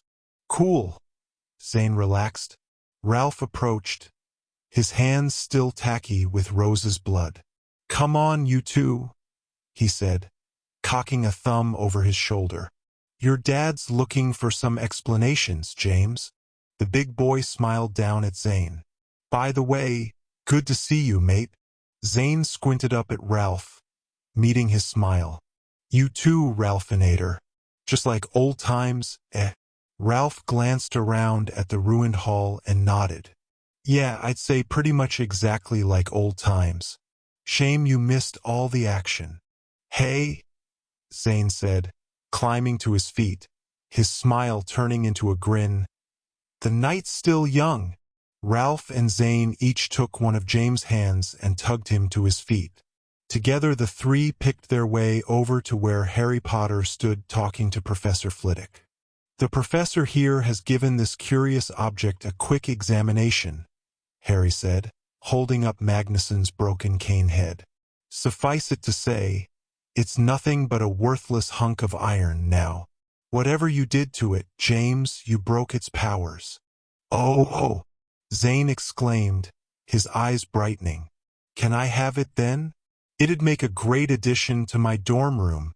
Give it that dark and brooding look that it's been missing for the last year or so." "I think not," Harry said with a half-smile, handing the cane back to Flitwick. "We'll be destroying it just to be sure. But now," he glanced from Ralph to James, "you two, it seems, have a tale to tell."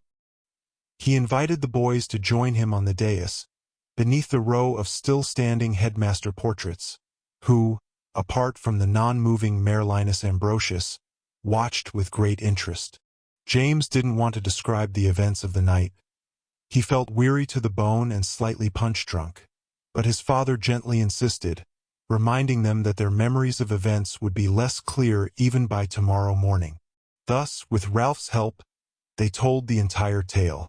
When it was over, Harry shook his head in wonder. "I can't believe it," he mused darkly from his seat beneath the portraits. What? James prodded. That we toss the whole universe around like a quaffle? Or that Rose poisoned Judith's mind with the Yuxa baslatma plants? He perked up, warming to the topic. Or that I figured out the key to defeating the Morrigan Web with just a few seconds to spare? His father shook his head wryly. No. I can't believe you didn't trust Tabitha enough to stop us from falling for the fake object. We destroyed the Vassar's crystal chalice for nothing. His voice was scolding, but James could see that he was suppressing a smile. Yeah, James nodded, giving his father a shove. Well, you said you wouldn't use wands with the Morrigan Web about to go off. Oh, we'll all leave them at home just to be safe. Big liar. It wasn't a lie, Harry said, rising to his feet. It was a last-minute change of plan. He stretched his back and peered aside, at the portrait of Merlinus Ambrosius. Addressing Flitwick, he asked, No luck bringing it to life, Professor? Flitwick came alongside and heaved a shallow sigh. None at all, I'm afraid. And with his death almost exactly 1 year gone, I have little hope of ever finding success. You've tried everything? Harry frowned curiously at the portrait. Well, Flitwick hedged. Everything within my power. The final option is unavailable to me, of course. A touch from the deceased's wand sometimes imparts the final spark of life. Unfortunately, Headmaster Merlinus left his staff buried immovably in New Amsterdam. Harry continued to frown at the portrait, his face etched in deep thought. Suddenly, he glanced aside at Ralph. Your wand, he said. You never told the professor that it's... Ralph shuffled his feet uncomfortably. No, I don't tell a lot of people where I got it from. It's almost better that they think it's got a Yeti whisker in it. Hard enough to get people to practice dueling with me as it is. Flitwick watched this exchange with mounting interest. Well, he chimed in. Now my curiosity is most definitely piqued. What are you talking about? Where did you get your wand, Mr. Deedle? Do tell. It might be best just to show you, Ralph sighed. Titus, Harry called suddenly, raising his chin. A moment.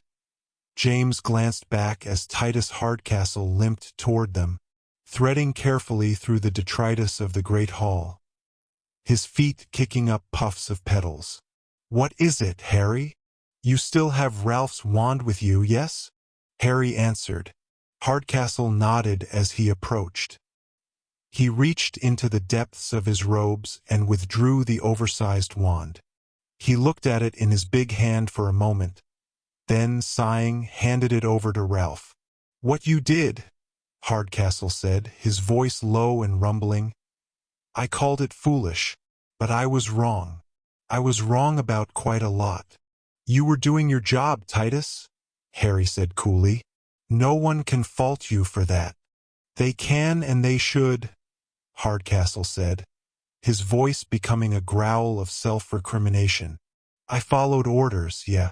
I thought that was my duty. Now, Harry regarded his longtime partner seriously. James knew there was very little anyone could say.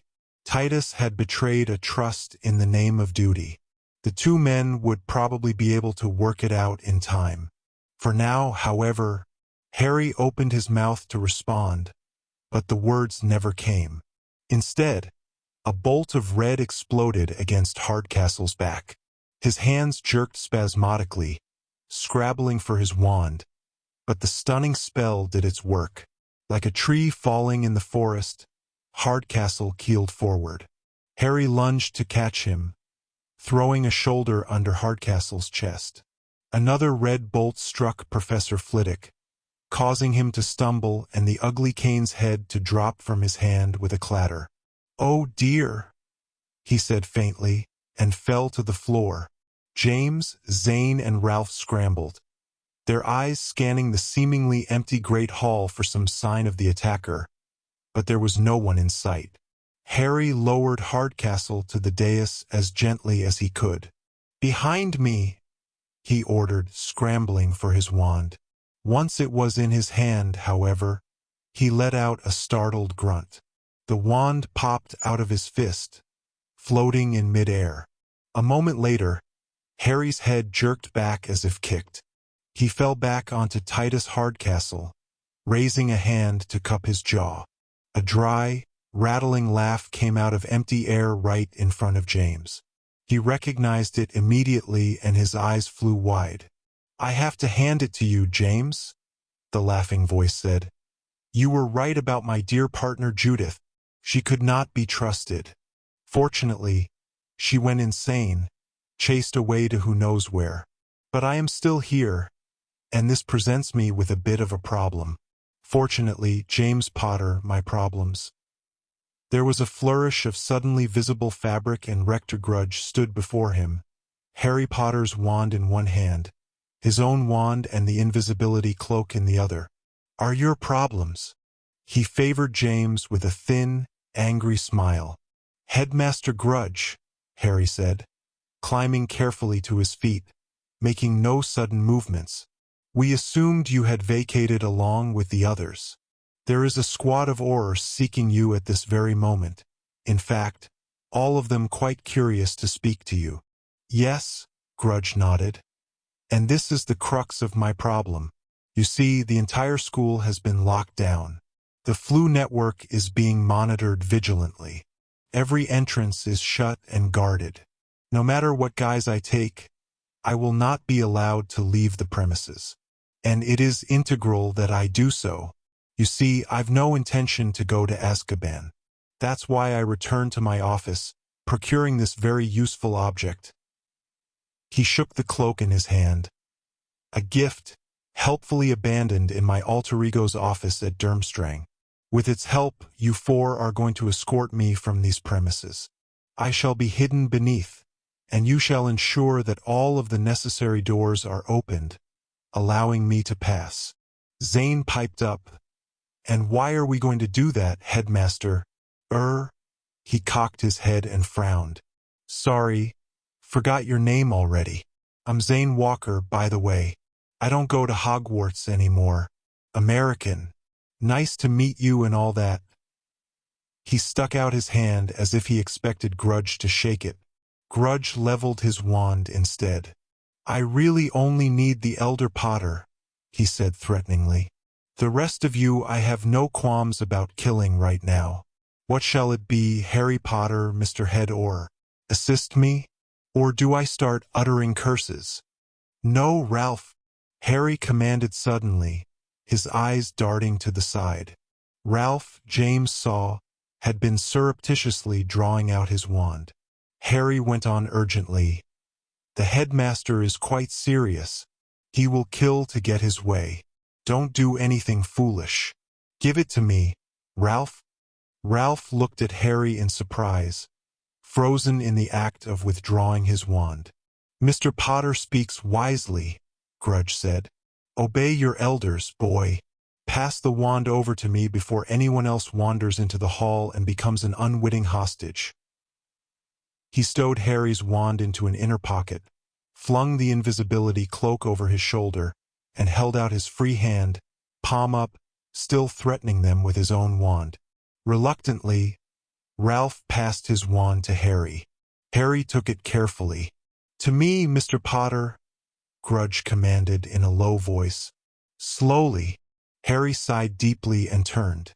Still making no sudden movements, he held the wand out, extending it slowly toward Grudge's reaching hand.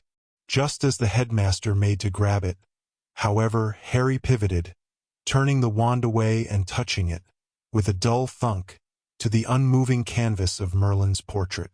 There was no response. "What are you doing?" Grudge demanded, growing impatient and angry. "Give me the wand. Give it to me or your son dies first." In answer to this, a tiny noise emanated from the portrait.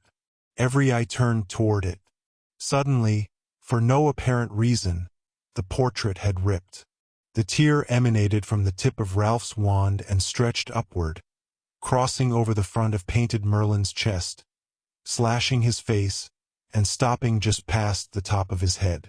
It looked, more than anything, as if the canvas had been stretched too tight and the pressure of the wand had caused it to split. James' heart sank. Whatever his father had done, it hadn't made matters better. "The wand," Grudge ordered, raising his own wand to James' face. James cringed back. "Here," Harry said, taking the wand away from the torn portrait and handing it over, his face grim. Grudge reached for it. Suddenly, soundlessly, light pierced the torn painting. Grudge startled so abruptly that he jumped back, leaving the wand in Harry's hand. James peered around his father's shoulder at the Merlin portrait. Inexplicably, the tear glowed like a bolt of lightning, sending out living, shifting beams of light. The rip widened, tearing the canvas further. The frame creaked and popped, its corners beginning to separate as the canvas bulged. "Back away," Harry muttered, not taking his eyes from the splitting portrait, but pushing James, Ralph and Zane behind him, maneuvering them away slowly, carefully. Across from them, Grudge's face was frozen in a pained rictus. His lips pulled into a tight frown, his brow lowered over bulging, tense eyes. His wand was still raised in his hand, only now, slowly, he turned it toward the brightly glowing, splitting portrait. The frame snapped and broke. The portrait fell forward, flipped off its easel, and dropped to the floor face up, so that the beams of light from its ruptured canvas cut straight up into the air, making the rest of the great hall seem positively dark by comparison. And still the rift widened, creaking, tearing the canvas apart with a soft, purring, ripping noise. A sound emanated from the lightning bolt-shaped rift. It was like wind, or like distant voices, echoing, indecipherable, blowing and overlapping and teasing at meaning. James found himself leaning forward to hear, to understand. "Stop," his father said, softly but sternly. "I've heard that before." The portrait exploded apart. Bits of canvas and broken frame spun from the dais. But the glowing rift remained, bigger now, as if freed from its boundary. Light speared toward the great hall's dark, enchanted ceiling. James squinted into it, sure there was something moving inside that light. A thin, shadowy shape, growing wider, darker, more substantial, like a figure walking out of some brilliant, blindingly hot furnace. The haunting, whispering voices grew clearer, louder. Grudge leveled his wand at the piercing beam of light. He was backing away from it, slowly, warily, his face a mask of restrained terror. What is he so afraid of? James thought. It's not frightening. If anything, it's beautiful. Finally, with a blare of golden fire and a rush of gathering voices, a figure emerged from the light. The rift collapsed behind it, closing and vanishing with a sound of roaring wind. James felt eerily ready for what he saw. It was as if he had been expecting something like this, pining for it so deeply and so secretly that he'd not even been consciously aware of it. Only now, as it happened, did he realize that it was a fulfillment of his unspoken hopes. "Merle," he began, and then stopped suddenly, his breath catching in his throat. The figure that resolved out of the blinding light, now standing before him as real as he himself, resplendent in a conical hat and rich purple robes, was not Mayor Linus Ambrosius.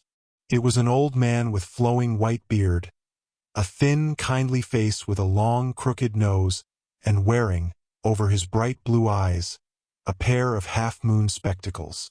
The old man turned resolutely to Grudge, as if he'd been looking for him. Grudge's face paled so quickly and completely that he appeared to transform into a ghost before James' eyes.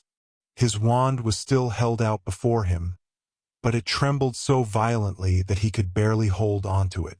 He seemed to have completely stopped breathing. He did not fire, seemed suddenly completely incapable of firing. The old man with the flowing white beard regarded him sadly. "Nephew," he said, and Grudge ran.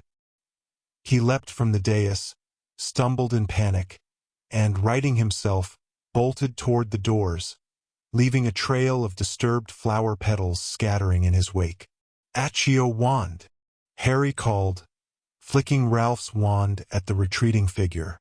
Grudge stumbled again, turning on the spot as Harry's wand ripped from his robes, spiraling away through the air. Grudge barely seemed to notice. He pivoted back, ran into the door desperately, and clambered through. The old man on the stage turned and glanced over at Zane, Ralph, and James, finally raising his kindly blue eyes to Harry Potter, who deftly caught his wand. He smiled and his eyes twinkled behind his half-moon spectacles. A moment later, with a loud crack, he vanished. "After him!" Harry exclaimed, tossing Ralph his wand, leaping down from the dais and running toward the hall doors. "Grudge can't be allowed to escape or obtain any more hostages." "That was—" James cried faintly, scrambling to follow his father, his mind spinning so fast he could barely keep up with it. "That was that?" "What?" Zane asked frantically, running to keep up and pushing Ralph ahead of him. "Who? What did I miss? Who's the oldster with the specs?" "It can't be who it looked like it was," Harry said as he ran, shoving through the double doors in pursuit of Grudge. "But it was. I'd know that face anywhere." "That," he said, shaking his head in dark wonder, "was Albus Dumbledore." James followed his dad up the staircase at a dead run. "Where do you think he was going?" he called up to him. "There!" Harry exclaimed, pointing to the top of the stairs. James craned to look as he ran. A robed figure was just dashing around the upper banister, shoving aside a gathering of students as he went. "Stop him!" Harry called, his voice echoing sternly up the stairs. "But," Cameron Creevey stammered, pointing after the fleeing figure. "But that was the headmaster." Harry rounded the banister and blew past Cameron, who turned to watch him pass. "And that was Harry Potter," he added excitedly. James and Zane followed, with Ralph panting in the rear. "What's going on, mates?" Cameron called, cupping his hands to his mouth and hopping on his toes. "Another adventure? Can I come?" Harry pelted, swerving around knots of students. James had seen his father in aura mode before, but never like this. He barely seemed to be breathing as he ran. His hands flattened into blades, scissoring the air, his feet seeming to cross acres with each swift step. He was pulling away from James even as James ran flat out to keep up with him. Grudge ran ahead, his robes flying wildly, shoving students out of his way angrily, gasping with unbridled panic. And yet, James felt sure, the headmaster was not running from them. He was running from the figure that had appeared on the dais, the completely inexplicable form of Albus Dumbledore. They turned one corner, then another. Finally, Grudge passed the gargoyle that guarded the spiral stairs to the headmaster's office.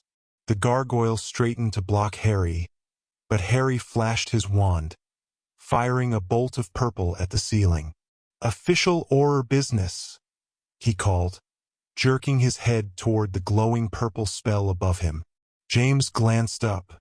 Printed on the ceiling in illuminated purple letters was his father's name, the seal of the Ministry of Magic, the minister's signature, the symbol of the aura department, two wands crossed over an all-seeing eye, and the words head aura. The gargoyle immediately stepped aside.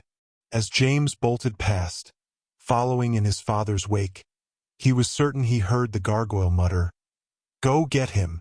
The spiral stairs clanked with the pounding of 4 sets of footsteps. Harry reached the outer chamber first, his wand still out, steady as stone, his head lowered behind it.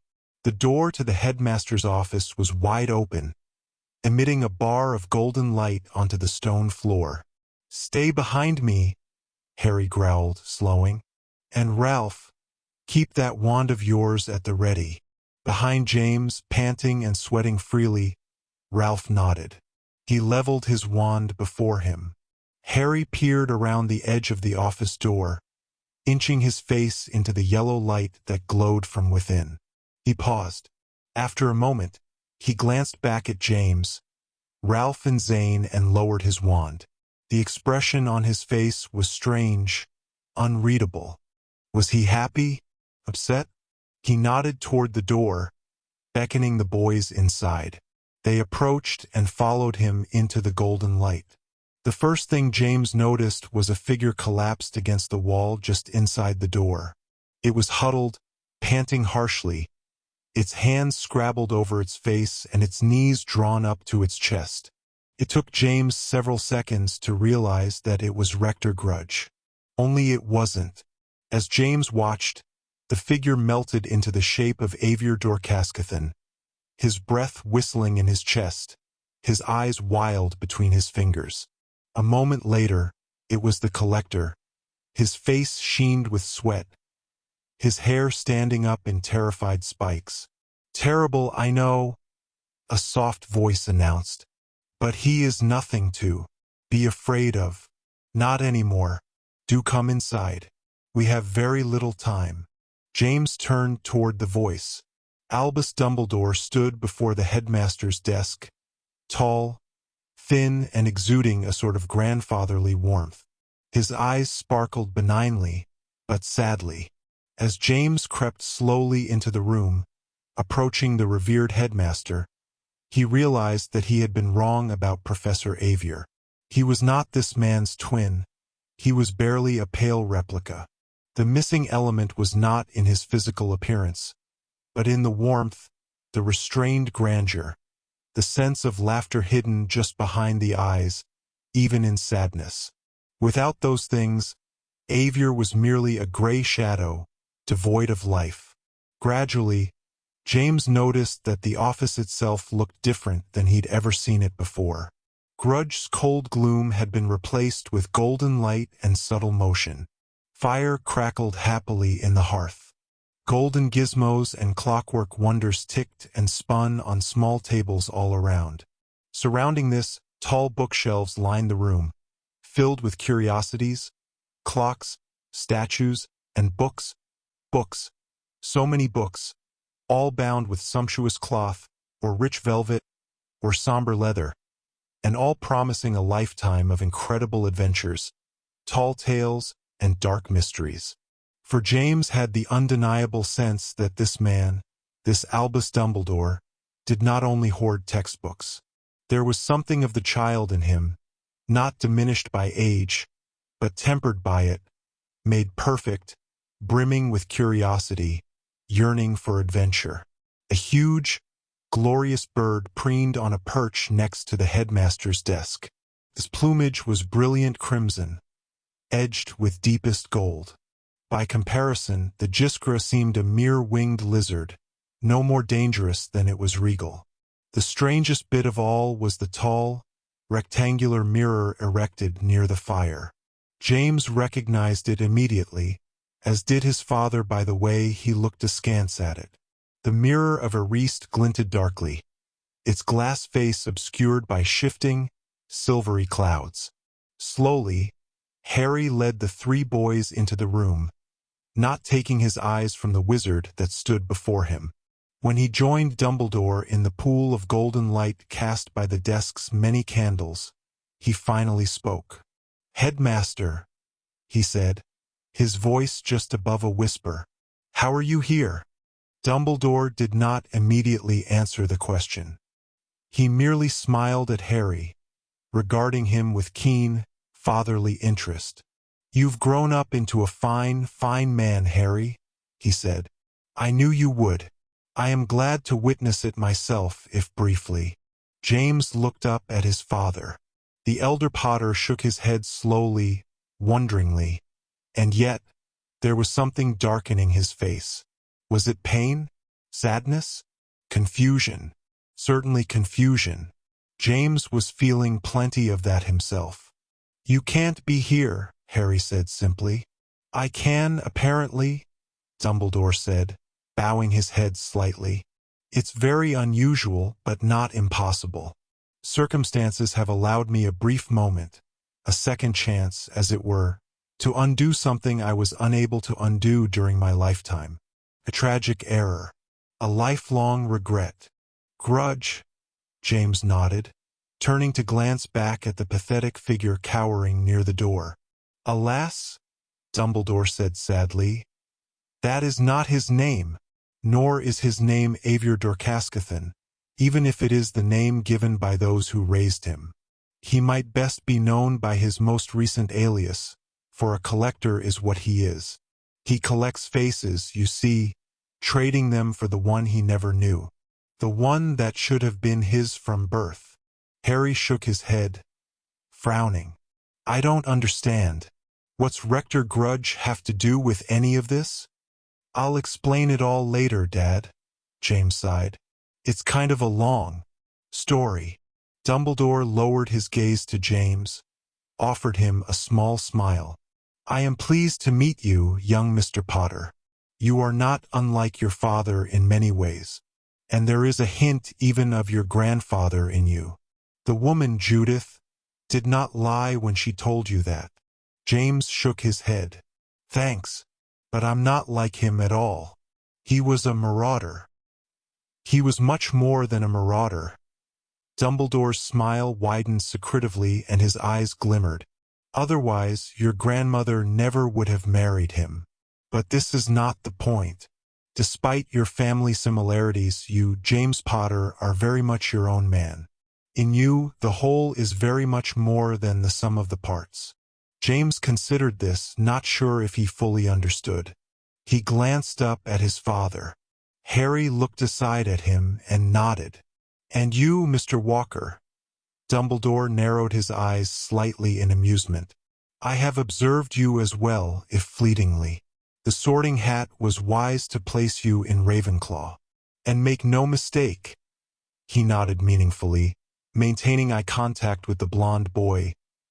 "Once a Ravenclaw, always a Ravenclaw, but intellect is only one of the horses hitched to your destiny. The other two are a fierce spirit and a soft heart. You are learning to align them, rather than pit them against each other. I expect great things from you." Zane beamed at this, for once at a loss for words. "And Mr. Deedle," Dumbledore said, stepping forward, drawing Ralph's attention. "There is more of the Dolohov in you than you know. And despite what you may believe, that is not a bad thing. Even for your grandfather, it was not the blood in his veins that spoiled him, but the choices he made. Merlinus was quite right in what he said about you. Quite right indeed." He paused, regarding Ralph seriously. For his own part, Ralph refused to look up, refused to make eye contact with the tall figure before him. "But now I realize that I am dawdling," Dumbledore announced reluctantly. "I have been outside of time for too long, and am disused to its constraints. The hour is nearly upon me, and my counterpart awaits. I can delay no longer." He paced slowly past Ralph, approaching the cowering, shuddering figure huddled by the door. James, Zane, and Harry turned to observe. The figure on the floor cringed away from Dumbledore, whimpering, whispering rapid curses under his breath in a high, whining voice. "In my lifetime I sought you, nephew," Dumbledore said, lowering himself before the pathetic figure. "And I found you. I always knew where you were, and yet I did not approach. Do you know why?" James didn't think the figure would reply. Grudge, the collector, seemed almost beyond reason. Then, shrilly, he rasped, "You wanted to take it all away." "I did not approach you," Dumbledore said softly, "because you would not allow it to be taken. What I placed into your infant mind was a mistake. I gave you the worst of me. I lied to myself, convinced myself it was the only way. I told myself I could take it back. and perhaps for a while I could have, if I had located you when you were still young. But I found you as a young man, and even from a distance, I saw that you had embraced what I had sown in you, not out of helplessness but spite. I could no longer remove it from you because you refused to let it go. Power, the collector hissed furiously. Strength, that's what it gave me. Loneliness, Dumbledore agreed somberly. Emptiness, the slow, unrelenting destruction of your true self. That's what it gave you as well. Yes, the collector gasped, and the gasp turned into a sob. Yes, I could never take it from you because you were too angry to give it up. I considered fighting you for it, demanding that you release it, not for me, but for your own good. But I sensed such an approach would be futile. And then, well, I died. You died! The collector agreed eagerly, triumphantly. You died, and I was finally free. You were finally imprisoned forever, with no hope of release, Dumbledore said with a shake of his head. And in my death, in the timelessness of the ever after, I realized something. I had been so obsessed with taking something from you that I never realized that I needed to ask something from you first. The collector shivered, shuddered, covered his face with his hands. He was terrified to ask, but seemed unable not to. What is it you want? Your forgiveness, Dumbledore nodded gravely. He drew a deep, sorrowful breath. I wronged you. I was foolish, desperate, arrogant. I faced a disaster of my own making and looked for the surest way out. That way was you, and I am sorry. I am sorry for what I did to you. I beg your forgiveness. The collector clamped his hands over his ears and shook his head. James saw that the pathetic man had been living with rage and pain for so long that it had become his world. He could no longer imagine living without it. He did not offer Dumbledore his forgiveness. For his own part, Dumbledore did not seem to truly expect it. Your plan is in ruins, he said plainly. Your secrets are revealed, and you, my poor nephew, are a fractured, broken man. Will you, finally, after all these many years, allow me to help you? James watched breathlessly. The collector's shivering, shuddering restlessness increased. He seemed to retreat further into himself, his hands still clutching his head, refusing to answer for nearly a minute. Dumbledore did not rush him. Finally, faintly, the shuddering figure nodded his head. Dumbledore nodded back. Wordlessly, he withdrew a long wand from his robes. Slowly, gently, he touched it to the collector's temple. The collector flinched, but did not draw away. Dumbledore waited, his eyes closed. After a long moment, he drew the wand away again, pulling a long, brightly glowing thread behind it. The collector moaned. At first, James thought it was a sound of pain, but as Dumbledore continued to withdraw the banked memories from his nephew's temple, James understood that it was a groan of release, pent up for decades, nearly as old as the collector himself. The silvery thread broke away, dangled from Dumbledore's wand brightly, fluttering as if in a silent wind. The collector slumped. His shivers suddenly and completely stopped. Silently, Dumbledore placed the wand against his own temple. The silvery thread dimmed, faltered, and vanished. The wizened old man grimaced as it did. Finally, he stood erect, pocketing his wand once more. He held out a hand to the man on the floor. Do you understand what just took place? The man looked up at Dumbledore. After a moment, he nodded. Do you remember everything that's happened up until this moment? Again, slowly and reluctantly, the man nodded. Then you know that you will be made to stand for your crimes. You must face this and bear the consequences. They will be fair to you, considering what transpired here today. But I cannot promise you freedom, nor should you expect it. Can you accept this? A third time, the man nodded, his eyes dimming with the realization of what he had done, and what he was sure to face. "Then I shall remand you over to Mr. Potter," Dumbledore said, gesturing toward Harry. "He will take you where you must go, to face what you must face. But for now, stand with me, nephew. My time is up. Be with me as I depart." The man on the floor reached up wearily, taking his uncle's hand. Dumbledore pulled him easily to his feet. Standing, James saw that the man's face had reverted to Avier's, but different. There was something of Rector grudge in it, albeit softened, less cold. Further, there was a hint of the collector as well. And yet, the sum total made the man look different than all three. He was suddenly, James saw, the nephew of the man before him, bearing a distinct family resemblance, but with his own unique face. Dumbledore turned and crossed the office once more, this time approaching the tall shape of the Mirror of Erist. Silvery clouds still swirled behind its glass face, but there seemed to be other shapes moving beneath the veil of smoke, coming closer as James watched, mesmerized. Harry Potter stopped Dumbledore with a look. "Headmaster, how is this possible?" he asked again. And, he paused, swallowed. Finally, taking a deep breath, he said, "Do you have to go back?" Dumbledore met his old friend's bright gaze. "I fear I do, Harry. These bargains are rare and ultimately short-lived. I no longer belong to this world, but someone else does, someone who was kind enough to grant me this favor, in exchange for my help with some otherworldly endeavors of his own. But take heart. You never knew that the door between the living and the dead was a two-way door." James gasped. "That's what the gatekeeper said to me." "Ah, yes," Dumbledore nodded. "In that, the creature that calls itself the gatekeeper did not lie.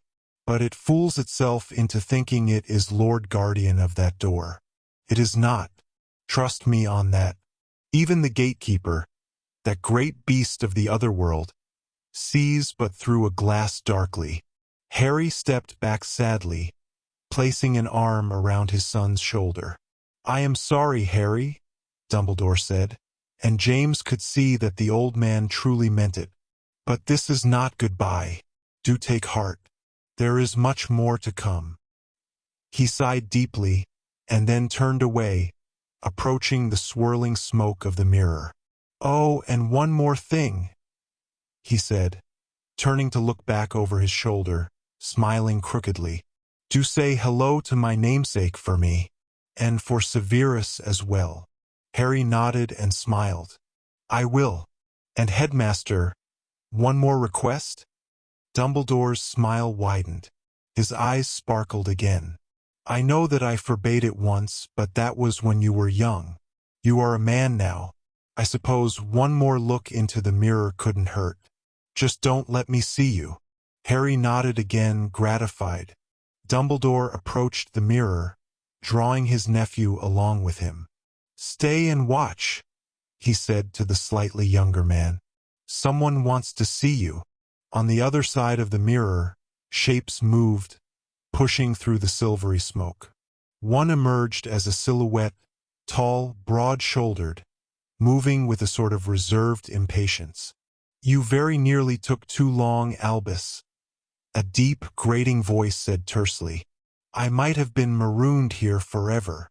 "My deepest apologies, Merlinus," Dumbledore answered lightly. "Tardiness has oft been my greatest weakness." James' heart pounded in his chest, and yet he couldn't quite bring himself to truly believe what he was hearing and seeing. Slowly, carefully, Dumbledore stepped into and through the mirror. The glass bent and rippled like water, allowing him to pass. As it did so, another shape pushed out, seeming almost to pass through the diminishing shape of Albus Dumbledore. This new figure was tall, broad, dressed in dark robes beneath a short leather vest. A deep crimson cloak hung from his shoulders, beneath a rugged face, gray-bearded, with dark eyes as wild and solemn as a full moon at midnight. It was unmistakably, and of course, Mayor Linus Ambrosius. James grinned up at him, helplessly, nearly giddy with relief. Merlin met his gaze and gave a stiff smile. "You knew that I would not stay gone," he rumbled, spreading his large hands. "I do so hate this age, but some of its people." He switched his gaze from James to Zane to Ralph. "I have grown rather fond of." Dumbledore's nephew stood near the edge of the mirror, staring into the swirling depths, watching after his departed uncle. Harry stepped forward, approaching Mayor Linus tentatively. "Is it really you?" he asked, studying the big man's face. "I admit, I don't know you quite as well as I knew the man you just switched places with." "It is I," Merlin confirmed. "And if I am not mistaken, the post of headmaster has just been vacated once again. I assume none would argue if I resumed where I left off 1 year ago." Zane grinned and muttered, "I don't think anyone would have the guts to. I further presume that my staff is exactly where I left it?" Merlin inquired perfunctorily. "I think you know very well that it is," Harry smiled wryly. Glancing around, James noticed that, along with Dumbledore's departure, the office had reverted back to what currently passed for its normal state. The Phoenix was gone, as were the clockwork gizmos and shelves of books. Shadows loomed in empty corners. The hearth was cold and dark. The only light in the room was a pool of pale blue, soft as moonlight, which surrounded the mirror of Ariste, emanating from its shifting, restless depths. "Look," Ralph suddenly said, his voice hushed. He pointed at the mirror. Harry and Merlin both turned, stepping aside as they did so. Figures moved beyond the heaving silvery fog, accompanied by the faint echo of voices. James recognized the sound. It was the same as he had heard wafting from the portal of Merlin's portrait. Earlier that evening, the sound his father had warned him back from. The man that had recently been rector Grudge watched and listened, his eyes wide, worried, even fearful. The others backed away, forming a respectful semicircle in the darkness. 3 figures stepped forward from the fog, separating from the seemingly endless throng beyond. James squinted to see them. The one on the right was the tallest, a man with long gray hair, rough as straw and weeded with black. His eyes were blue, like Albus Dumbledore's, but harder, glaring from a rugged, tanned face. The figure on the left was older than he, but not frail. In the world they occupied, James understood, age had virtually no meaning. Still, her face was lined, careworn. Her hair, however, was still mostly black, piled up in a complicated bun with loose curls framing her face. The figure in the center moved to the fore, however, not taking her eyes from the man standing on the opposite side of the mirror. She seemed younger than him, thin and pale, her own dark hair hanging in waves over a high forehead and down to her narrow shoulders. The expression on her face was tense with interest. "Who?" the man before her asked haltingly. "Who are you?" The young woman smiled sadly, affectionately. "Why, I'm your mother." Her voice was light, ghostly, fluttering like moth's wings. "My mother?" the man repeated, as if he had never heard the word before.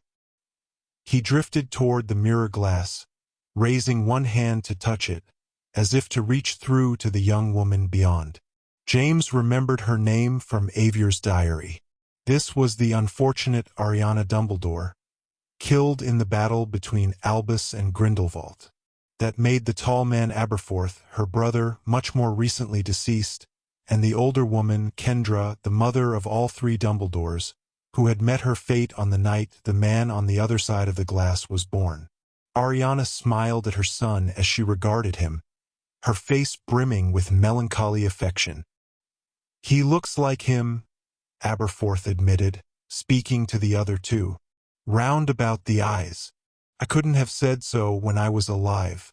But now, he does. Kendra nodded mistily. Who? The man before them asked, his shape barely a silhouette before the glowing mirror. Who are you talking about? We're talking about you, silly, Aberforth said, his mouth cinching into a lopsided smile. You look just like him, is what we're saying. No, the silhouetted figure said, facing his family for the first time in his memory, clearly wishing he could push through the glass to join them. Who do I look like? Ariana smiled more broadly now. The smile lit her face, made her eyes twinkle with that familiar Dumbledore cheer. You look like your father, she said soothingly, studying her son on the other side of the glass. His name was Timothy, same as you. The silhouetted figure was silent for a long, frozen moment. When he spoke again, his voice was faint, thin with wonder. My name, he said slowly, is Timothy. Ariana nodded. Your name is Timothy, she agreed. And you are my son. I'm your son, Timothy nodded more firmly now. My name is Timothy, just like my father before me. And I'm your son. All three Dumbledores smiled at this. And don't you forget it, Aberforth added firmly. Gradually, the swirling fog began to reclaim them. They moved back, descending once again into shadows, vanishing into the layers of ghostly voices. Timothy stood back as well, keeping his eyes on the shifting glass. He mouthed to himself, soundlessly repeating the words that had been given him. Merlin looked aside at James and Harry. Go, he prodded. The magic grows weak. Soon, the images in the mirror will again be reduced to mere haunts and reflections. James felt his father's hand tighten around his shoulders. Do you want to, James? He asked. James didn't answer immediately. He was afraid of the mirror, afraid of what he might see beyond its naked, shifting glass. Granddad. He hated how it sounded. The truth was, he wanted to see his lost grandfather very much. But after his experience with the gatekeeper, when he had been taunted with an image of the departed Arthur Weasley, seemingly alive and well, he didn't think he could bear such a teasingly bittersweet image again. To James' relief, his father nodded. I know what you mean, son, but the mirror of Ariste is, first and foremost, a mirror of desire. It won't show you anything you don't want to see. James considered this. All right, he agreed. Then yes, I want to look. He remembered what this mirror had shown his father once before, when he had been younger even than James was now. It had offered him a glimpse of his dead parents. And yet, according to Headmaster Dumbledore, that image had only been an illusion, a sort of ghostly echo culled from young Harry Potter's deepest desires. Tonight, the mirror seemed to offer more than that. Tonight, the faces it showed seemed real. Not even like ghosts, but more like living people. People who had simply passed on to some other world, easy as someone might walk into another room.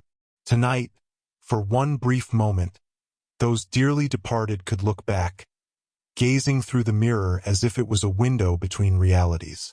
James approached the mirror at his father's side, and still he hung back. What if it shows Lucy? He thought suddenly, an ice pick of guilt stabbing into his heart. I couldn't bear that, not because I don't want to see her, but because the want is so great that I'm afraid it would crush me. James needn't have worried, however. Figures moved beyond the fog, coming to meet him and his father as they reached the mirror. The first to step forward into the light, James saw, were his long-dead grandparents. James Sr. wore glasses just like his son. His hair was graying slightly at the temples, but apart from that he looked no older than the man before him, younger even. The woman, James' grandmother, had long, pale hair. Her face was ethereal in the bluish light, less stunningly gorgeous than deeply pretty, as if her beauty was something that shined from within, waking up with her every morning and going to sleep with her each night. "You're all grown up, Harry," the man James Sr. said, proudly. "And this is your son, I see." "Of course he is," James' grandmother said, beaming at James. "Just look at him." Harry drew a long, shuddering breath. "It's good to see you again, Mom, Dad." James Sr. accepted this with a wry smile. "Not quite the same now as it was back then, is it?" Harry laughed softly. "They say we all get 2 chances at the parental relationship. I missed yours. I still do. But I'm experiencing that relationship from the other side now." He squeezed James' shoulder and glanced aside at him. "I think I just wanted you to see that, and to know that I'm happier now. I still miss you both very much, but I'm happy." Lily and James Sr. put arms around each other, meeting their son's smile with gratified smiles of their own. There didn't seem to be anything more to say. With that, James' grandparents faded. They didn't drop back into the fog, however, but seemed to drift forward, passing on either side of the mirror's edge. More figures came forward in their place. "Watch her, Harry." This was a young woman. Like Nastasia, she had bright, bubblegum pink hair. James didn't know her name, but his father grinned suddenly, his face filled with delight. "Hi, Tonks," he called happily. "How's Remus?" "Ask him yourself." The pink-haired witch shrugged, cocking a thumb over her shoulder. A man stood behind her, taller than she, his eyes twinkling with recognition. "Still casting your stag Patronus, Harry?" he inquired, slipping forward through the fog. "Not much need to anymore," Harry answered. "Not since all the Dementors were banished back to the Netherworld. And good riddance, I say." Remus nodded with feeling, slipping past the edge of the glass. "Still, can't hurt to always have some chocolate handy. And keep an eye on our young Teddy. Will you?" "I will," Harry promised, raising his voice as the couple passed out of sight. Another figure emerged. James recognized this one immediately by his lank black hair and thin frame. "Give him hell, Harry," Sirius Black said bracingly. "And tell him it's from me." Harry shook his head, bemused. "And who shall I give hell to, then, Sirius?" "Whoever deserves it," Sirius called with a laugh, drifting past the mirror's left edge. The next figure was a young man with red hair. James knew who this was immediately as well. "It's all bloody brilliant, Harry," Fred Weasley announced enthusiastically. "Tell George, will you? It's all totally bloody brilliant. He's going to completely love it." "You all will." "I will," Harry agreed, his voice breaking slightly. "I'll tell him. I'll tell everybody."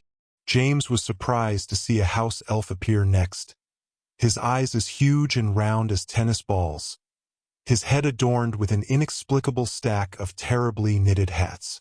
"Don't be sad, Harry Potter," the elf waved. "Dobby is happy. Dobby has no regrets." James glanced up as his father nodded. He suddenly seemed unable to speak. An owl flew past as if in slow motion, snowy white and hooting happily. Following the owl was a stocky man who'd once had a horribly disfigured face, now restored and smiling grimly. "Constant vigilance, Harry," he encouraged as he passed. Next was a young boy, fresh-faced, looking eerily like Cameron Creevey. Just past him, on the outer edge of the mirror's view, 2 figures passed discreetly, hanging back, but apparently wanting glimpses of their own. One was Arthur Weasley, of course. James' grandfather craned his head to look out at James and Harry, giving a brief, secret wave with his right hand. His left arm was around a young girl with shining black hair, her eyes bright with curiosity. She did not smile as she drifted past, but her eyes twinkled darkly. "I forgave you that very night." James' heart swelled in his chest, even as he blinked away sudden tears. He realized that he could bear seeing his grandfather and lost cousin after all. It was a bittersweet sight, certainly, but he knew that something essential would have been missing had they not appeared, peeking subtly from the swirl of otherworldly fog. After them came more, many more. James ceased recognizing any of them, although the faces were hauntingly familiar. Dimly, he understood that he was now witnessing a silent procession of his own ancestors, men and women, some as old as Dumbledore, others younger than James himself, all smiling with glittering, strangely knowing eyes, nodding as they swept past. Until finally, a young woman stood in the mirror. She was only a few years older than James, with a freckle-dusted nose, dark blonde hair and deep, almond eyes. She seemed somehow taller than she was, not because she wore boots and a collection of fine gold-edged armor beneath her cape, but because she had an undeniable air of nobility about her. Unlike the others, she did not drift past. She stood in the center of the mirror as if very little happened to her that she did not cause herself. She cocked her head at James, then his father. "And who might you be?" she asked. Despite her question, her eyes, like those before her, glimmered with secret knowledge. "I'm Harry," James' father answered, offering the woman a small bow. "Harry Potter." Her smile broadened, crinkling the corners of her eyes. "Indeed, yes," she said to herself. "Harry the Potter. I am in your debt, it seems, my dear Potter. For when I was very young, or so the story goes, my life was saved for the sake of your birth." To James' surprise, his father slipped easily into the woman's strange cadence of speech. "Does that make you my great-grandmother, many ages removed, dear lady?" "I should say that it does," the woman agreed easily. "And since time means nothing here, it does not even make me feel old. But pray, do not call me grandmother, great or otherwise. Call me Gabriella." Harry bowed again. "That I shall, Lady Gabriella, when we are fortunate enough to meet again and tell our long, interesting tales." Gabriella smiled at the man on the other side of the glass and shook her head, as if she suspected he was a bit of a rogue. Then, she shifted her gaze to James and took a step closer, coming just to the other side of the glass. "And who might you be, young prince?" she asked, cocking her head almost as if she recognized him. "I'm James, ma'am," James answered, strangely captivated by the beautiful, regal woman before him.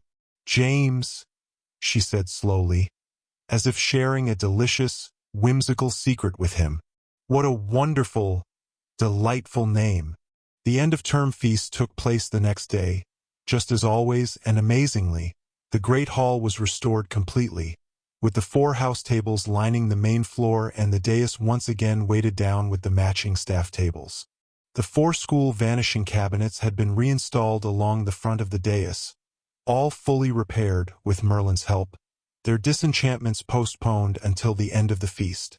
As a result, and by design, the house tables were packed to overflowing, peppered with Beauxbatons students in powder blue silk robes, stern Durmstrangs in stiff, high collars and double-breasted formal tunics, including the stony-faced Valkiev, who sat amongst a cabal of breathlessly adoring Ravenclaw girls, a scattering of Alma Alarons in their various house colors, most noisily arguing the relative merits of Quidditch and Clutch Cudgel, and last but assuredly not least, a sprinkling of Muggle students from York Academy, including Morton Comstock, who sat with the Slytherins, somehow managing to make friends with the house that most traditionally rejected anything other than pure-blood wizardry, and Lucia Gruberova, who was laughing delightedly with Lily and her friends further down the Gryffindor table.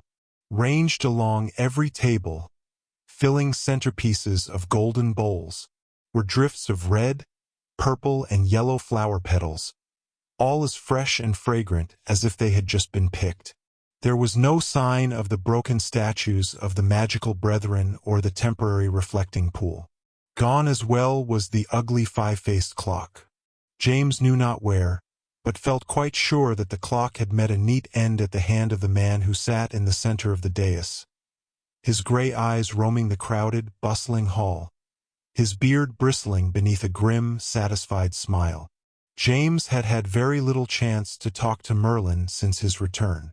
The restored headmaster had spent most of the day repopulating his office with his collection of mysterious magical tools and curiosities, including, as before and completely inexplicably, an enormous stuffed alligator which hung from the ceiling, surveying the desk below with dark, glassy eyes. James, Ralph and Rose had stopped by just after lunch that afternoon, and James had had the strangest impression that Merlin and the alligator had been conversing idly until the students entered the room. "So what happened to you, headmaster?" Rose had asked. "Last year on the night of the unveiling. Everyone thought you died." The answer to that question would require a stack of books as high as this room, Ms. Weasley, Mayor Linus replied without looking up from his work. "Suffice it to say, there are many shades of death. Fortunately for me, and all of you, I dare say, I was only mostly dead." Headmaster Dumbledore talked as if you and he had some sort of big adventure on the other side of the mirror, James prodded. "Is that true?" Merlin did pause then, glancing up as he plunked a stack of slab-like books onto his desk with a puff of dust. He looked not at James, however, but at the portrait of Dumbledore that hung on the wall. James turned toward it, as if the portrait itself might answer his question. Albus Dumbledore was back in his frame again, his bearded chin resting on his chest and his peaked hat pulled over his brow. He snored faintly, somewhat unconvincingly. "Yes," Merlin acknowledged. "I suppose that's true enough. He assisted me when I needed it, making my return possible.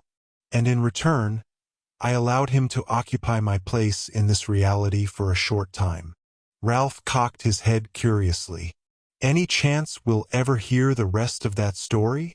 "A stack of books as high as this room, Mr. Deedle," Merlin replied again dismissively, returning to his work. On the way back from the headmaster's office, James, Ralph and Rose had run across Peeves the poltergeist, who had apparently, somehow, returned along with Mayor Linus Ambrosius. He seemed especially agitated with them, pelting them with bits of chalk and chasing them along the corridor. "Nasty students," he cried angrily. "Letting such horrors as the Lady of the Lake into Hogwarts, letting her swipe away poor, harmless Peeves. Nasty, reckless, irresponsible students. We didn't let her in." Ralph protested angrily, shielding his head as he ran. "She invaded. We had no say in the matter." James could not help laughing helplessly as he ran. He couldn't wait to tell his Uncle George that he had been lectured about responsibility by Peeves the poltergeist. Now, as the babble of excited students rang from the walls of the great hall, Merlin stood and approached the podium at the center of the dais. The room quieted slowly, all eyes turning toward the big man, awaiting his first official words as reinstated headmaster. "And so it seems quite curious," he said, smiling his grim smile, "that my first day back is your last day here." This was greeted with a smattering of laughter and applause. From the Slytherin table, Albus cupped his hands to his mouth and hooted. "Nevertheless, you shall return again in a few months' time," Merlin went on, raising his voice easily over the happy crowd. "And once again we shall apply ourselves to the pursuit of knowledge, sport, and friendship. In the spirit of this, some things might best be addressed now, so that you shall know what you will be returning to." The hall quieted again, somewhat restlessly. Merlin lowered his voice, growing serious. "You have been told that we live in uncertain times, pupils. And because of this uncertainty, a number of new rules have been instituted. Age-old freedoms have been curtailed. Restrictions have been introduced. All in pursuit of the venerable cause of security." A mutter of discontent threaded through the room as the mood darkened. James heard whispered references to the restrictions and searching of post, the ban on social gatherings, the new draconian requirements for Hogsmeade weekends. "I will not tell you happy lies, pupils," Merlin went on, gazing soberly around the hall. "I have met with the teachers behind me. I have spoken to those at the highest levels of the Ministry of Magic, as well as those of other magical and academic institutions across many nations." Here, James saw Bosbaton students nodding at each other. Volkiev sat up, his face turning even grimmer with pride. Obviously, Merlin's meetings with leaders around the magical world was no secret. "And I will tell you that what you have heard is indeed the truth," Merlin continued. "This is an uncertain age, pupils." He regarded them soberly, leaning slightly over the podium. "But if there is one thing I have learned in all of my many centuries and prodigious travels, my young friends, it is this: every age is an age of uncertainty. There has been no time without its own great dangers, no era that has been free of the strain of worry, of looming threats, of wickedness or danger or imminent, dangling apocalypse." He paused, and James suddenly realized that Merlin was, if not joking, then certainly making light. The big man's beard bristled as he smiled tightly. A murmur of soft laughter blew over the room like a warm breeze. "As this is the case," Merlin announced briskly, "your teachers and I have determined that there is nothing to be gained by special rules, rubrics or restrictions designed only to cater to some imagined unique level of danger. Risk is the world that we live in, pupils. This has been true since the dawn of time. And while we, your guardians and teachers, shall avoid unnecessary dangers wherever possible, as well as provide you the reasonable protection and security you need to learn, to grow, to become the fine young witches and wizards you are destined to be, we will not stunt that development in the name of absolute safety."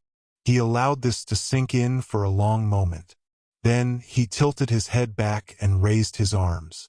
"Owl Post," he announced firmly, "shall return to its usual unrestricted and natural state. Receive your mother's cookies, your father's howlers, your orders of dung bombs and skiving snack boxes without fear. What you do with those things may well fall under our jurisdiction, but how you receive them is your purview entirely." A roar of applause exploded across the hall as a fleet of owls entered, streaming through the high windows and bearing all variety of envelopes, packages, parcels, newspapers, and magazines. "There shall be no more restrictions on gatherings, social or otherwise," Merlin went on, his smiling voice booming easily over the applause and the clapping flutter of wings. "Organize what you will, be it study groups, dueling clubs, illicit night outings, kitchen raids. Our duty is to catch you in misdeeds, not to prevent you from dreaming of them." The applause redoubled at this. James noticed that a few of those seated at the staff table responded a bit less enthusiastically. Professor Votary, James was amused to see, was not among them. He stood before his chair, clapping firmly. Elsewhere along the staff table, Professors McGonagall, Revalvier, and Longbottom, fully restored to their posts on this last day, applauded as well, nodding with satisfaction. And finally, Merlin's voice rang out, dimming the applause slightly. "There shall be no consequence other than your grades for unfinished schoolwork. It is not the duty of this school to force you to live up to your potential. It is your duty to yourself. We shall provide the means, you shall provide the effort, and the world shall be as it should." This was met with somewhat diminished applause, except for one pair of very loudly clapping hands at the rear of the great hall. James turned toward the sound and saw Mr. Filch banging his hands together violently, his sagging face grim with fervor. He no longer carried Grudge's black cane, James knew, nor spent his time beholden to the nagging statue of the former headmaster. "Maybe he's had his fill of punishing us," Graham mused wistfully. Scorpius shook his head. "I wouldn't get your hopes up. Still, everything's back as it should be. And I hear there's going to be a special meeting of all the school teachers in Filch. They're going to officially define and limit the caretaker's duties and responsibilities. In other words, Deirdre suggested with a mean grin, they're going to give him a good smacking down and assure that he can never again live up to his inner tyrant. All I know, James commented, glancing back at Filch again, is that I'd pay 100 galleons to be there when Professor Longbottom has his say. Or McGonagall. Rose nodded eagerly. A roar of applause lifted from the hall again. James glanced around and realized that the House Cup had been awarded. The Ravenclaws hooted and shouted happily, congratulating themselves and taunting the other tables. Among them, James observed Zane clapping and hooting most raucously of all, as if he himself had won half the sapphires in the Ravenclaw hourglass, despite not having attended Hogwarts for 3 years. And now, Merlin called out in conclusion, there is but one remaining order of business. It seems that our reigning Quidditch champions, the Hufflepuffs. Another roar of feverish applause interrupted the headmaster, this time rising from the yellow and black-robed students at the Hufflepuff table. Merlin allowed this with an imperious nod. Despite their well-deserved celebration, are apparently entering the summer holiday without the benefit of a new trophy prominently displayed in their common room. This, I believe we can all agree, cannot be allowed to stand. With that, Merlin stood back from the podium and lifted his staff.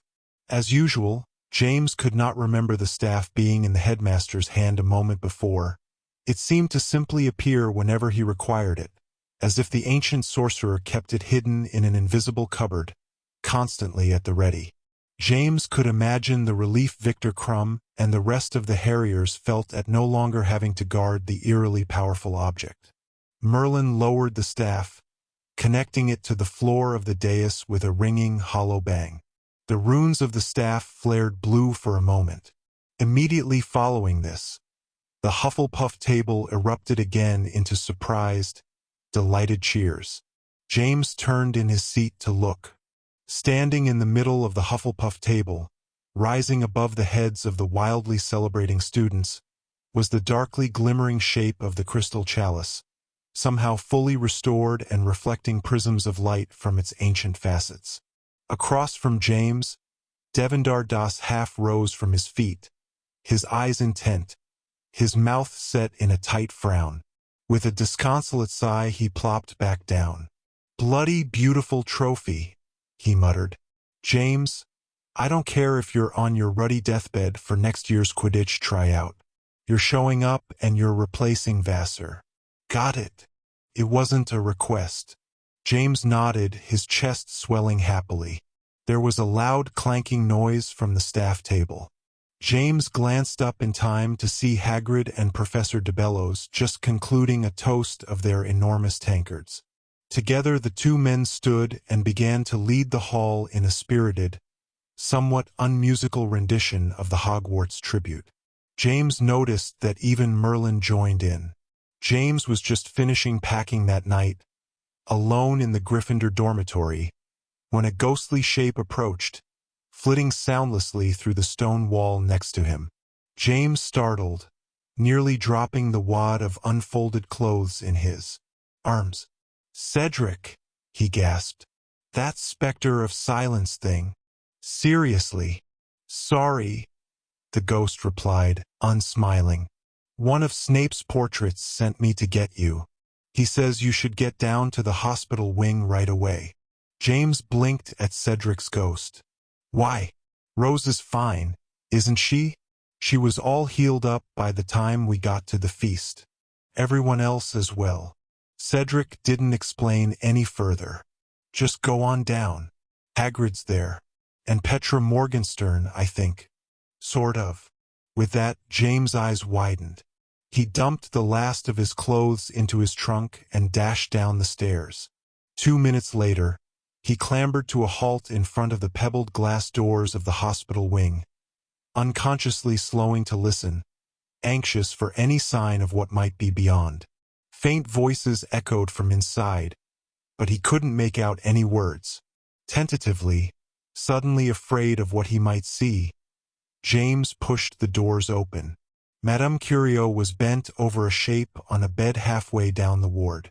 Every other bed was neatly made, crisply white, making the single-occupied bed seem especially incongruous and unexpected. "James!" a deep voice said quietly. James turned to see Hagrid standing just inside the double doors, his face pale, his black eyes serious. "How'd you know to come?" "Someone, sent for me," James replied, deciding in an instant that it might be better to keep Cedric out of it. "What's going on? Who's been hurt?" "Well, that's the thing, innit?" Hagrid said, glancing over James' shoulder, to the occupied bed halfway down the ward. "She's not hurt, as far as Madame Curio can tell. She's just dying. Or not. Nobody can tell." "Who?" James whispered, turning back, caught between wanting to rush to the bed and a powerful reluctance to see who occupied it. "Is it Petra?" "What?" Hagrid said, confused. "Petra? Morganstern? No. It's that girl. The one from the States with the pink hair. Hendrix, I believe her name is. Nastasia?" James clarified, dropping his voice. "But?" "Found her in the cellars," Hagrid whispered roughly.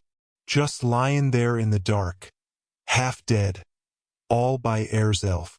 But no injuries, no sign of curses, nothing." Hagrid was clearly deeply unsettled by this. Obviously, he had carried Nastasia to the hospital wing himself, bringing her directly to Madame Curio. "She's just waking up," Hagrid went on. "She asked for yer special. I don't know how ye knew that, but now that you're here, well, you can talk to her if ye want. Maybe find out what's happened to her.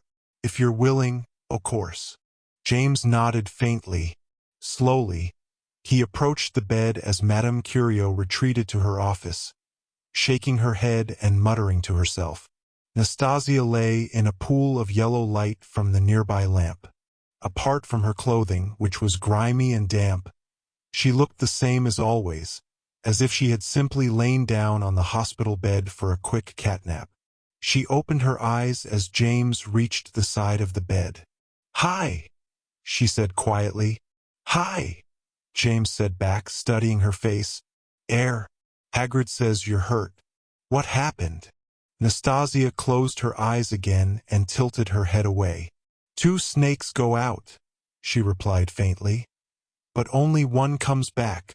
It was always going to be that way eventually, I guess." James frowned. He thought back to the scene in the Defense Against the Dark Arts classroom. The two snakes, both representing the conflicting sides of Nastasia's personality, Nasty and Ashia, fighting for dominance, finally reduced to outright battle. "You couldn't kill Rose or the rest of us," he said. "Part of you was ready to, the nasty part, but the Ashia part fought back. It made you go to war with yourself. Is that it?" Nastasia nodded, still not meeting his eyes. "And now part of you is dead?" James asked, his voice unconsciously lowered to a whisper. "Is that it?" Nastasia nodded again, staring across the ward to the dark windows that lined the wall beyond. James shook his head. "But what does that mean? Will you be all right? Hagrid says you're dying. Is that true?" Nastasia finally turned her head back to him. "I don't know," she answered, and James saw that she was silently terrified. Her voice was a thin whisper. "I've never felt anything like it. I've never been so lonely, so empty and weak. Part of me is chopped off. I don't want to live like this. I don't think I can." James shook his head again, more firmly this time.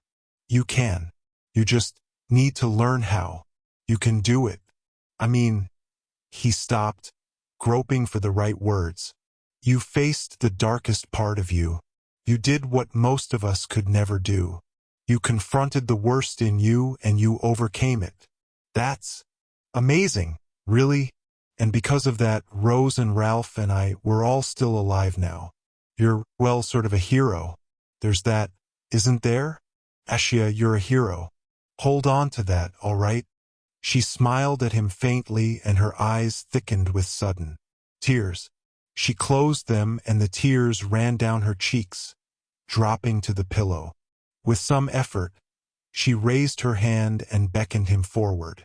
James leaned closer, sidling nearer to the head of the bed. She turned her head toward him again, beckoning him still closer.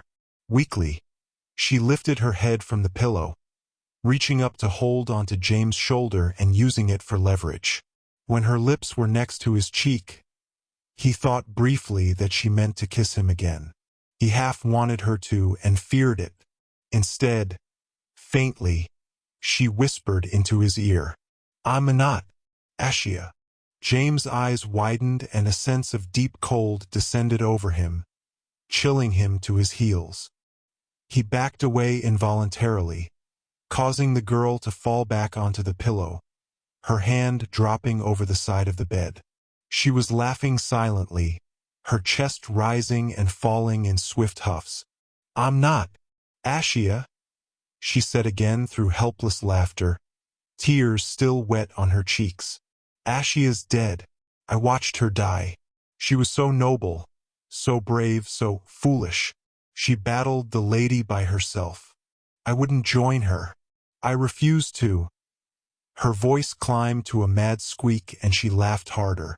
More tears leaked from her eyes, joining the wet streaks already on her face. She turned to James as he backed away from the bed, horror-struck. "But she was so beautiful even at the end," she gasped. The lady crushed her head beneath her heel. She laughed. She cackled as she did it. And when it was over, when the lady had run away, still laughing her crazy, demented laugh, I went back to my foolish, dead sister. Poor, dead Ashia. I rejoined her. What else could I do? What else? She forced herself upright on the bed, rising on one elbow, staring at James intently, begging him with her eyes. "Ashia's dead," she said again, firming her voice to a shrill plea, her laughter breaking into gasping sobs. "Oh, Ashia, why did you leave me? What's nasty without Ashia? What's the brain without the heart? How does half a person live? Ashia, you'll come back, won't you? You have to come back. I need you." She fell back, her laughs and sobs breaking into panting, ragged breaths, muttering feverishly to herself. A thin, warm hand laced into James, threading his fingers and gripping tight. Somehow, without taking his eyes from the shifting, moaning girl on the bed, James knew that it was Petra standing next to him. "Will she be all right?" he asked her. Petra shook her head. "I don't know," she answered softly. "I'm a sorceress, not a prophetess." Slowly, silently, they turned, hand in hand, and retreated along the ward. Darkness descended around them, dimming the windows, claiming the beds one by one, until James and Petra walked alone, moving in that strange between-world that they alone seemed able to access. "So what happens now?" James asked darkly, all the cheer sucked from his heart by the image of Nastasia's pathetic, diminished shape. "Is Judith gone? Was it worth it?" "She's not gone," Petra sighed. "But the connection between us is broken. We're no longer sister fates, she and Izzy and I, and that makes her weaker, possibly even more dangerous, since she'll be desperate now, clinging to her place in this reality. But weaker. Weaker than you?" James asked, glancing aside at her. She nodded. James stopped her, still holding tightly onto her hand. "So what happens now?" he asked again.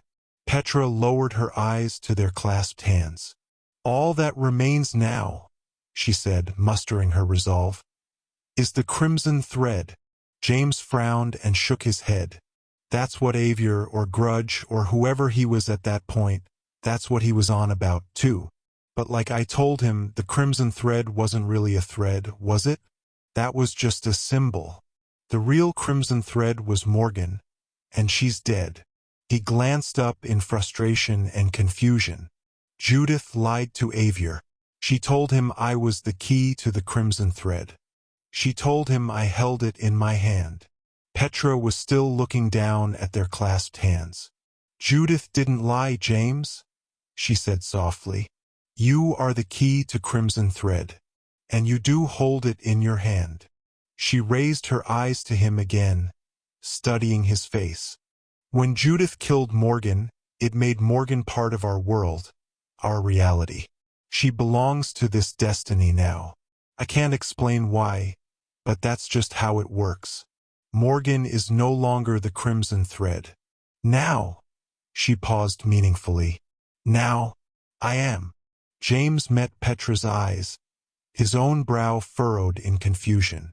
You're the crimson thread? But that means. What it means will come later, Petra sighed. But look, she raised their held hands. James looked down at them. A faint silvery glow emanated from between their fingers, the remnant of the mysterious cord he had conjured, using Petra's own magic to save her life. I warned you that you'd regret what you did, she said, still looking into his eyes. You see, Judith was right. You are the key to the crimson thread. You hold it right here in your hand. We're connected, like it or not. As long as I occupy this destiny, we're part of each other. We're one. James considered this, switching his gaze from their gently glowing hands to her eyes. He was struck once again that he was now somewhat taller than her. And still, he said, feeling slightly bold, no longer caring about the repercussions, I don't regret it. I'm glad I saved you, Petra. And I'm glad that we're connected. I wouldn't want it any other way. Petra closed her eyes and shook her head slowly. The ghost of an amused, gratified smile curled her lips. And then, a moment later, James stood in the hospital ward, halfway between the waiting Hagrid and the shifting, muttering Nastasia. You may regret it still, Petra's voice echoed faintly, heard by none but him. But for now I am glad you don't. And nor do I, James, nor do I. James nodded to show that he'd heard. Any idea what's wrong with then? Hagrid asked, wringing his huge hands as James returned to him. James shook his head, casting about for some way to explain. She's lost part of herself, he shrugged helplessly, glancing back. Maybe she'll get it back. We're wizards and witches, after all. Anything's possible. Hagrid nodded fretfully, as if these were sage words. James sat down with him on the bench that ran next to the hospital wing's double doors. They were silent for several minutes. Nastasia, nasty, seemed to have fallen into a deep, thankfully dreamless sleep. We'll transfer her back to her own school tomorrow, Hagrid whispered. They've got one of the best medical colleges in the world, I hear. They'll be able to help I wager. James nodded. He wanted to believe Hagrid was right. He bid the half-giant good night and, as quietly as he could, slipped out of the hospital wing. Slowly, thoughtfully, he made his way back to the Gryffindor common room. His mind reeling gently, he glanced down at his hand. It was still, somehow warm with Petra's touch, but the faint glow had vanished. It was still there, of course, just invisible. The crimson thread had to be returned to its own destiny. James knew that was what Petra had in mind. How she would accomplish this, and how he might have to help, despite his own desires, haunted his thoughts. But for now, in the wake of their secret meeting, he felt a strange, numb calm. He couldn't explain it even to himself. He just accepted it, gratefully letting it fill in the spaces where worry, fear, and loss might soon take over. He reminded himself that, for the moment, all was well. Judith was banished, her connection to Petra and Izzy destroyed. Merlin was back, restored to life and once again presiding as headmaster over Hogwarts. The Morrigan Web had been defeated, and perhaps most deeply satisfying of all, Petra was glad to be a part of him, and he a part of her. James walked on, content with this. For now all was well. For now he held the crimson thread in his hand. The end. Dear listener, we close the pages on another tale, a journey through words, imagination, and emotion. Here at the Falls Audiobook, where stories flow like a river's current, carrying you to distant worlds and uncharted depths. We thank you for joining us. As always, we invite you to linger a little longer. Subscribe to our channel to discover more stories waiting to be heard, each a cascade of voices, ideas, and artistry. And remember, every great story begins with a single word. Perhaps the next one will begin with you. Until our voices meet again, may your days be filled with quiet moments, rich pages, and the soothing sound of a story well told. This is the Falls Audiobook, signing off.